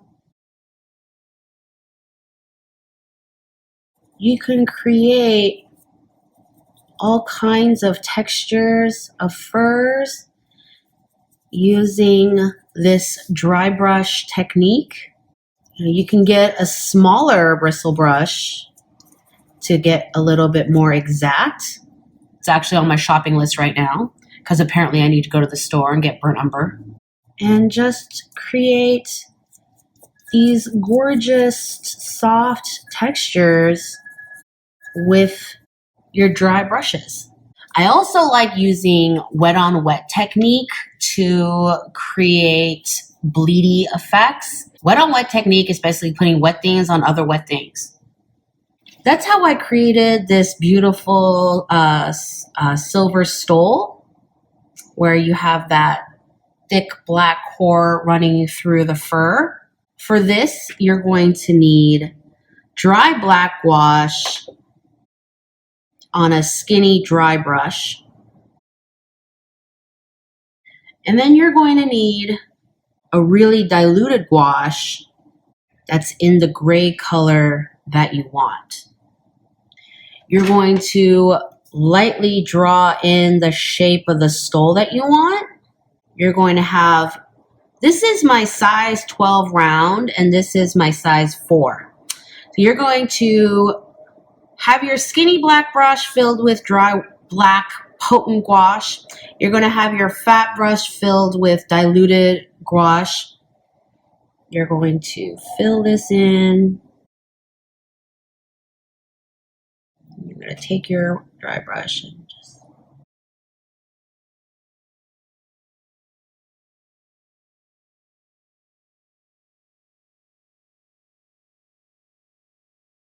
Anytime you want to scoop up any excess paint, what you just need to do is squeeze all the paint and water out of your brush and just tap it to your paper.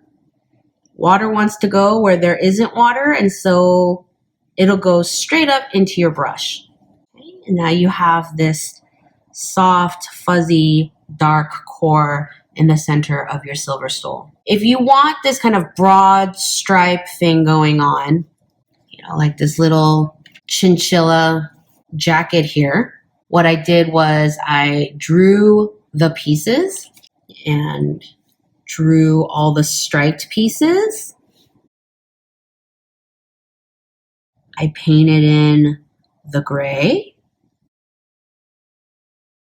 And then just like I did for quilting pieces, I shadowed each shape, each individual shape. And then I took this flat shader, very skinny, very flat. And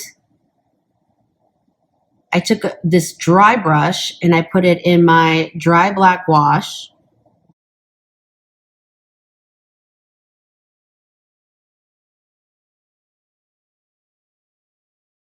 If you want it super potent and black like this, you have to wait for the bottom layer to dry. And then you get that rich, black, hairy, soft edge. And that's how you do a chinchilla.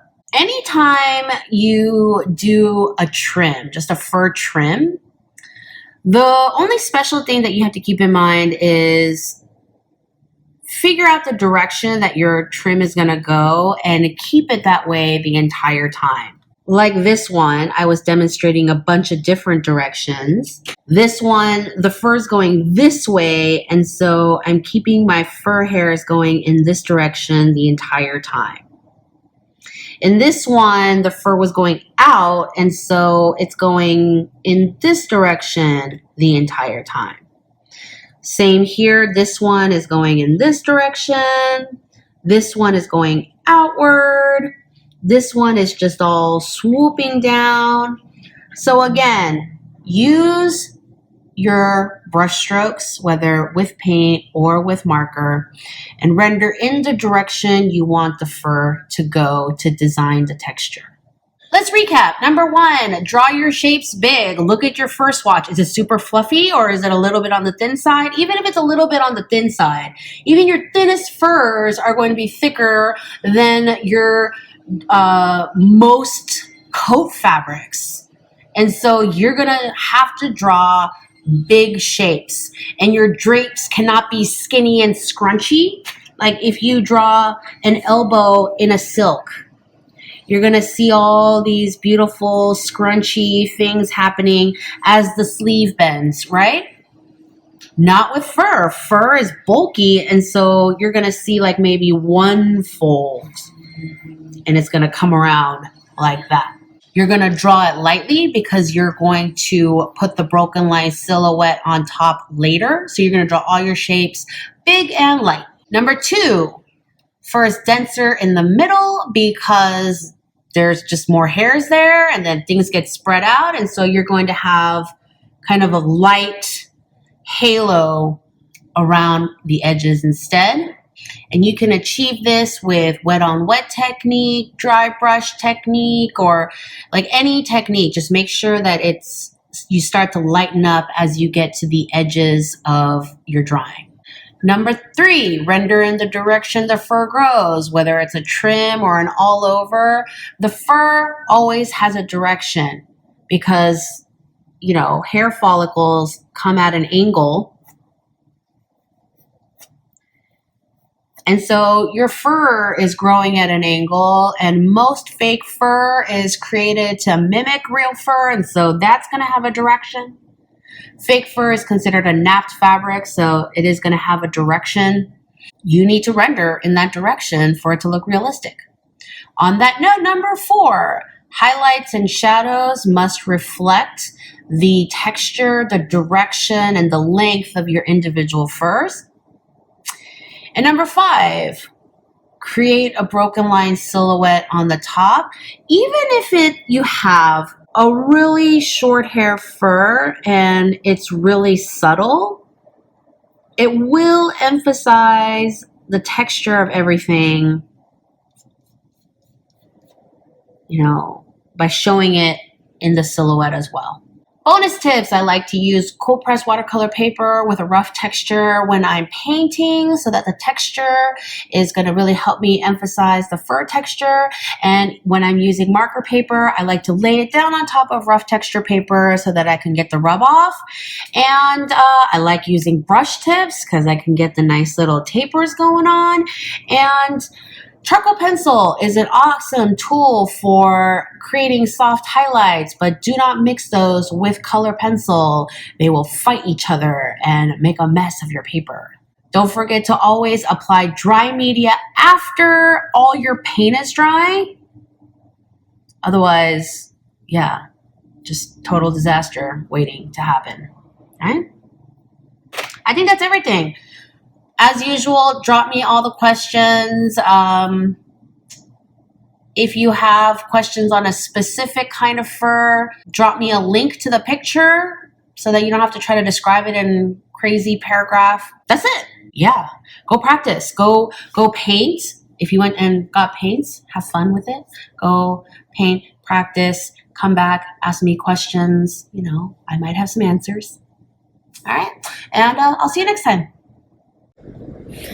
I need to calm down. There's too much coffee in my system. I went to Whole Foods this morning and they were having customer appreciation day or some crap, and they were handing out free coffee. And I mean, give me a break. Do you think I could turn down free coffee? I mean, let's be real. Okay.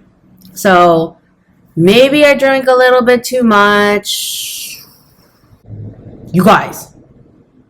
Today, we're rendering feathers. I want to mention a couple things before we get started.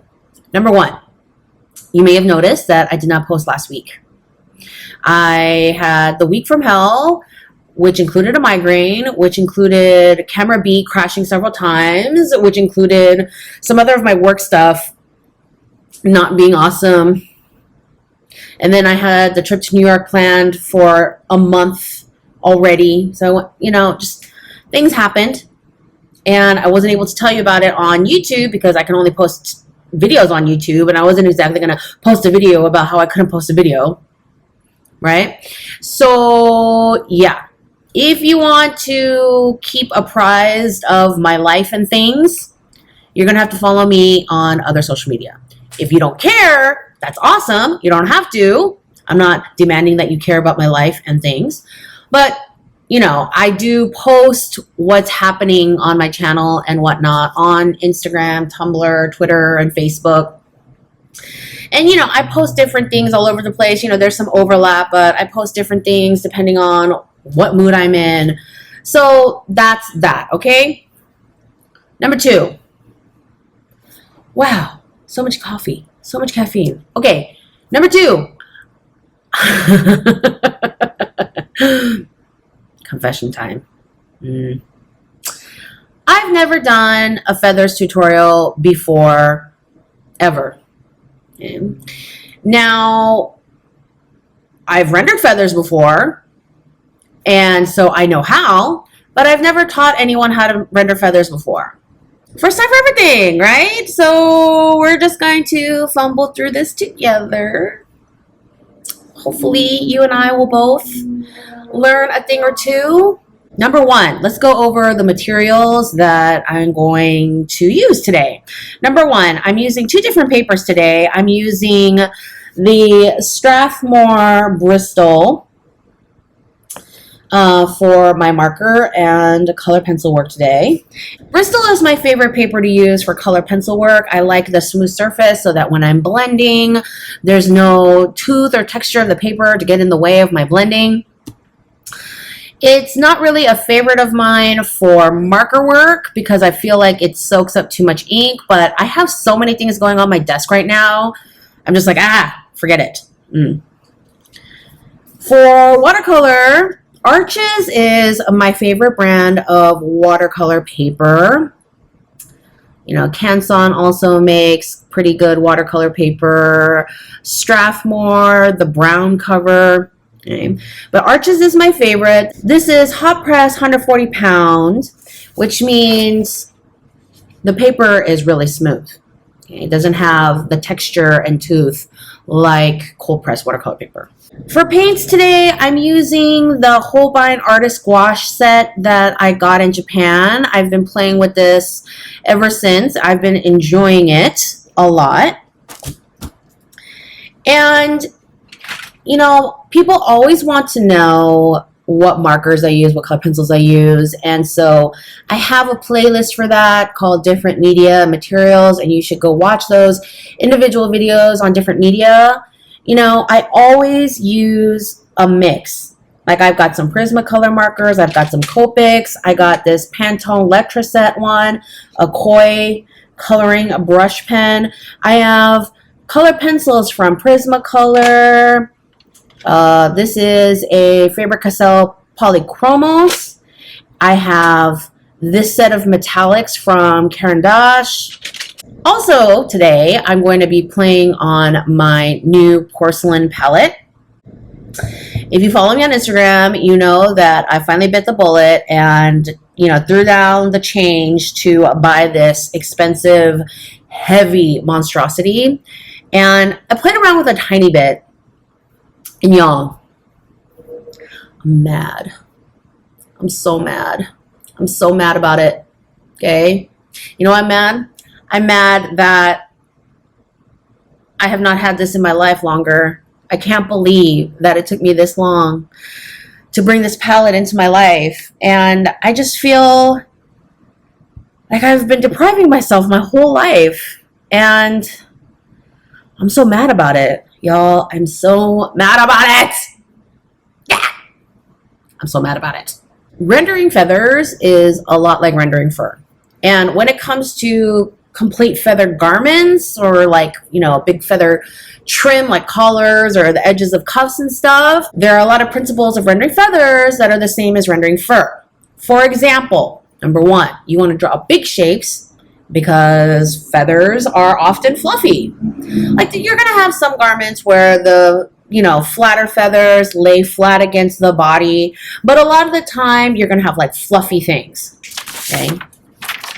Fluffy things. Okay, here's her waist.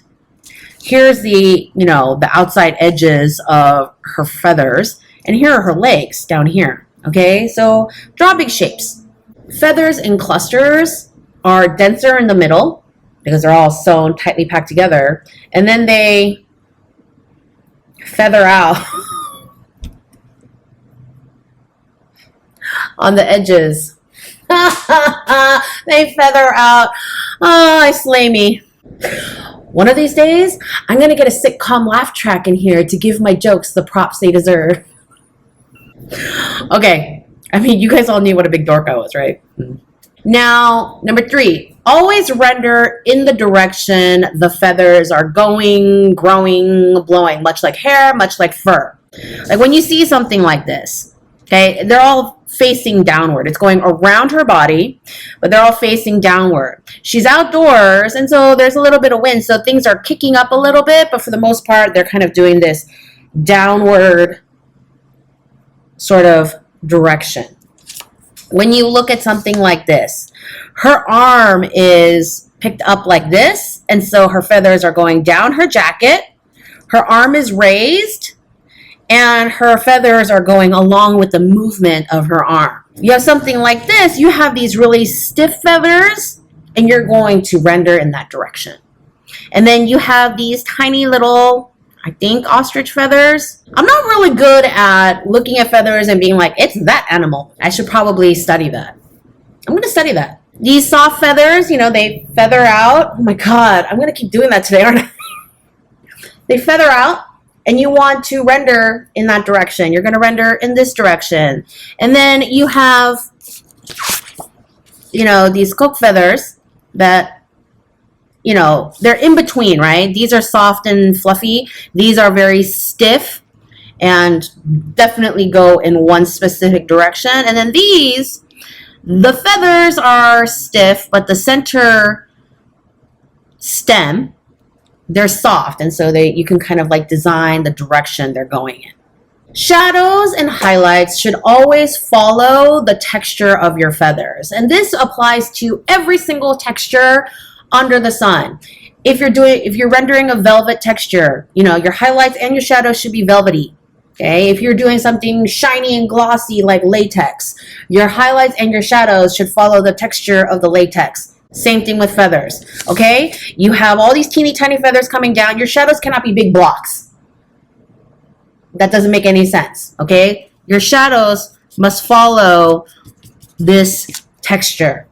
When I'm rendering, if you are having a hard time figuring out why I place the shadows, where I place them, go watch my Making Figures Look 3D with Shadows tutorial, and I'll drop the link in the info box. Always, you're going to, when you do your underdrawing, you're going to lightly, oh so lightly, draw the outer shape of a garment. You're going to draw inside super lightly. And then you're going to have a broken line silhouette past your initial silhouette, okay? Because all of these things, there's nothing smooth on the exterior. Like these are kind of smooth, but that's because they're individual feathers. But when you have anything like this where you have multiple feathers, you're going to have a broken line silhouette along the edges. So your interior underdrawing is going to be super light and inside, and then you're going to render past that line, let things feather out and bleed, and have this broken line silhouette. So those are your basics. Go render. Oh, you want me to render some? Fine. Fine. God, you guys are so demanding. Okay, not really. I'm going to demo things with marker, with paint, and with color pencil. You know, I can't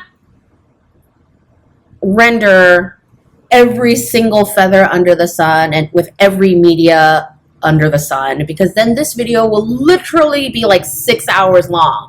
And I know most of you are like, oh, Zoe, I really like your in-depth long videos. Yeah, I get that, but nobody wants a 6-hour video on feathers. I promise you, okay? If you do, there's something wrong with you. I'm kidding. There's nothing wrong with you. You just really like feathers. It's fine, okay? I'm gonna go over kind of broad, general, popular feathers.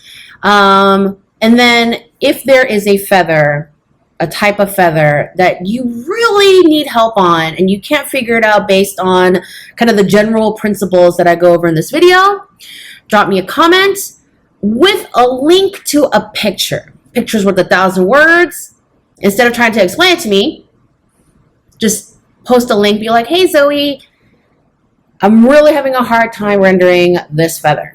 And if I have a bunch of these requests, then I'll make a second feathers video later on.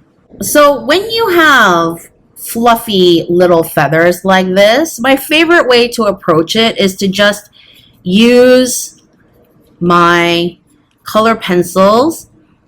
And I never zigzag because then I don't get that tapering effect. I want to push out to get it to taper at the ends, and it's hard to do when you're trying to zigzag. I mean, I can do it because I've been drawing for as long as I have, but it's easier to taper if you start at the stem of your feather and then taper out. Same thing with something like this. You want to make sure that your color pencils are super sharp, okay? And you want to follow the strokes as well as you can. They're light, they're fluffy, and so you want to lighten your hand up so that you get the loose feathery look. You see how here I was making sure that my strokes were stiff and going upward. And then here I was just a lot looser and just letting my hand just flick out. And then when you have your stripped cock feathers, see, these feathers actually are just regular feathers all the way down, but they strip part of it. So they're these solid feathers on these skinny little stems. And so I draw the skinny little stems. And then again, I get in here. And these are a little bit more compact and stiff like that. When it comes to markers, I of course prefer using a brush tip. And here's the thing.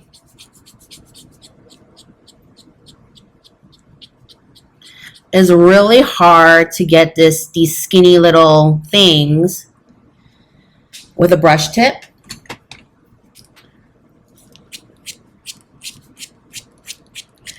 These are, okay, so these, I don't see them in the US anymore under this packaging. But there are brands out there that have the third tip. You're going to need this super skinny tip, or you can use fine liners in order to get these super skinny little feathers happening. But again, it's that same like really soft, wispy flick, flick, flick, flick stroke. Honestly, even if for something like this, I'm using the marker, I will still like to go in with a little color pencil and kind of soften the edges up because I think it looks more feathery that way. Same goes for paint. You know, you can flick, flick, flick, flick, flick, flick. But again, once the paint dries, I would like to go in with a little bit of color pencil and create these soft edges. I have a couple of oil painting brushes. They're super stiff hairs, and I use them for watercolor when I want to create a specific texture. So I really like these because I can get super abusive with them. I'm so precious with my sable, and then here I'm just like, squeeze the water out. And then pick up some paint as dryly as possible. And you can get these like super soft, like goose down feathers effect from it. Bing, bing, bing, bing, bing, bing. And then this one also has that goose downy look, but more control because the brush is smaller. Okay, so always render in the direction it's going. Create the dry look. Okay, create your feather shapes. Now, when I have really large feathers like that, all jam-packed all over, I will put in a little drop shadow so that you can see how the feathers are not a print, but large, pretty thick feathers stacked on top of each other and for them to look more 3D. But with feathers like these, forget it, okay? You're not going to put a little drop shadow behind every little feather like this. It'll look super messy and over-rendered, and it's completely unnecessary, okay? If you have a big cluster like this, and you want to put a drop shadow behind the cluster, that works, but not for each individual feather. So let's render this. This is kind of a popular sort of look where you have an all-over fabric that either it has real teeny tiny ostrich feathers all over the whole thing or some fake version thereof. When you are working on a project where it requires you to match your colors to a specific swatch, you know the drill. You go through all your stuff, try to find the best match possible, work under good lighting, test on the paper that you're going to use for your final, right? I'm going to get close. I'm not going to get perfect color matches because I have too many demos going on to go look for them. I'm just going to, you know, get kind of close, right? Here, if I were trying to render this swatch exactly, I would go for something more purpley, but I'm just going to do a cool grayscale for the demo. And you're going to need, whether you're doing this with color pencil or with marker, you're going to need several values of the same color. So for this one, I have 10, 30, 50, 70% cool gray and black. I have the same in the Copic markers. Here's the waistband, nice and clean. And then I'm going to draw very lightly the basic shape of the mini, even shorter than it actually is. And then feathers are going to go past all of that. With color pencils, it's easier to go light to dark. So I'm going to take my 10% and I'm going to lay down feathers everywhere. You don't want to just fill in the color. You want to always render in the direction of the feathers, and you want to make sure that your strokes are about the same length as these feathers, like 1, 2, 3, 4, 5. There's like 5 tiers of feathers in there, right? And so you want to make sure that your feather strokes are short enough so that you get all 5 tiers in there. And, you know, they're going downward and they're sticking out, and yet they're a little unruly. You want the feathers to look a little bit lively. You know, they're very wispy. They're all over the place.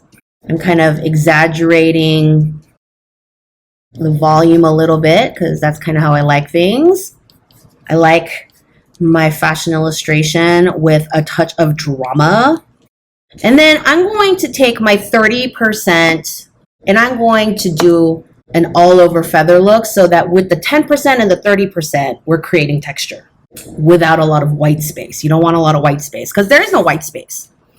That's the thing about Prismacolor color pencils. The colors are awesome, but their leads are so soft that they break super easily. Kind of makes me bananas. Do you see how lightly I drew that pencil before and how you can still see it? I'm super annoyed by that. So eventually, if you're able to do this at all without drawing the base shape, it'll probably be better for you. That got a little long. I'm gonna have to compensate over here. And then I'm going to start building my shadows. I mean, you can see how in here it does get super dark.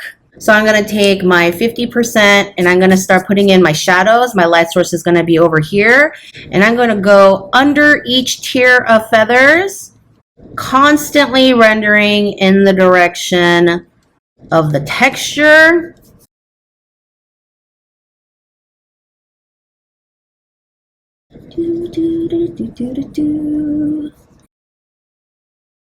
And then this side, of course, is going to be darker in general. And then I'm going to take my 70% cool gray and I'm going to punch up the shadows even more on this side.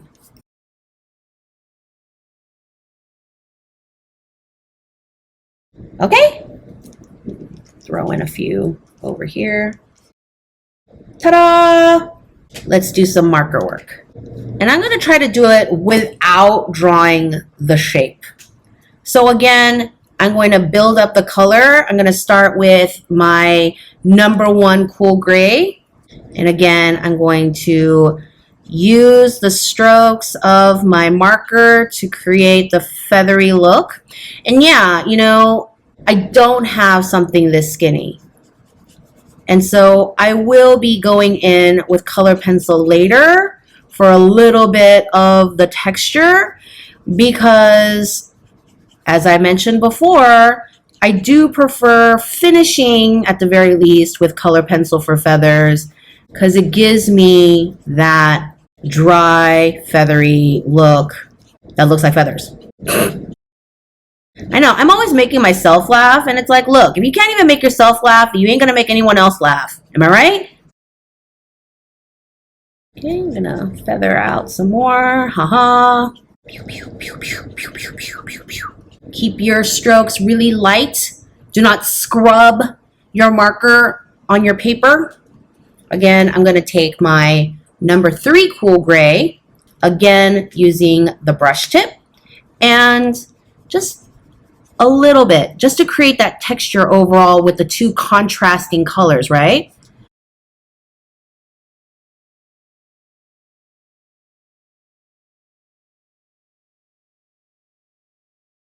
And then I'm going to take my number 5 cool gray, and start adding my shadows, right?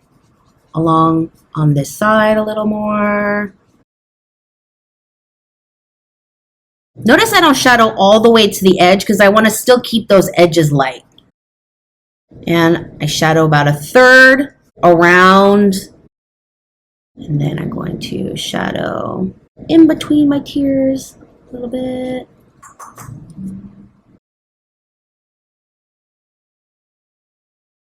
And then I'm going to take my number 7 cool gray and punch out some of these shadows a little bit. And you could do something a little bit more subtle. Like I can get away with doing 10, 30, 50, 70 with the color pencils because you can manipulate the subtleties a little bit more. Markers, not so much. So if you want to do like, more like a 10, 30, 40, 50, that could work too. Okay. Careful with your soft, feathery strokes always. And then I'm going to take my 50% cool gray and I'm just going to get in there and just add a little texture. That's all. A little texture. Make it look a little bit more like feathers. With paints, to get a gray, you know how usually with watercolors, I tell you guys to take your black wash and then water it down with a lot of water and you'll get a nice gray. And yeah, that's still true. But with something like this, you want it to be gray, but you want it to be opaque. And so that is when I will actually mix black and white together to get a more solid, thick gray. So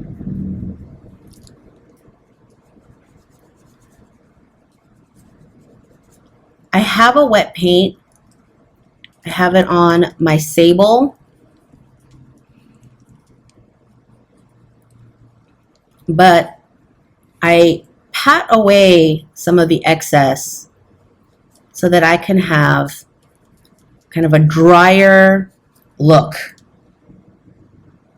I'm not going to do the whole thing all over again. You guys get the basic spiel. Work light to dark carefully, layering the same color but in different values, figuring out where your light source is and placing your shadows. But here's my gouache. It's pretty wet, but I put it on a dry brush and then I kind of reduce some of that, and so that I have a more dry paint on my brush. Okay, you see that? So that you're getting that texture. Let's do some boas, okay? Because, feather boas, right? So with feather boas, you have 2 kinds. You have the ones where you have a lot of feathers and they're curling all over the place, or you have the more marabou style where it almost looks like fur. So with this kind of thing, I would take a single color pencil and I would do a solid core. You can see that it is darker and denser in the middle. Okay, and then I would start lightening up as I got to the edges, and I would let them be curly and stick out all over the place. And I would fill in the spaces as I needed, but still keep that inside super opaque, right? I'm doing all of this with one color. I mean, I'm using carmine red here. It doesn't matter. You need to match your color. And then I will go in and, render a few of these individual feathers that are sticking out. a little bit more strongly. Something like this,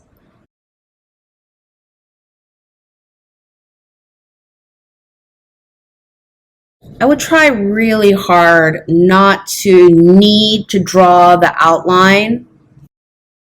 You know, you want your edges to be soft and broken. You don't want it to be perfectly smooth. And then you want your core to be denser and thicker and darker.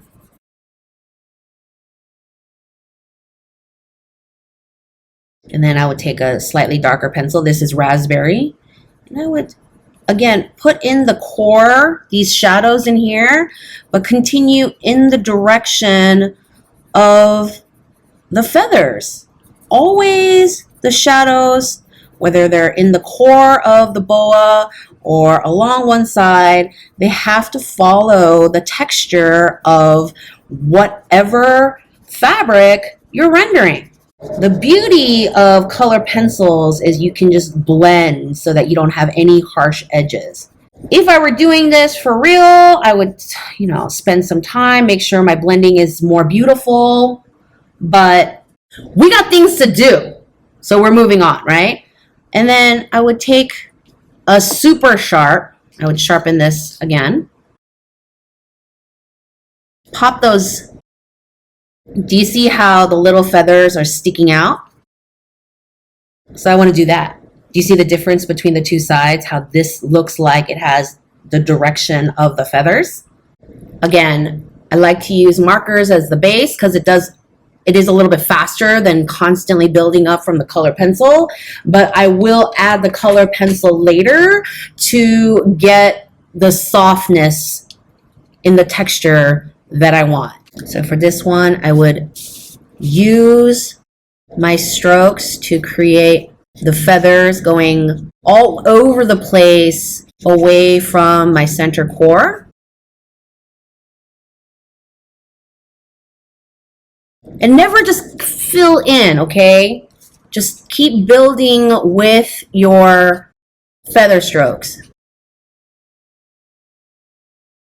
And then in the center with a darker, this isn't a great match, but for you, you would make sure that your markers are matching beautifully and constantly be working with your strokes to create the kind of boa that you want.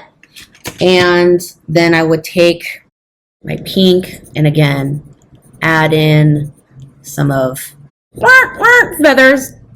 I mean, this is like a crazy boa and they're going all over the place, right? And you want that crazy, you want to mimic that crazy going all over the place look. With this, I found it's actually easier to work dark to light so that you're kind of covering the dark and blending as you go.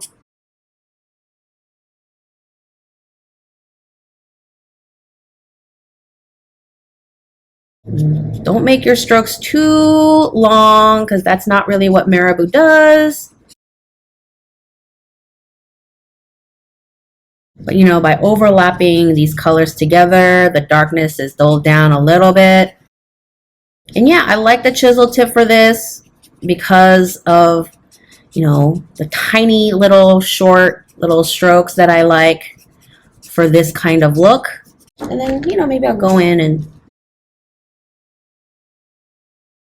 blend it out a little bit more with color pencil. And then really make those edges soft with the color pencil. So those of you who really need to know what colors I'm using, this is, these are all Prismacolors, Poppy Red, Crimson Red, and Mahogany Red. And then color pencils, I'm using Raspberry and Poppy Red. And then with the pinks, I was using a Koi coloring brush pen in Lilac, XBR 123, and the Letraset 244T, and a Prismacolor pink, but as you can see, it's not a great match, so I wouldn't put those together. So for something like this, again, you want the interior to be opaque, because, you know, usually you're going to have a boa on top of clothing. So you want that interior to be opaque and then the edges to be soft. Here's the thing. Let's say you have a person and there are her shoulders there, and then she has this boa wrapped around like this, okay? The thing is, you could paint all this to this edge and to this edge, and then paint the boa. But because you have this feathery edge, you're going to have this white space, or you're going to have a weird overlap. You don't want that.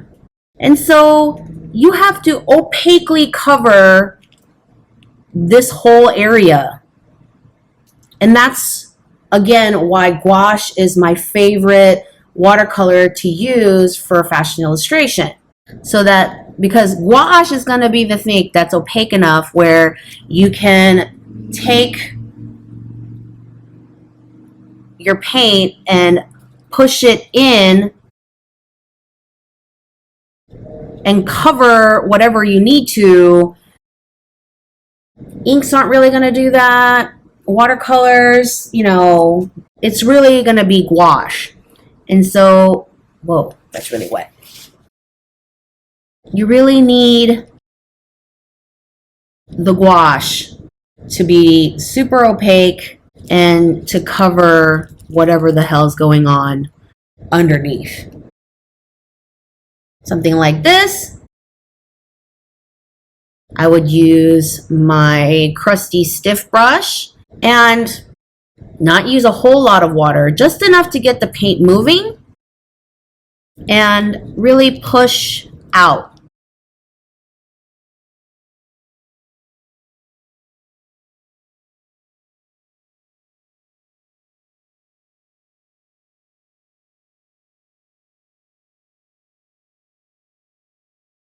And then, again, you know how usually it's like you add less water for darker colors? Well, everything has to be opaque, so I'm going to add a little bit of black to get the darker color and get in there at the core and, again, feather out.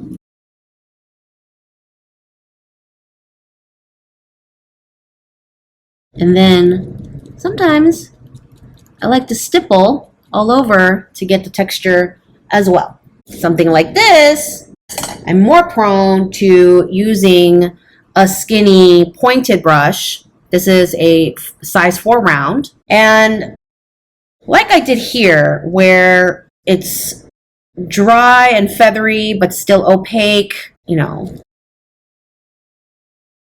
follow the direction of the feathers as they're going around the boa, right?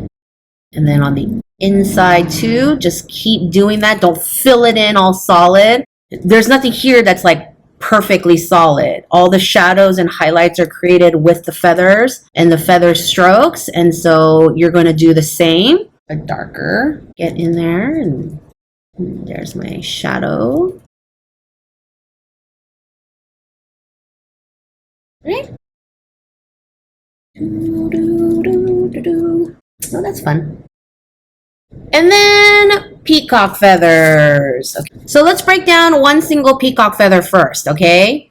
I'm going to take this metallic copper Prismacolor pencil, and I'm going to first draw this egg shape. And then I'm going to take this Prismacolor aquamarine and draw this kind of almost a circle in here. And then I'm going to take my Prismacolor violet blue and put in that funny Miss Pac-Man shape in here. And color that in. Color that in.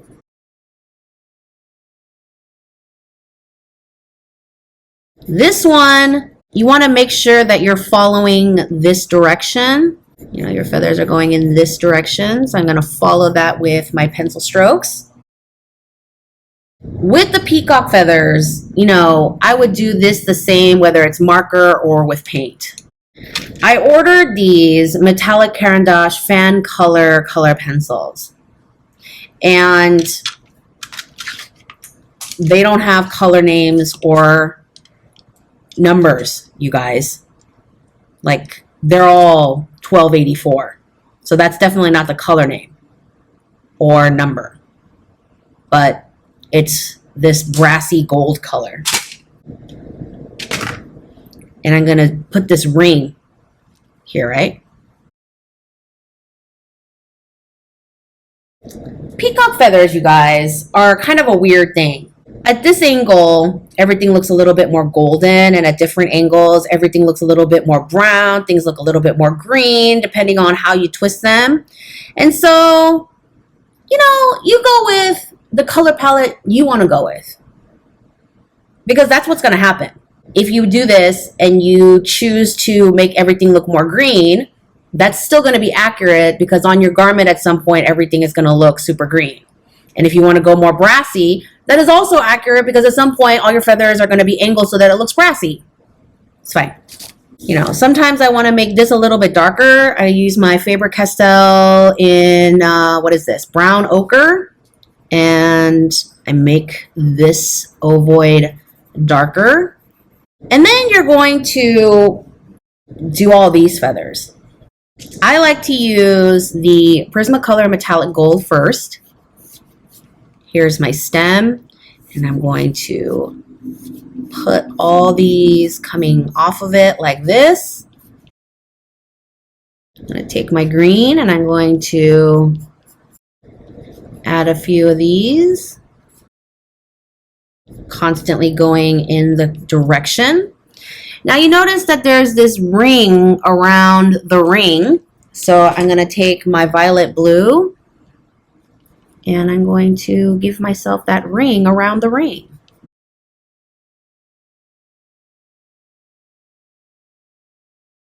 Get in there, make this one a little bit bigger. It does take up more space. Now, the thing that I want to show you is how to put all these peacock feathers onto a garment. If you've watched a bunch of my videos, you know that my favorite way to scale things down to a garment is to use your hand, okay, the palm of your hand. So I would lay this peacock feather on my hand. Notice that the ovoid fits right in the center of my palm. The whole like kind of top of the feather like is about the size of my hand, okay, where all the feathers are the densest before we get to the stem. If I had a mini skirt, and let's say your hand, your croquis hand is here and is about that big, then the ovoid is about this big and the feather is going to be about that big all around. And so now that you have the scale, I would kind of lightly drop in how I want my peacock's feathers to overlap. So again, I'm going to take my aquamarine and put in my half ovoid shapes. And yeah, these can all be a little bit irregular because, hi, they're organic, they're feathers, and they are all going to be slightly different from each other.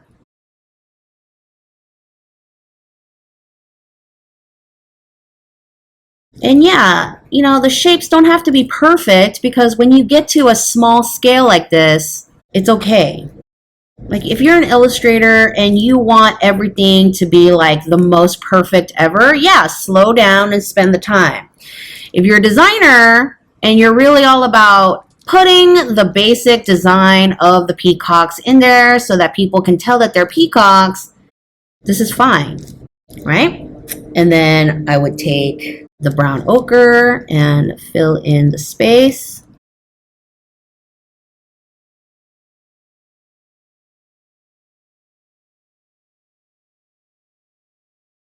I would take this bright gold.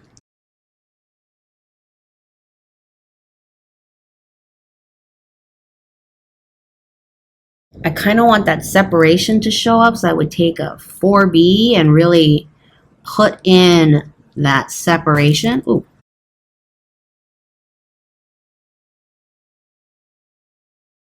And then I would take my gold. You could do this step with a gold gel pen too. I think that would be really pretty.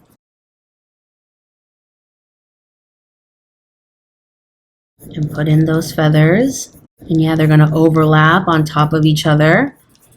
That's okay, because that's how you designed it, right? And yeah, you're going to see some of it stick out in the silhouette, of course. Drop me a little of that grass green.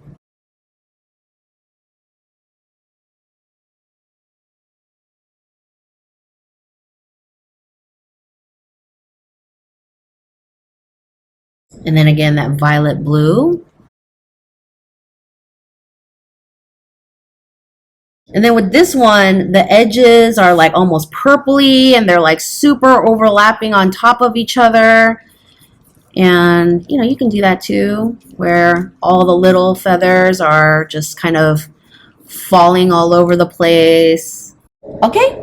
And you could do that with markers, you can do that with colored pencils, you can do that with a combination, you could do that with paints. Although I'll warn you now, if you want to do that with paints, you have to wait for things to dry in between steps, and that can get a little bit tedious. And so, you know, you want to be working on like one layer of the peacock when you're painting, and then like work on the top, and then come back and do one other step of the peacock, and then do the face, and then, you know, like that. So you're saving time while you're waiting for things to dry. Okay. Oh my God, that was so much information. I feel like, wow. So how was my first feathers tutorial, guys? Leave me a comment below. You know the usual drill. Hashtag practice, not magic. Hashtag always be practicing. Check the info box if you have any questions. If your answer is not there, leave me a comment below. And again, after all this and you still really cannot figure out how to do that one feather, drop me a link with the picture. Okay, that will really help me out. And yeah, you know, share, subscribe, like, all those beautiful things. And I will see you next time. Hello, my beautiful children, and welcome to your sequins tutorial. Just one quick side note. By the time this video comes out, it'll be about early May. We'll have a couple of weeks left in the semester for many people in college, maybe an entire month left or so for high school students. And, you know, I've already issued all my final project handouts to all my students in the various classes. For those of you who are wrapping up your semesters and struggling with final projects and drinking entirely too much coffee and wondering what it feels like to be well rested because it's been so long since you've had that feeling in your body, good luck, good luck, good luck to you. The end is near. Okay, light at the end of the tunnel. I know right now it just looks like a pinhead. It's so far away, but it's there, okay? And you will get there, and you will soon be able to sleep more than 3 hours at a stretch. Good luck on your finals.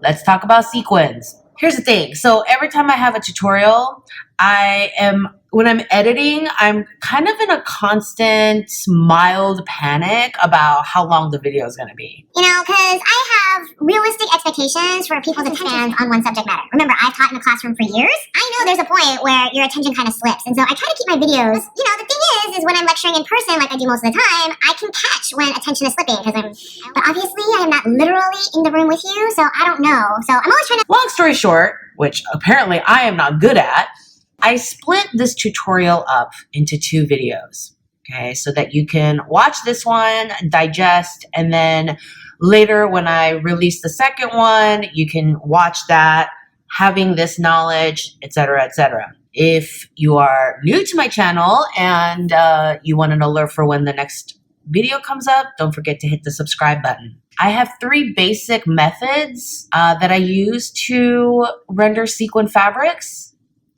The first method has 3 variations. I'm going to teach you all about how to make things sparkle and how to make things less shiny. And I'm going to cover how to do these things in a variety of media. So 2 videos. Zoe, why do you have 1,000,003 different ways of rendering sequins? Like, can't you just like pick the best one and then just show us that one and then call it a day? No. Number one, I'm a thorough person. Okay, somebody asked me for a denim tutorial and I showed you guys 8 different ways of rendering denim with like a bunch of different media. Like, this is what I do.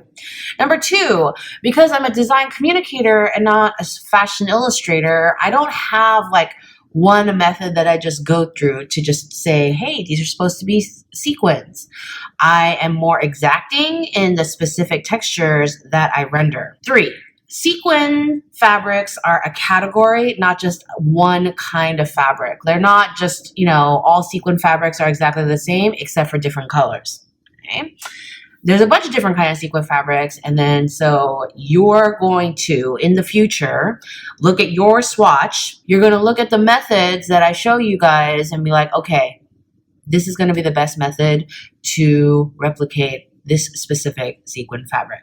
There are a bunch of sequin fabrics that are super sparkly and dazzly and shiny like these. So shiny! And then you have matte sequins that are much more subtle. Okay, you don't have the bling. It's still shiny. I mean, it's not exactly, a cotton linen blend. Shiny, shiny, subtle. Sometimes you'll have sequin fabrics that are overall filled like this, just jam-packed up against each other.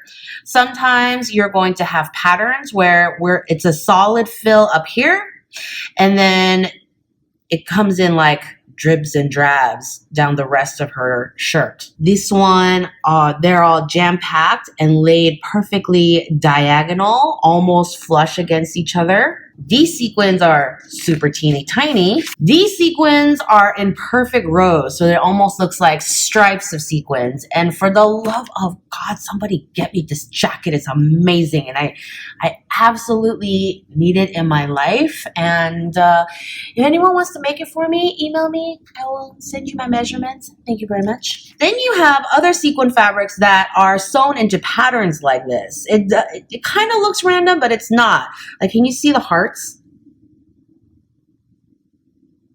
And then the sequins are sprinkled randomly, not jam-packed perfectly in rows or anything. Sequins are these little plastic discs with a hole punched through them and sewn down like so. But pailles are typically much bigger, and if they're punched in the middle and sewn down, that thread is super obvious and kind of ugly. And so typically with pailles, you will have it punched through the center with some kind of bead, or it will be punched in at the top and then sewn to dangle. These are pailles that have been punched through the center with a bead. Here's an awesome top that has both. So you have the larger pailles that are punched through the top and dangled, overlapping, and then you have these that are punched through the middle with a bead. Here are some others where they're sewn along the top in overlapping stacks, so they look kind of like mermaid scales. Here's another example where it's less perfect rows, but still have the overlapping scales. This is my favorite. I call it the Jungle Boogie Rainbow Sequin Tuxedo of Joy. These are not sequins. These are beading, okay? And I'm going to do a whole video on beading per subscriber request later this year. FYI, right now, the subscriber queue is to the end of January. Later this year, I'm going to do a whole video on beading, but if you have an all-over beading style like this, like the dress, not the necklace, you can typically approach it like you approach sequins. This is chainmail. That's a whole different category altogether. You've seen that there are a lot of variations in sequin fabrics, and so I'm going to show you a bunch of different techniques. You are going to look at your swatch and figure out which method is going to work the best for you. And sometimes you're going to merge methods, take a little of method number 2 and add that to method number 3, whatever. I see students do that all the time to great effect. No problem. So today's method is centered around this concept. Sequins are basically textured shiny fabrics. So we're going to start with shiny fabrics and we're going to add texture to them. And then, you know, the number one rule of rendering textured fabrics, highlights and shadows must reflect the texture of the base fabric. So you cannot have a textured fabric and then have a smooth shadow. Okay, that fights visually with the whole look, right? So if you have a furry fabric, then your shadows must be rendered furry. If you have a chunky, nubbly knit, then your shadows must also have the same chunky, nubbly texture. With your sequins, we're going to sprinkle sequins across the fabric, and you're going to see that in the highlight and in the shadows. Now we start with our shiny fabrics, and I have a whole video showing you guys 3 different shine levels and how to render them. We have soft shine, okay, kind of things that are more luminescent. We have leathers, we have satins, silk charmeuses, you know, those kind of like faintly shiny things. And then we have super shiny, hard shine things where the shine is so bright that in the shine areas it literally looks white, like PVC, patent leather. And then we have things that are kind of sit in the in-between. So if you're not familiar with how to do shiny fabrics, I highly recommend that you go watch that video first and then come back to this. I will wait. These are 2 example renderings of method number 1. Okay, you're going to start with your shiny fabric and then you're going to sprinkle sequins on top. Now the first thing you need to do is draw your garment and apply your shine. Most people struggle with shiny fabrics simply because they don't know where to place their highlights. And my shortcut to that is to place your shadows first. Most people understand where shadows are supposed to go because they've been doing it kind of a lot more. So what I always do, regardless of the level of shine, is to place shadows before the highlight. So here's my light source for this one. And so my shadows sit on this side of the leg, this side of this leg, this underneath because it's tucked in the back. And then I put my highlights in the opposite places, which is this part of this leg and this part of this leg. And then the top of the stomach where it's nice and flat and facing the light. And then this part of this leg. And then not so much here because again, it's tucked away and kind of bent backwards. And then with this tuxedo jacket, again, my light source is over here. So my shadows are this side of the arm, this side of the body, drop shadow under the shawl collar. And then armpits are always dark, and then this part of the arm. And then my highlights are on the opposite. So this part of this arm and this part and this part of the torso, top of the chest facing the light, this shoulder, which is the closest parts to the light, get the highlights. Where did I put my eraser? I've drawn 3 garments here, 1 for each level of shine. Soft shine, hard shine, and in-between shine. Now for this method, you can use any medium. The process in which to do this is the same for marker, for color pencil, and for paint. I'm going to do this with marker because it's just the fastest way to show you guys. Now, what you're going to need in terms of materials is you're going to need the same color but in different values. So here I did a series of cool grays. And then here I did this one in Prismacolors. This is their crimson red.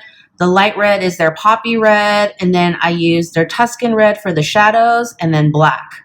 I'm going to demo today using the Prismacolor Cool Grays range. And if you're using color pencils, again, get a range of the same color but in different values. And if you are using paint, all you would have to do is to mix your darkest color and then separate them out into several wells and then add different amounts of water so that you're getting lighter and lighter values of the same color. I'm going to start with the soft shine. For soft shine, we color the whole base fabric color. We add our shadows. And then we take a white color pencil or charcoal pencil and add soft highlights. This is my 40%. Of course, what you're gonna do is you're gonna match your base color to your fabric. Man, this marker's kind of getting dry. And then I'm going to take my 50% gray and I'm going to add my shadows. Here's my light source. So this part of the sleeve, armpits are always dark. That roll shadow, tiny little separation shadow from the shawl collar. All of this will be dark because the torso is slanting away from the light. Sometimes I like to do double shadows, so I will take my 60% gray, one shadow up, and put in just some extra dark shadows where I think they will be. And then you're going to take your white color pencil and you're going to put in your highlight. This is my Caran d'Ache Luminance 6901 color pencil in white. And this is the brightest white out of all the color pencils I have found. So this shoulder and this whole part of the sleeve is super bright. Now, if you want something that's even more bright, which, I mean, hi, this is soft shine. Why do you? But whatever. You can use a charcoal pencil, highlight sitting there like that, tiny bit in there, but not really, right? It's really more about this side is getting the highlights. So now we have our soft shine garment, and you're going to put in the sequins. Now, in every section, I took one color darker to put in the sequins. So this is my 40% gray. And so I'm going to take my 50% gray and start putting in my sequins.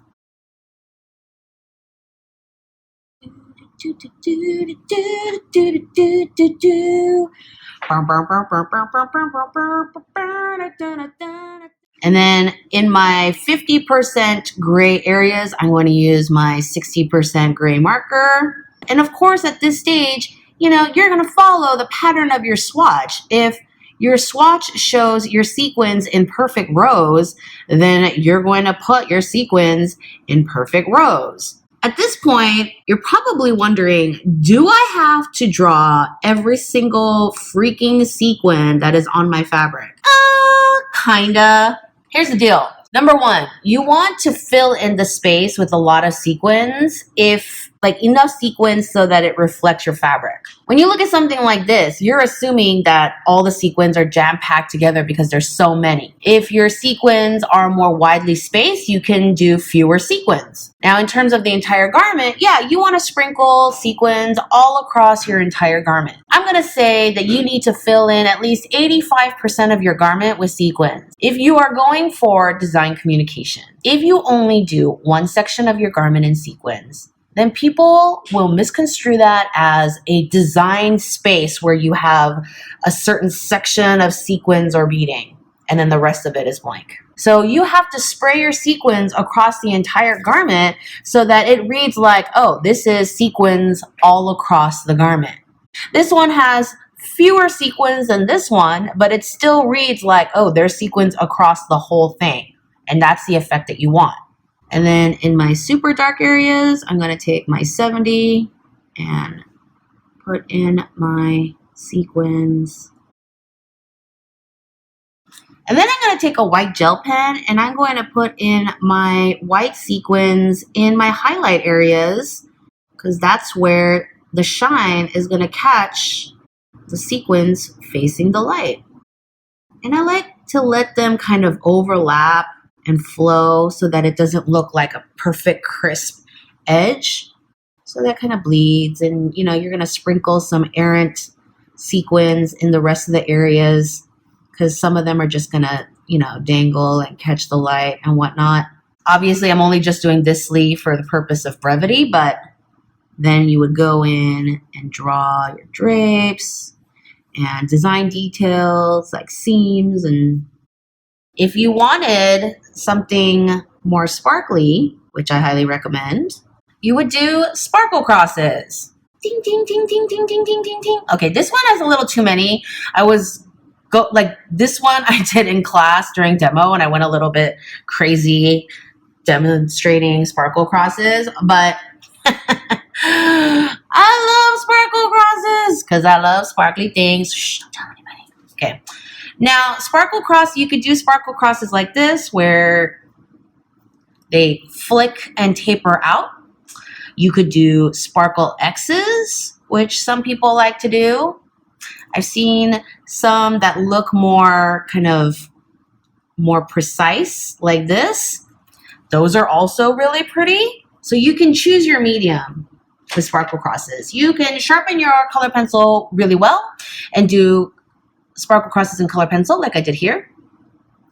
You can do them in white gouache like I did here with a tiny little paintbrush, and I will demo that in the second video because I'm gonna paint in that one. I'm gonna do color pencil and paint in my second video. And then, or you could take a white gel pen, and as you noticed, the gel pen shows up better against darker ground because white on white doesn't really show up. Be careful of where you're placing your crosses. And if you have a big block of white, it's okay to put in a sparkle cross with pencil because it's really about that contrast, right? And there's your soft shine sequin sleeve. You can see the difference, how this one is such a blingy sleeve, real contrasty, and this one is more subtle. This one is my hard shine, and this is the back view of a pencil skirt. With my hard shine process, I'm going to use the same colors again, but I start with the shadow. I'm going to take my 60% gray, my light source is over here. I'm going to lay down my shadow this side of her body. Wow, the marker's kind of dry. And of course, under her bum. And then the underside of these drapes coming from her hip as she is walking. And then these drapes a little bit. Next, I'm going to take my 20% gray, which I'm going to use as my halo color. And I'm going to circle my highlights with my halo color. If you don't know what that means, you probably should go watch my shine video. This video is going to be long enough as it is. Okay, so my highlight's going to sit across the top of her butt. And so I'm going to take my halo color and surround that highlight shape with it. And of course, closer, more on this side here. And then some of these drapes coming across is going to get that halo color. And then a highlight across this part of her thigh. And then a little bit here because her calf is coming forward and lifting the skirt to face the light. I'm going to kind of make my highlight and halo colors a little bit bolder, broader. And then I'm going to take my base fabric color, which is my 40. You're going to go up to the halo and cover the shadow and kind of put all that together.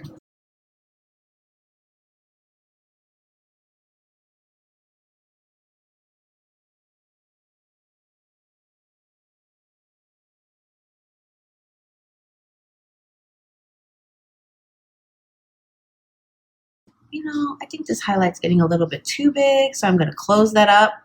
Remember, you want to err on the big side, and then you can close things up as you need to later on.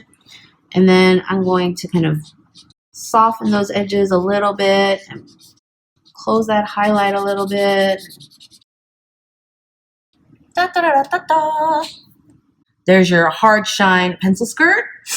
And then you're going to do exactly the same thing that we did here, which is take the color that is one shade darker than the background color to pop in your sequins. With paint, keep in mind always, always, always that you need your paint to be 367% dry in between steps. So I'm going to take my 20%, which is my halo color, and I'm going to fill in the highlight areas with my sequins.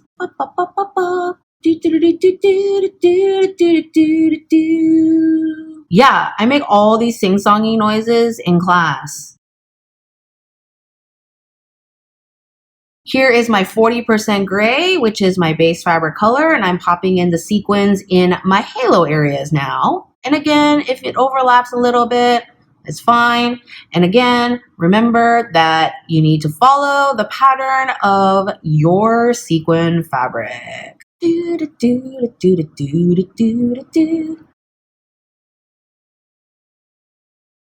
Here's my 50. And I'm just going to keep going. I'm going to do the same exact thing. Just go one shade darker in every space.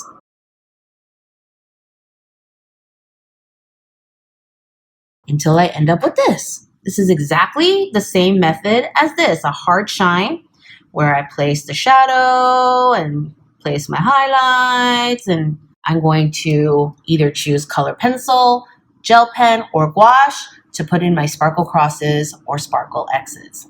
This is my medium shine fabric. Again, my light source is over here.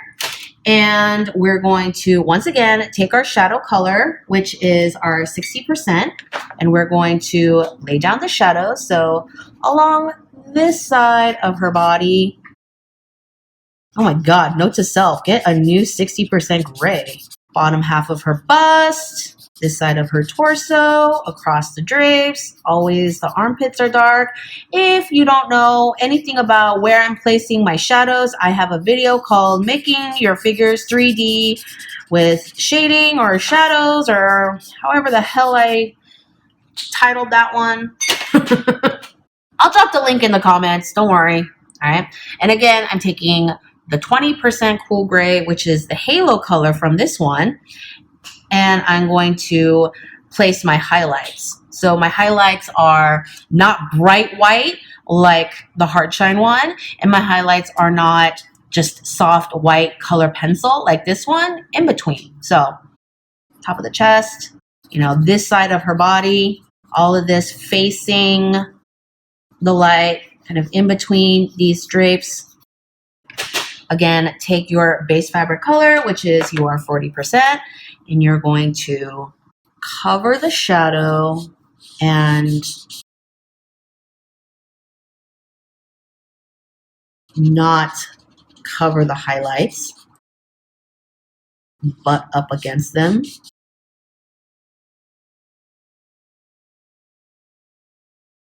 Making my highlights look a little bit like lightning. It has that kind of crisp look to the fabric. I'm getting in here so that I can blend out some of this 60%. You know, some fabrics, some shiny fabrics are going to have highlights that look a little bit like lightning.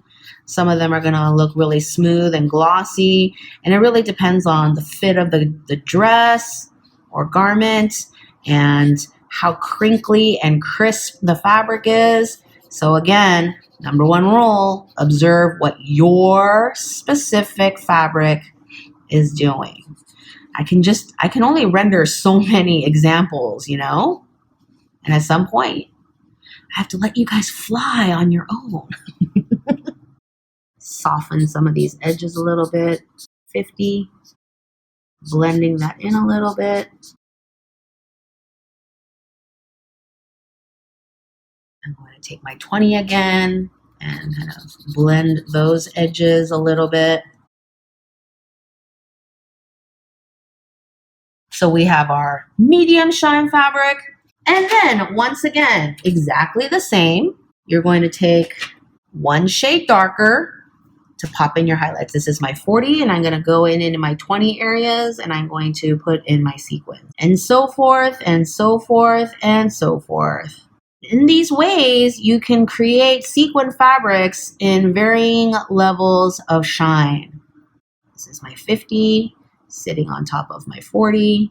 And then after I filled in all my sequins, I'm going to draw in my garment details and add my sparkle crosses. And even with these two, sometimes I will take my white gel pen and I'll just punctuate some shine areas with some white sequins. Like these are my super shiny little spots. All right, and so now we have method number one, creating sequins by approaching it like a textured shiny fabric in 3 levels of shine. Questions? Check the info box. As usual, if it's not there, drop me a comment. Hit the subscribe button if you want to alert for when I post the second sequins video. I'm going to show you 2 more methods. I'm going to show you guys how to do things with color pencil and with paint. Happy fun, good times. All right, to all the pretty sparkly things your little sparkly heart could desire. Okay, and yeah, hashtag always be practicing, and I will see you next time. Hi guys, so we are doing part 2 of the sequins tutorial today, and if you've been painting and drawing and stuff for a while, I'm fairly certain that you can just watch this video alone for a couple of different ways to render sequins. If you're more of a beginner, I highly recommend that you watch the first sequins tutorial first, because I go over, things to look out for when it comes to sequin fabrics and, a real breakdown on rendering them. If you're super beginner, I highly recommend that you go watch my video on shiny fabrics. And because with sequins, it's really a matter of figuring out where to place your highlights to get the shine, because sequins are basically a textured shiny fabric. And if you are completely unfamiliar with my channel and my methods and my approach to illustration, I recommend that you also watch Making Figures 3D with Shadows with 3 Kinds of Shadow video. Right? And I'll link all of those below. Let's get started. So the last video, I showed you one method, 3 different versions of that one method. This second method I'm going to show you takes your shiny fabric and then adds sequins to everything.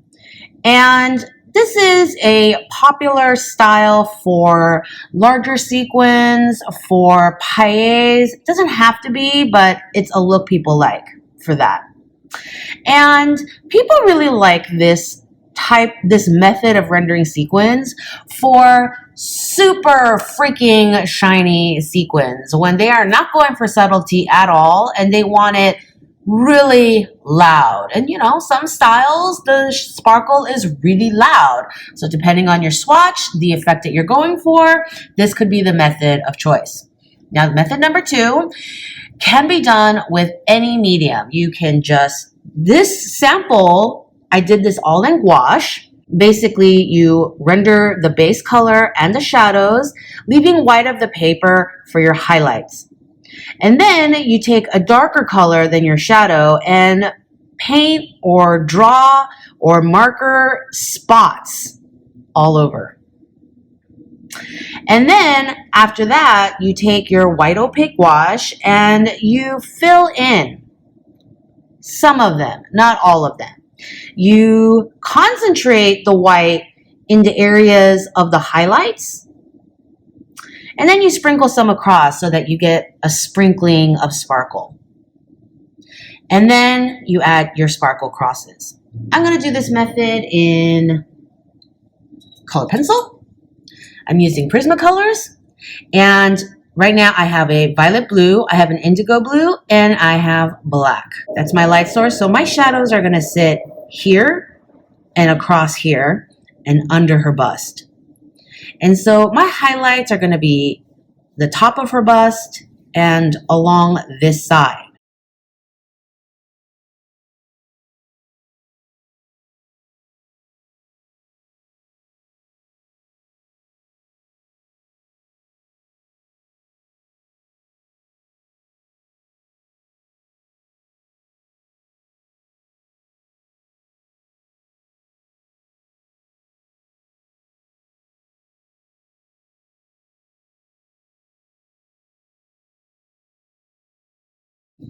The nice thing about color pencil is, you can create soft edges, which is harder to do with marker. And, you could do it with paint, but again, it is a little bit more difficult.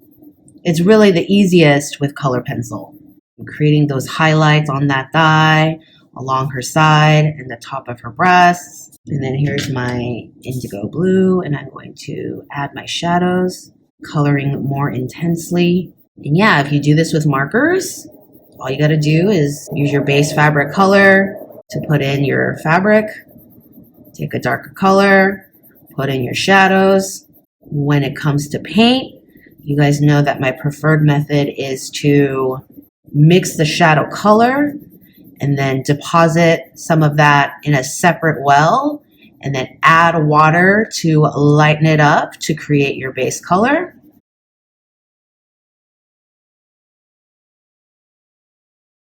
Right, there's your shiny dress. Now I'm going to take my black and I'm going to draw in all these sequins. And again, if your sequins have a pattern to them, you need to follow the pattern, whether it's in perfect rows, diagonal rows, you know, in the heart formation that we were looking at before.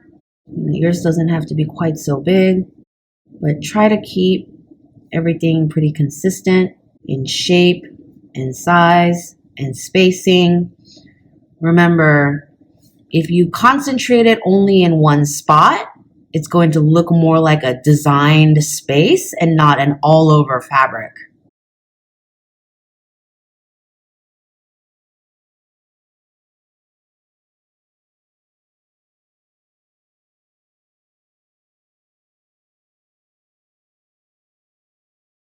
And you just keep going until you fill in the space. After I've done this, sometimes I like to go in, punctuate the color with a little bit of burnishing, which is when you take the lighter color and you just kind of blend in your two colors by going over it strongly. You know, this is easier to do after you've placed your black dots.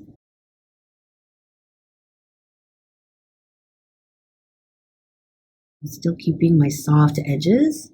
You know, I'm all about maximizing the pros of each medium whenever, okay, etc., etc., etc. And now you're going to fill in your sequins that catch the light with white. Usually I do this with opaque white gouache, which is what I've done here. You can also do this with a white marker. Faber-Castell makes this one, Pitt Artist Pen in White 101.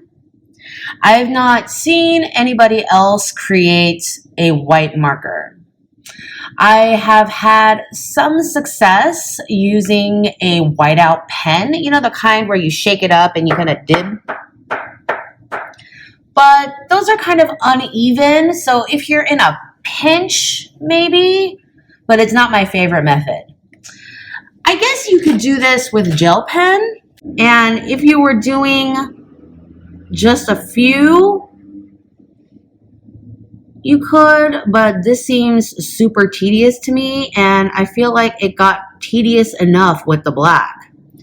And you know me, I'm lazy. You know, I'm always going to look for the easiest way to do things, and that does not look very easy to me. Okay, that was boring, and I only did like 7 of them. So here's the white marker. Go over the gel pen because it wasn't very opaque at all. And I'm concentrating the white sparkle bits in the areas where we have the original highlights, because that's where the light is going to hit and really make the sparkliest bits. And I'm just using this marker to stamp. And I'm going to just sprinkle out some of the sparkle all the way across. If you don't find that this white marker is opaque enough, you know, maybe you could go back and hit it with another coat. And if that still is not opaque to your liking, then I would go with the opaque white gouache. The white gouache is always going to be your brightest available white until you start getting into like acrylics and oils, which, I mean, come on. Are we really gonna? No, we are not. We're going to put in our sparkle crosses, and again, you could choose a white color pencil, a white gel pen, or your white gouache with a small brush. Again, make sure that your sparkle crosses are not on the white backdrop, otherwise you're not really gonna see them, are you? This one got a little crazy dramatic. This one I'm going to be sprinkling smaller, cuter little sparkle crosses across her top. And there is method number 2. Here is method number 2 done with marker and the white opaque gouache. This red leg of her legging is done with method number 1, so you guys can see the difference in the style. They both look like all over sequin fabrics. Okay, this one, I made the sequins much smaller than this one or this one, but still this one is a larger, sparklier, just more high impact sequin than this one. There's no right or wrong between these two. It's just, what does your fabric look like and what kind of impact do you want to make? If you guys follow me on Instagram, then you'll have seen this picture posted last week, two weeks ago. This is an unfinished example of method number 3. Now, the other samples that I showed you guys, the other 2 methods that I showed you guys, you can do in any medium. But this one, you can only do in opaque gouache because you're going to be putting lighter colors on top of darker colors. This method is focused on creating highlights and shadows using your sequins. So you will see here how my highlights are top of the shoulder, back of the arm, top of your forearm, top of your butt, backs of your thighs. And the highlights aren't created by highlighting underneath or leaving white space of the white of the paper underneath, but making them with individual white sequins. And then I mix a halo color, remember that transition color in between the fabric color and white, and I painted sequins all around my highlights.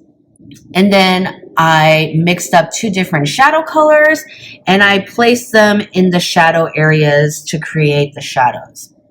This is a really great way of doing more intricate patterns. I like this method to create more subtle sequins, more matte sequins. I mean, you can make this look really blingy too, but this is a great way to do it less sparkly. Here's another one I did a while ago where I have the green of the dress, I have darker green shadows, I have white sequins, I have light green halo sequins, and then I have 2 different colors of shadow sequins. I already got started earlier and I drew this big boxy tunic t-shirt. I colored in my base color. I painted in the shadows using a more opaque gouache. You know, when it comes to painting sequins, people think that they need the teeny tiniest little brush and they want to use something like this. No. It's really about getting the right paint consistency so that you're forming paint droplets. You don't want to paint individual circles because that is super tedious and it'll take too long. And you know how I feel about things taking too long. You're going to take your white gouache and you're going to add just enough water to it so that you can create a water droplet consistency, but keep it opaque enough that you're going to cover the background fabric color. So my light source is over here. So this shoulder,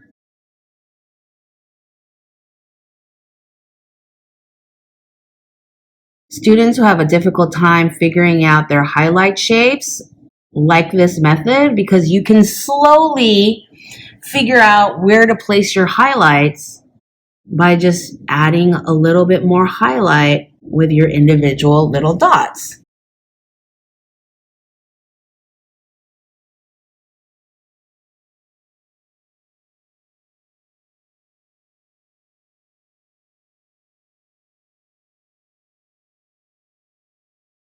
Notice I'm trying to keep them pretty uniform in shape and size. I'm following the grain of the t-shirt, okay, and I'm creating my highlight shapes. And then I'm going to need my halo color, so I'm going to take a little bit of that hot pink, gorgeous color, and I'm going to add it to my white. Now, one of the things I really love about this method is you can use as many colors as you want. So you can do a real gradual transition, just like how you do a soft blend with the color pencils that you have no harsh lines. You can make as many halo colors or in between your fabric and white as much as you want so that you get a gradual highlight as opposed to just kind of more graphic blocks. See, now the paint is too dry and I'm making myself form these lines. So I'm going to add more water to my paint so that, again, I'm more forming droplets instead of trying to paint individual dots. I'm using a round size 2.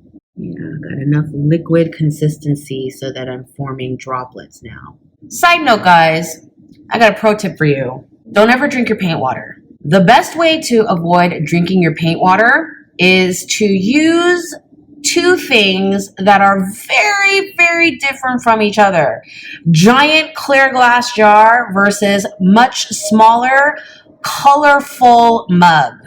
Also, do not stick your brush in your coffee. I mean, that is a waste of coffee. You guys know how I feel about coffee.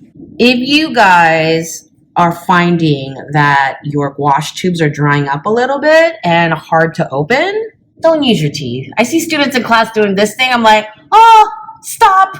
Those teeth have to last you your entire life. Just get a cheap one at the tool store. I carry a much smaller, lighter pair in my traveling toolkit, and then I keep the heavy one at home. But yeah, don't use your teeth. I just got this new brush in my sketch box. Let's try it out. I've got my very opaque rose Tyrian. I've got a tiny bit of black. Again, I got to add a lot of water so that I'm getting that drop consistency. Always add a little bit at a time. You know, working slowly and methodically and doing things correctly the first time around actually saves a lot more time than, you know, working really fast and then messing up and then trying it all and doing it all over again. Okay, so the color is good.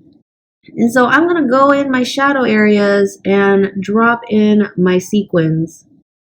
And again, you can use as many shadow colors as you want.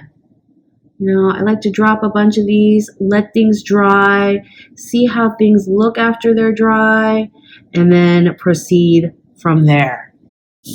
I mentioned before that this is unfinished because there are a lot of blank spaces. I don't think you have to fill in the whole thing. Okay, I would say that like her butt and her upper arm are complete. Okay. Like you have all these empty spaces here, but you have enough sequins where it looks all over. If I were still working on this, I would add a few here and I would add a few here, but other than that, I would leave it alone. Here's another one I did, this second dress. I would say that is complete. You have a little empty space here, here, here, but it's all over enough where it looks like it's all over sequins. And of course, sparkle crosses. Here's another example that I did that I don't like because all of my sequins are dry, misshapen. They look like little dash marks. They don't look like nice round sequins. And the paint consistency is all over the place and blobby, and this first shadow is too dark. This is an excellent example of all the things not to do. And that's method number 3. And you can make it as shiny or as matte as you want using lots of highlights or a little bit of highlights. You can make things look less shiny by not using pure white, but just using lighter colors instead.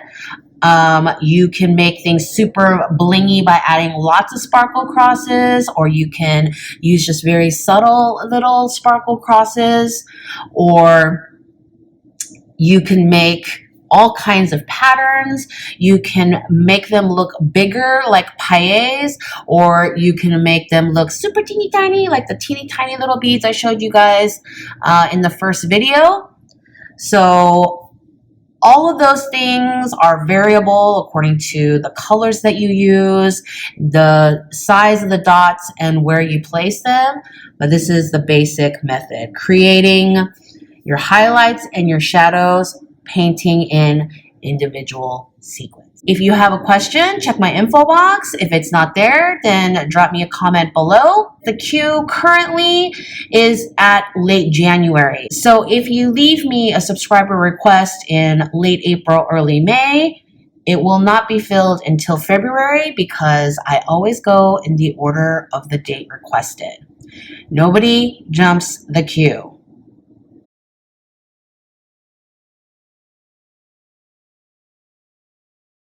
Have fun with all the sparkle things. Go practice. Remember, hashtag always be practicing. Okay, we're going to make that a thing now. Go have fun. Go practice. And I will see you next time. Hi, darlings. Today, we're going to talk about pearls and beading. This one's going to be kind of a simple, basic sort of primer on how to render pearls and beading in the context of clothing. I have a more complex embellishment, compound beading sort of thing video in the queue for much later. If you are interested in rendering the kind of beading where it's just one kind of bead all stuck next to each other, just filling the fabric, then what you want to do is watch my sequins video, because I would render that kind of beading the exact same way I would render sequins. So I'm going to post a link somewhere, probably also in the info box. So go watch the sequins video. There's 2 videos, because I go over 6 different ways to render sequins using a bunch of different media and showing off different levels of shine. Okay, so go watch those for that. This is not going to cover jewelry. I'm a fashion designer. I've not had a bunch of experience designing jewelry. I've had a little experience, but not a whole lot. But I can illustrate it. If you want a jewelry illustration video, that'll probably be a couple of videos actually. If you want that, drop me a comment. Just keep in mind that the current subscriber request queue is 13 months long. I did not stutter, 13 months long. And so keep that in mind when you make any requests at this point, that it's going to take that long. But, leave all the requests. As you know, my number one rule for illustrating anything for design communication is to look at your swatch, your material, whatever. You can have irregular pearls, you can have perfectly smooth pearls, you can have them in different colors. There's so many real and fake pearls in a million colors out there. Look at the pearl you have, or, find the pearl that you want to illustrate. I'm drawing on a slightly bigger croquis today because I'm going to be drawing like little details, and I want to make sure you guys see everything. With pearls, the number one thing is, whether they're on a strand around your neck or stuck as beading onto a garment, is to capture its bulk.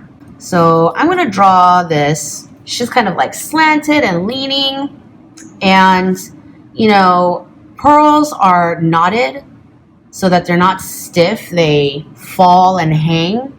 And so this is going to sit around my neck like this, loop over the shoulder, and it's going to hang because gravity. If you're watching my drawing clothes series, you've heard me go on and on and on about gravity. So it's going to hang this way. She's leaning this way, but this is the direction of gravity. So that's going to be my pearl strand. And let's say that I want really big pearls, and I'm rendering really big pearls right now because I want you guys to be able to see it. Make sure they're the size that you want. Give them a tiny bit of space in between. Notice that they are sitting on the body, and so they're sticking up away from the body. If you were to do a cuff, you wouldn't put the pearl along the edge of the skin. No, you would see the bulk of the pearl extended past the woman's arm. Give it that 3D-ness.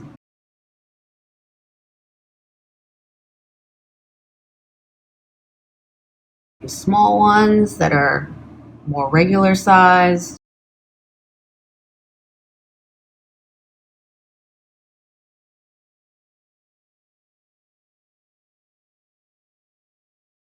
It wraps around the arm.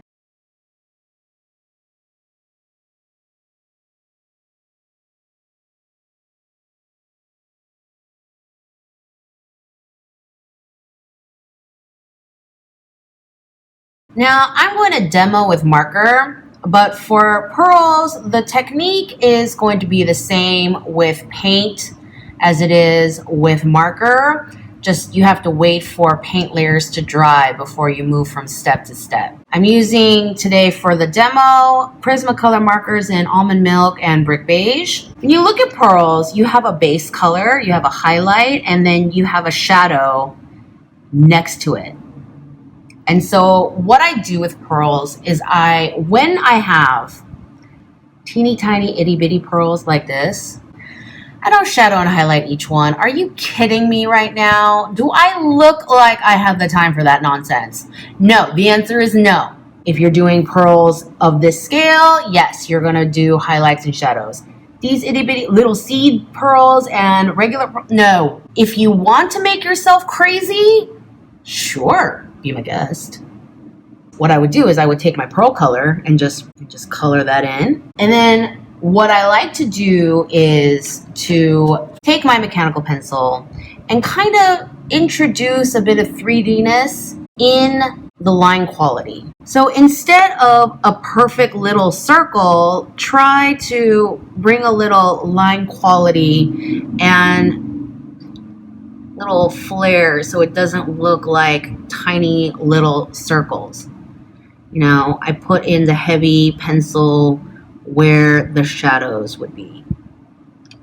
If you watch my shiny fabrics video, then you know that I will either add a white highlight later or I will leave white of the paper to create highlights. With pearls, you have so many little highlights going on. I find it easier just to add the highlight afterwards. So that's what I'm going to do here. When I add shadows, I add 3 different kinds of shadows. Number 1, I add shadows that are right next to the highlight at the high point of the pearl. Even when you have irregular shapes, you will see that. And then I shadow according to my 3 kinds of shadow on the pearl. So here the light source is dead on and it's shadowed in here. My light source is here, and so I'm going to shadow along the dark side of each pearl. And then I'm going to drop a shadow behind the pearls on the skin or the clothing or whatever's going on back there. Here's my Brick Beige, and I'm going to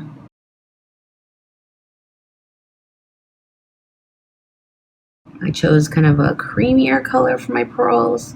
Oh my God. See, you can't even fit that. That's ridiculous. Ugh, don't do that.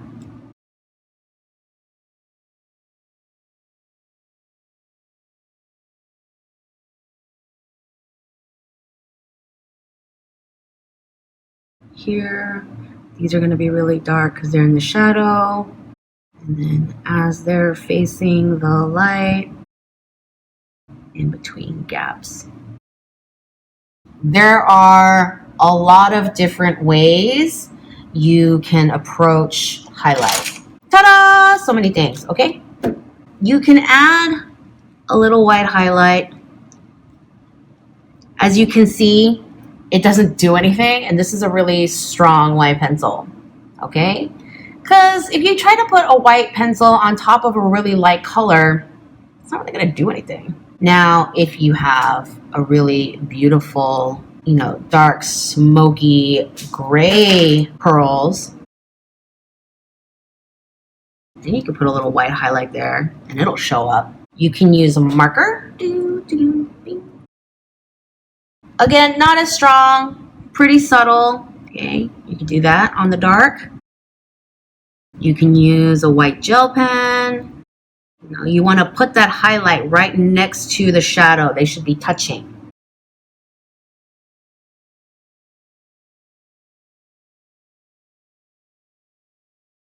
You can use some of this white deleter ink, and that'll give you your strongest highlights.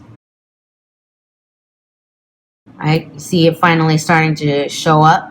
I also like to use gouache. Gouache is the strongest white. White gouache is opaque and intense, and it'll really give you a nice highlight. And then again, I would go in with my pencil and bring that line quality into it so that your line is heaviest in the shadow. Don't squish any of these. Pearls don't squish. The body and fabrics have to squish around them. If you wanted to do this with color pencil, here's a 70% cool gray Prismacolor. What I like to do is leave the white of the paper. This is actually easier to do with color pencil. Let's say again, that's my light source, so I want to have a highlight here. And so I'm just gonna, anytime I do anything shiny, I always leave a bigger highlight than I think I might need, because I can always go in and fill in the white. I can't take it away, so I exercise that little bit of caution. And then I go in with my shadow color. I'm gonna use a black right now. I'm gonna add that shadow right under the highlight. With paints, I don't like to use metallics for pearls because it just seems so strong. I have all these markers, right? And it just looks too strong. They look like metal beads as opposed to pearls, right? But with color pencils, the effect is soft enough where it looks metallic and pearlescent and glowy without it looking like steel ball bearings or something.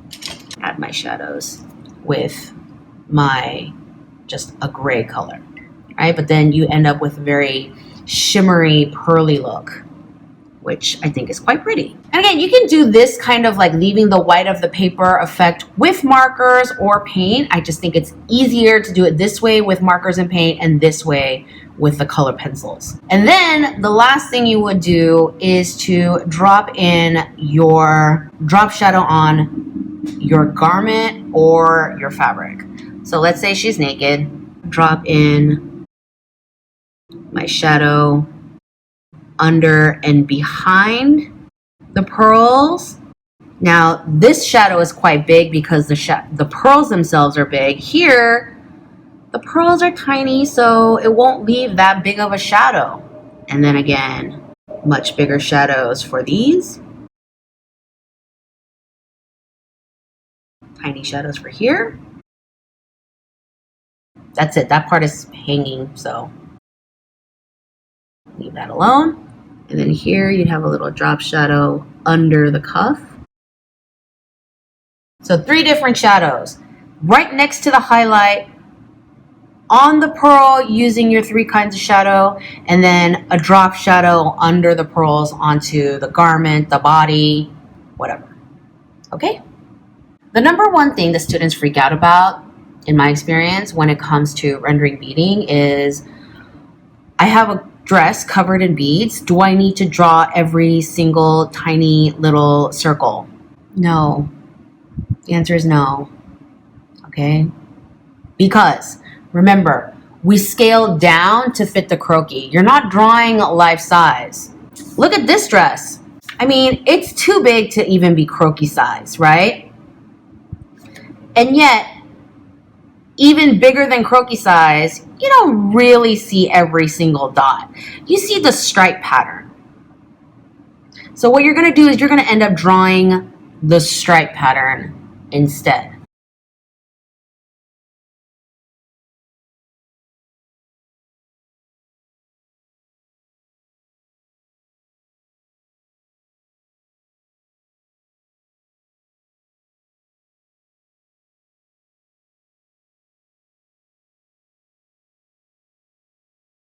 So I'm drawing section by section every time the beading striping changes direction.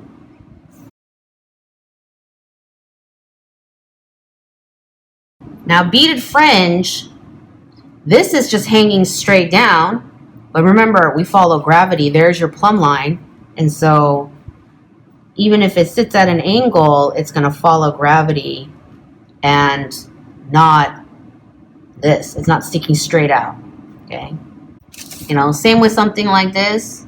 You know, you just draw the space, watch your proportions. I'm going to color in kind of the creamy base of the dress and then put in my shadows. Again, I'm going to use my almond milk. The painting method is going to be the same.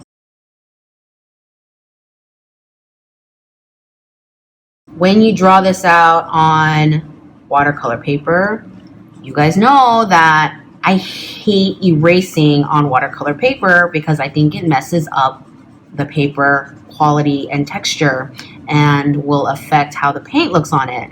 And so what I will do with something like this is draw a rough on tracing paper, figure out all my mistakes and whatnot, and then trace it onto my watercolor paper. So you need to figure out what medium is going to give you the result that matches your bead, rhinestone, pearl of choice. I can't spoon feed you and be like, this bead is this color pencil and this bead is this marker. Like, it's completely impossible. So you just have to practice being better at looking at your materials and finding the right medium. You know, this Prismacolor warm color pencil is probably the best color match. So I'm gonna go with that. And I'm gonna start putting in my stripes.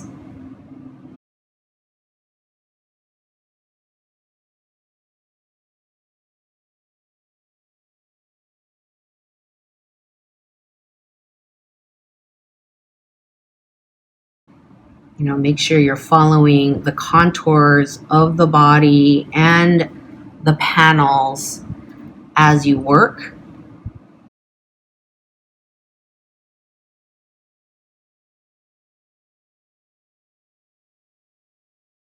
Silver beads, rhinestones.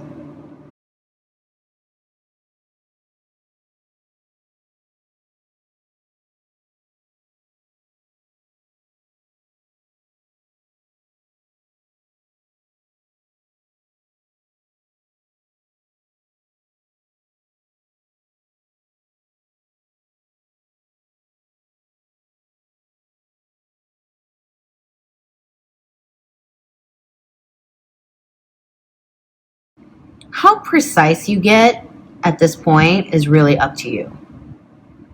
You can be an illustrator who is really meticulous about every single bead.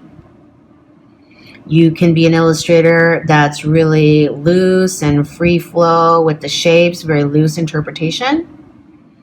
I work a little bit in between. Because here's the thing, is this illustration, if you're doing it for design communication, this illustration is to give kind of the mood and attitude of the dress with the beading pattern and how it all works. But you're not going to develop a beading pattern from this. You're going to go into like a vector-based program and you're going to have a grid. And you're going to create stamps of these beads, and you're going to precisely put in, you know, each bead where it belongs and map it out in a perfect grid for your beader.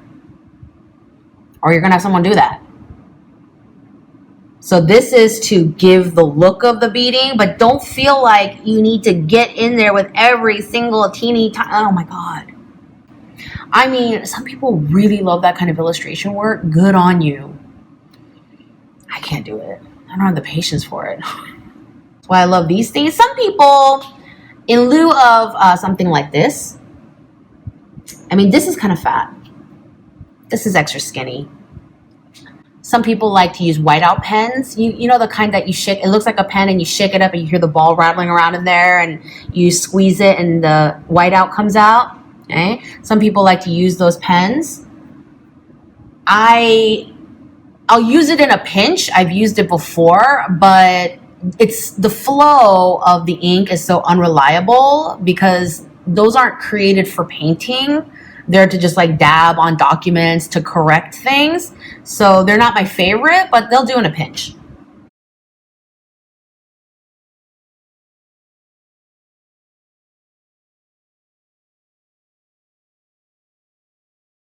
Just throw in a couple of penciled in chains in here. Little rhinestones in there. Take my gouache and I'll put in the strongest highlights. So you see how at the peak apex where it's highlighted, just overall, it'll be the shiniest. And then on the top of the shoulder, because that's my light source. Then a few, because this hip is swinging upward, so I'm gonna put a few here, a few here. You look at this dress, you see in the silhouette that there are all these bumps because the beads are raised. Just like we did with the pearls.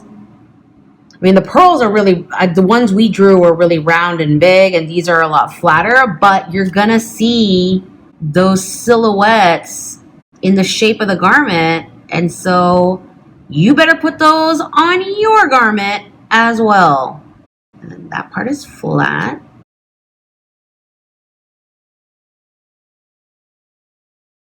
That part has like a sequin binding, so I'm gonna leave that. Actually put that in there.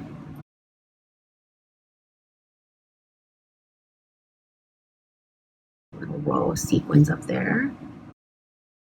I'm gonna put in some little highlights in the sequin so that it looks textured.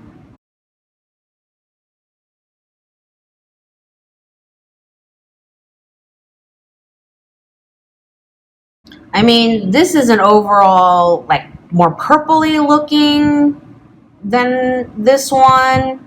These look more like they're French gray tones, but you get the idea, right?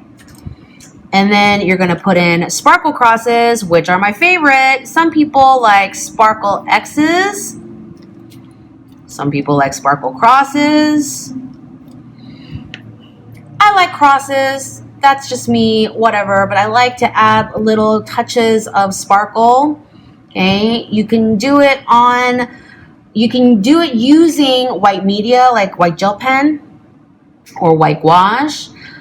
You could do it using pencil, whatever you think is going to work out and show up better. This one is such a white heavy thing that I'm going to use my pencil. I have no idea. I tend to like double crosses where I go like that. And I flick out. I never do this. That doesn't look right. You have to flick out so that you get the tapers. And then I always do them in different sizes.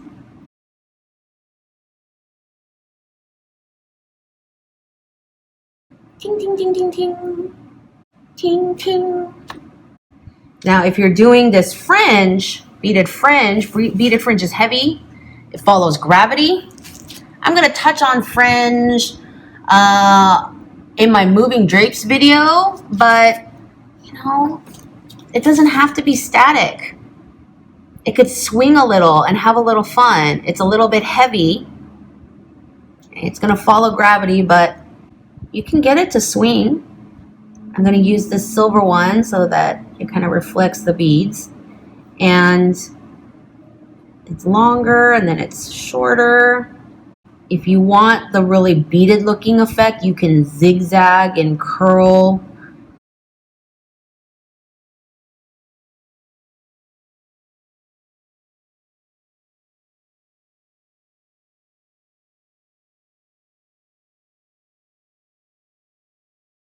Beaded fringe has kind of a neat edge because it doesn't taper and flick, it just ends. And then I like to mix in a few done with graphite just to give it depth. Because if they're all the same color, they tend to kind of fall into each other. And in photography, they don't look like that because there's literally a light and shadow on each beaded fringe, but we don't have time for that.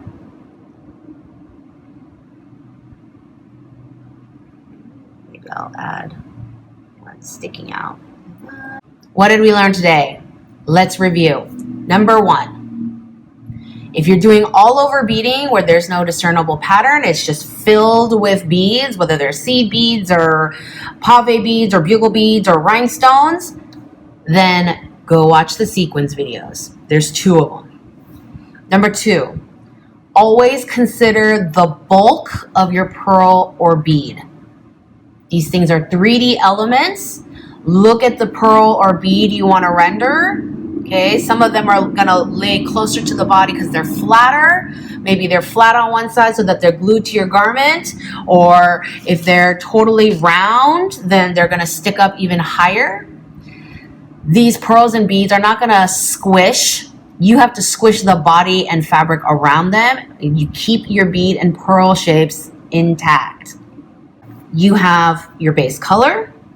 You have your highlight. You have your shadow that sits behind your highlight, your shadow that sits on the dark side of the pearl, and the drop shadow that comes from the pearl onto your skin or clothes. You can add white highlights using a variety of white media that will give you the effect that you're looking for. If you have dark pearls, then soft whites like charcoal pencil, color pencil, gel pen, those things are going to stand out. But when you have really light color pearls, you're going to need a really strong highlight like gouache, like this deleter ink that I got in Japan, which I'm fairly certain they have American versions of this as well. I just haven't researched it yet. Or the white marker. With color pencil, you can leave the white of the paper for your highlight. That is actually the easiest way to do highlights for color pencil. With painting, you can use the same technique as I showed for markering. You just have to wait for layers of paint to dry before you move on to the next step. With this kind of small beading, do not concern yourself with drawing every single sequin and bead and rhinestone in its precise shape, in the precise number, in this precise layout, because you're going to do that for your beader later anyway. What you want to do is get the basic pattern layout of your beads, the basic texture, color, and sparkle effect that you're going for.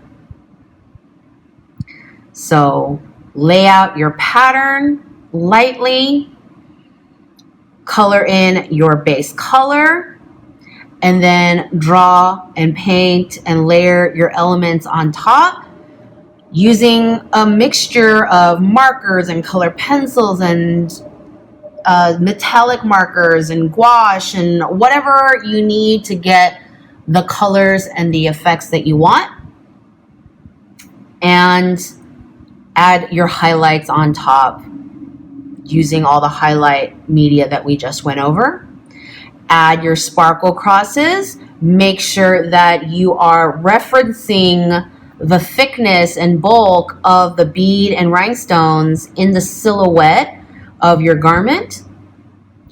And lastly, beaded fringe will follow gravity, not the pose. The hips can swing this way, but the beaded fringe will fall following gravity. One last note on media. I like to use marker paper for markers. I like to use any kind of smooth paper, whether it's marker paper or Bristol or just regular printer paper for color pencil. When it comes to watercolor paper, when I am doing a lot of teeny tiny detail work like this, I like to use a smooth hot press watercolor paper to paint with. Cold press papers tend to be rough in texture, which I enjoy when I'm doing rougher textures like all over sweater knits, furs, suedes. If I'm doing a design project and I have a crazy fabric board with lots of textures, I kind of look at what my most important pieces are going to be and what I have the most of. And if I have more tiny, intricate laces and beading and things and just like little bits of fur, I'll go with the hot press paper so that I can get all the details nicely, and then, you know, the fur is less major. If my whole collection is mainly fur and suede, and then I have just a few like pearled things, then I'll just use the cold press paper. But for finely detailed things like this, I like a smooth paper so that the texture doesn't fight all my little details. What else is there to say? Oh yeah, hashtag always be practicing. Hashtag practice not magic. Hashtag if your first one sucks, you're right on track. Okay, I just thought of that one, but I love it because you guys know I love a good ridiculous hashtag that's entirely too long. Practice, check comments and info box for questions, share, subscribe, like, all those ways you show me love. And you know my favorite thing these days? When people leave comments telling me where they live. I get such a kick out of it. You know, people are watching from Brazil. I have a lot of subscribers from Brazil and Germany and Bulgaria, and just like, I love it. Anyways, I'll see you next time. Hey guys, today we're illustrating chunky knits. And I say chunky knits, not that they're all chunky, but more like to separate them from thin t-shirt knits, like little modal jerseys, but more like you can really see the yarn and you can see the stitches, that kind of knit.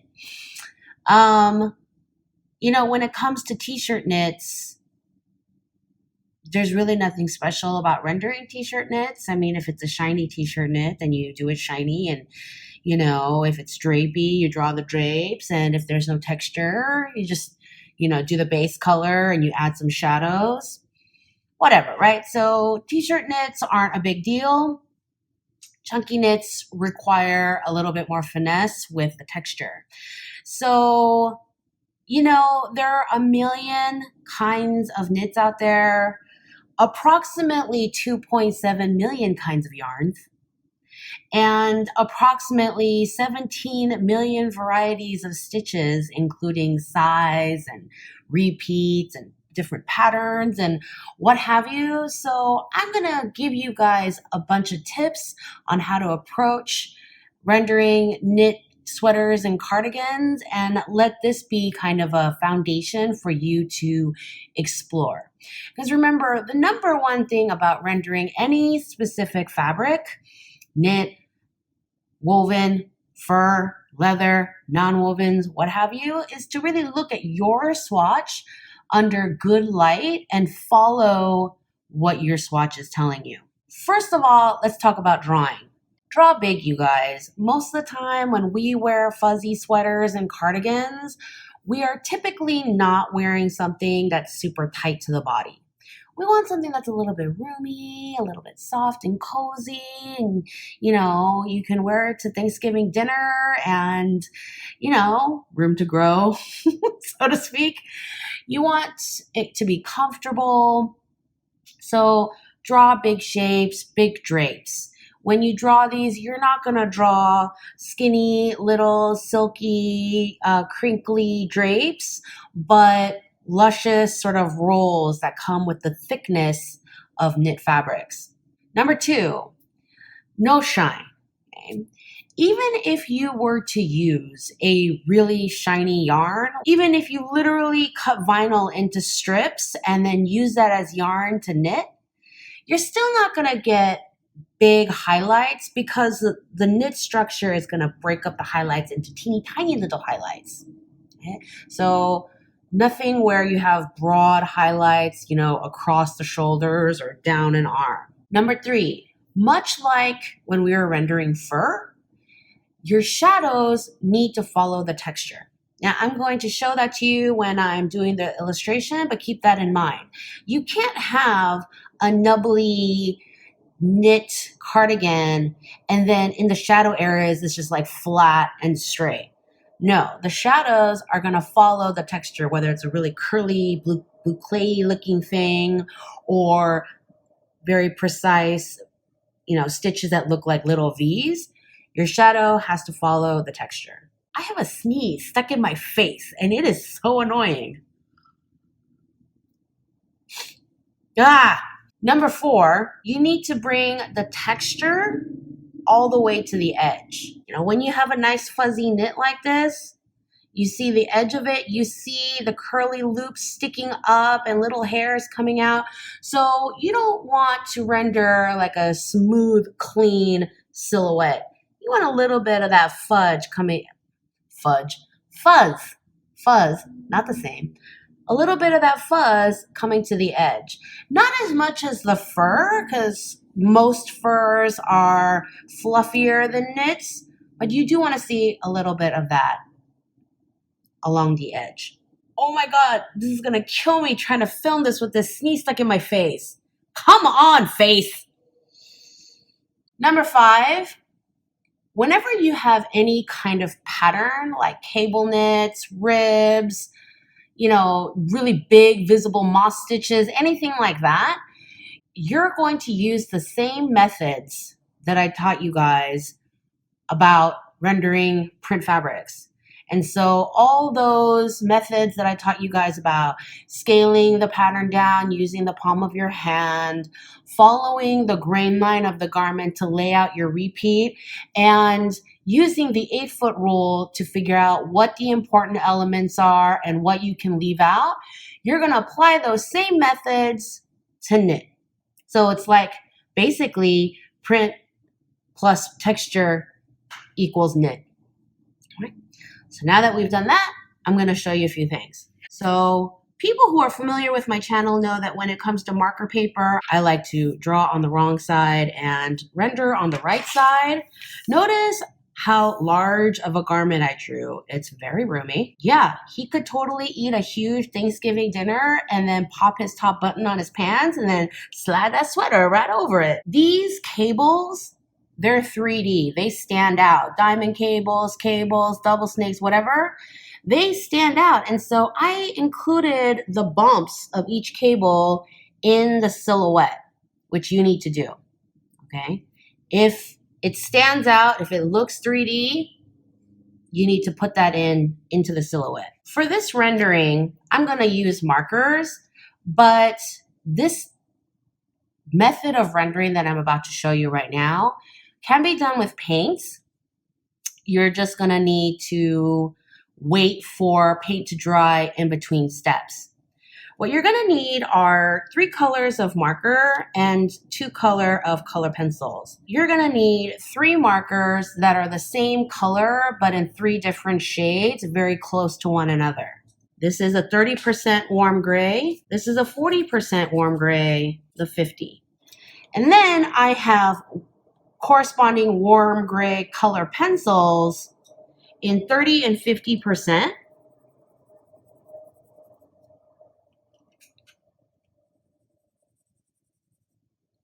Right, so you see how all those harmonize together. Because there are no shiny areas, you're not going to leave the white of the paper for any reason.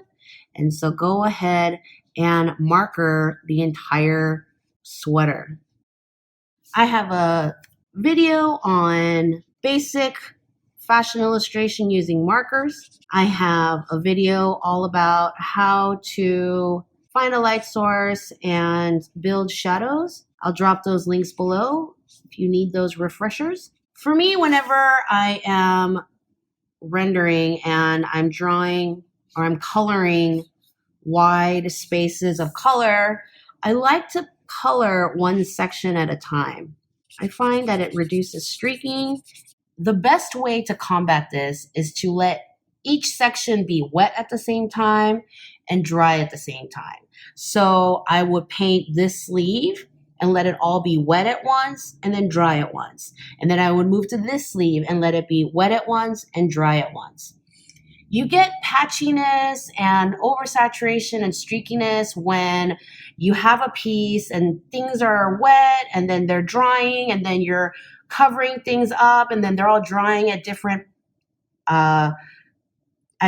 points of time and you're overlapping too much color, and that's where streaking happens, right? You want everything in each section to be wet at the same time and dry at the same time. And so whether I'm using markers or paint, I've gotten into the habit of do this turtleneck, do each yoke, do each sleeve, each cuff, waistband, and then front panel, etc., etc. So I colored the whole sweater in the 30% warm gray, which is my lightest color. I'm going to take my 40% gray and put in the shadows. Let's say this is my light source over here. I'm going to put in like roundest, soft, mushy shadows. So underneath the roll of the sweater and on the dark side. In here, the dark side of the arm, and then again underneath this roll, and then this part of the neck. Drop shadow separating the collar from the body. The armpits are always dark.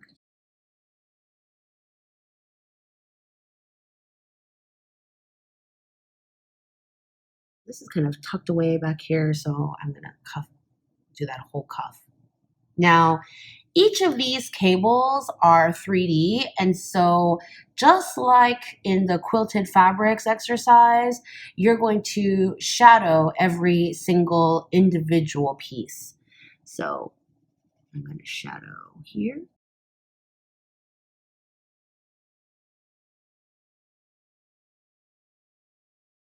And keep those shapes nice and round.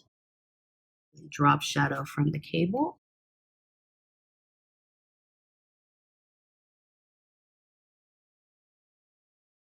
And then when you have rib knits, basically you have it coming up and then down and then up and then down, up and then down. And so every other rib is going to be slightly darker.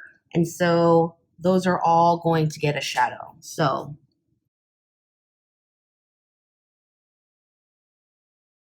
follow the direction. The rib's going to spread as it crosses, as it expands and stretches around the chest. It's going to roll up like this. Follow the curves of his shoulder. And then I'm going to take my darkest gray, my 50%, and I'm going to punch in some shadows and put in the rib in the shadow areas. Get in here and put in some even darker shadows. And now you're starting to see the three-dimensional form of the sweater and the shadows and the cables and the ribs, but everything looks really smooth right now. Now, if you have a relatively smooth knit, then I guess you could stop here, but I want the texture to show more, so this is where I'm going to start adding the color pencil. Tip, you guys, you don't want to put marker on top of color pencil. You want to put color pencil on top of marker when you're working. This does not just apply to knits, but in general, because if you put this waxy pencil on top of marker, that's fine. There's nothing on the marker here that's going to get into your color pencil and mess it up. But if you put marker on top of color pencil, the wax from your color pencils is going to get lifted up into your marker nib and mess up your marker nib and the color. So if you do that by mistake, just kind of clean out your marker by running it over clean paper a few times, but try to avoid that as much as possible. So this is my 30% warm gray color pencil, and I'm going to just lightly color the whole sweater just to give it a little bit of texture. For this step, I like to use a rough watercolor paper or any rough surface actually. One time I was in a class where the walls had that stucco texture, and so I just rubbed it right up against the wall.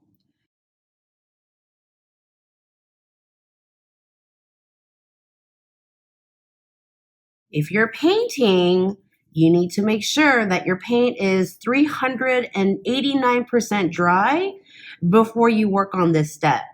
Trying to put color pencil on wet paint is just, it's a lovely disaster.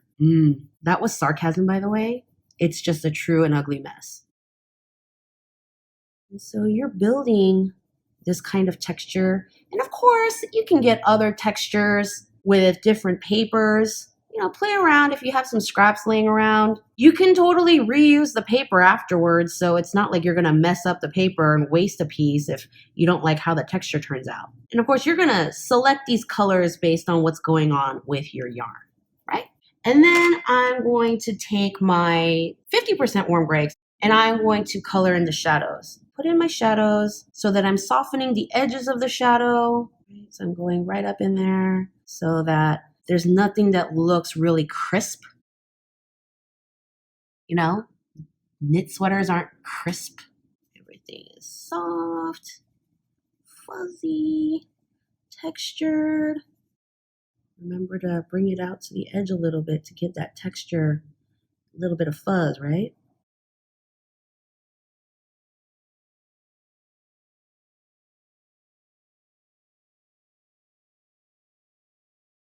You know, as much as I hate using regular pencils, sometimes when it comes to mushy, beautiful, nubbly knits, I'll use an actual regular pencil because it gives me a slightly softer look. And I'll go in there and I will punch out the details.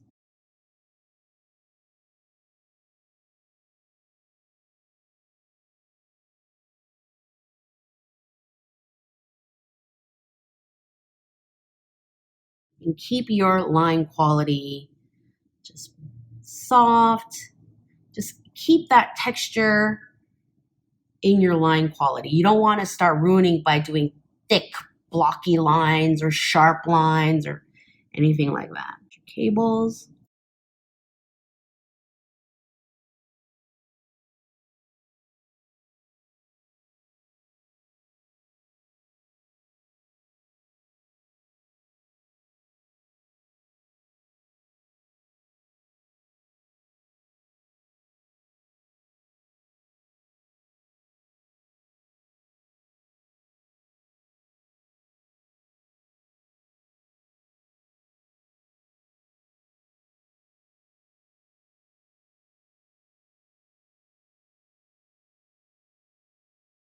If you have a knit where the stitches are so very big that you could see individual stitches, this is where I would go in and put some of them in. Not all over. You don't need to do every single stitch, but kind of sprinkle them around so it does look like it is an all over effect. Following the grain.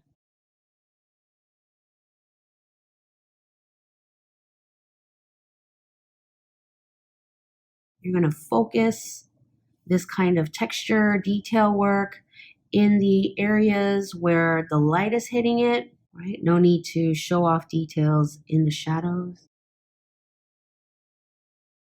And there is your fuzzy, chunky knit sweater. So again, you could do this whole thing in paint and color pencil where you paint all the marker stuff, wait for everything to dry before you add the color pencil and pencil. You could do it all with color pencil too, just you would need like to build more color pencil color on top. The whole thing is the color pencil texture anyway, so that's fine. And then put in the pencil work on top. When I'm painting knit sweaters, my favorite is to actually use watercolor pencils.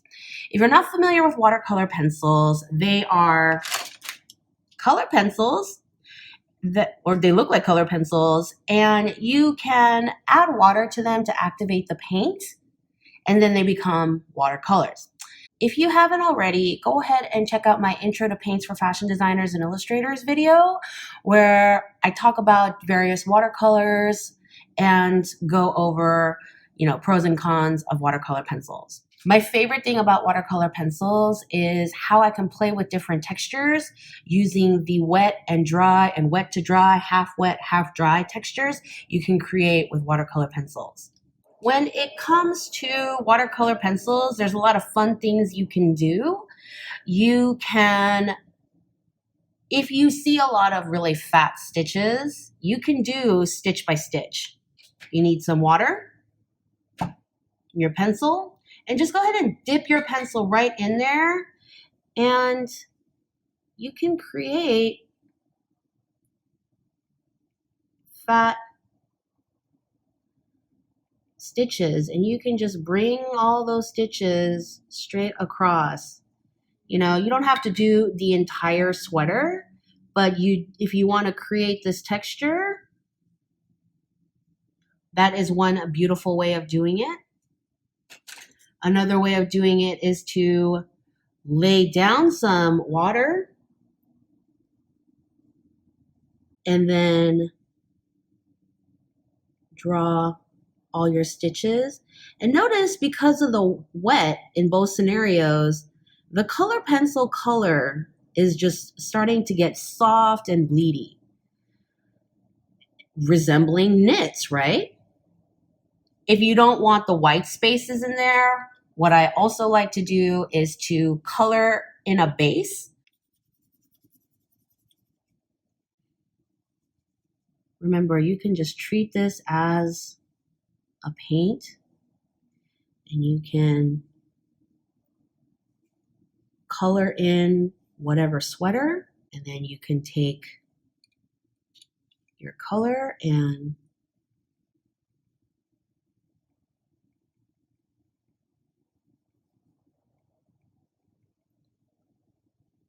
work in sections. Make sure everything is still wet as you're working, because once it gets dry, it doesn't look any different from any other color pencil, which is fine. That soft fuzzy texture also works, but if you want this look, you got to make sure that your paper or your pencil is still dry. Wet. Bleh. I mean, honestly, you could do the whole thing in paint too. Just take a small brush. This is a size 1, you know, if your stitches are extra fat. And of course, right now I'm doing a bunch of V's for ease of fast demoing, but obviously you're going to mimic whatever stitches you have going on in your knit. When you're working with watercolor pencils, again, draw your shapes large, of course, for the knit, and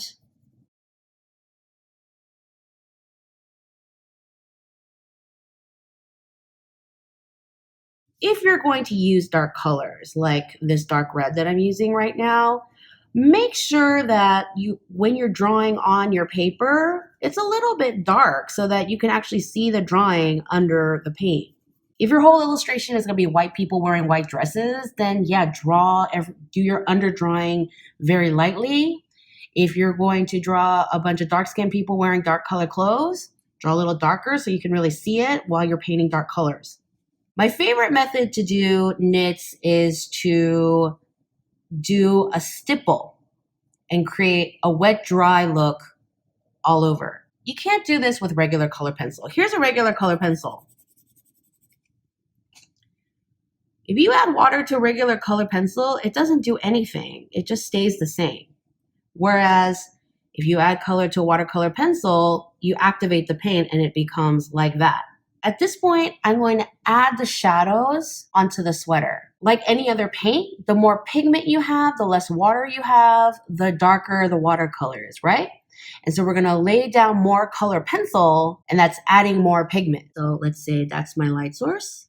The sleeve back here, it's all tucked behind her. So I'm going to make this whole thing dark. And then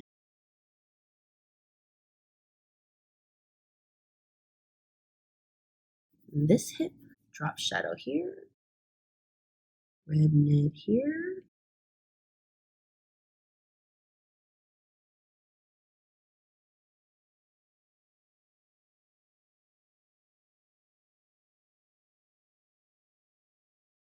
I'm not really going to go for an underbust shadow because it's not really form-fitting around her breasts. So you're not really going to see much in terms of shadow right there.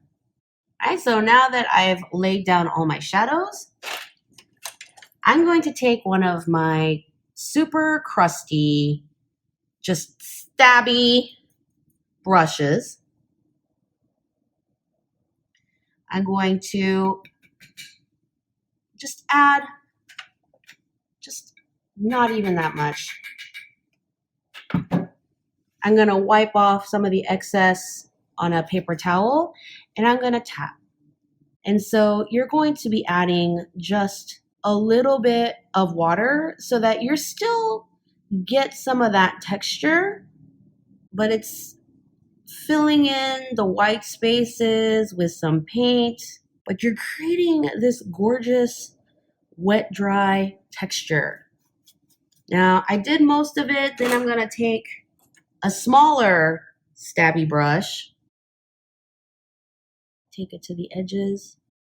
Always start with less water. You can add more water, but it's really hard to take it away. Ooh, too much water, ah!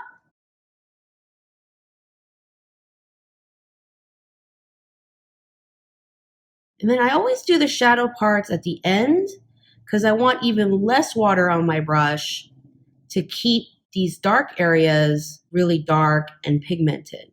And remember, you can bring that fuzziness to the edge so that we're seeing that texture right up to the edge there. And you want a stiff brush so that you can stipple.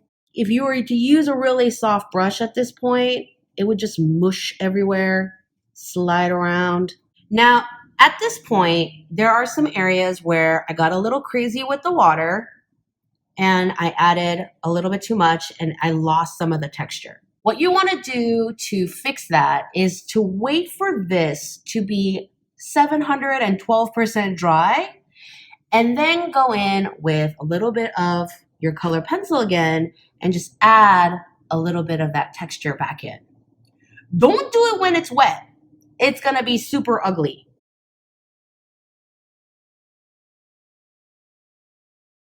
So there you have it, some of my favorite ways to render textured, chunky knits. If you have any questions, check the info box. If your answer's not there, drop me a comment below.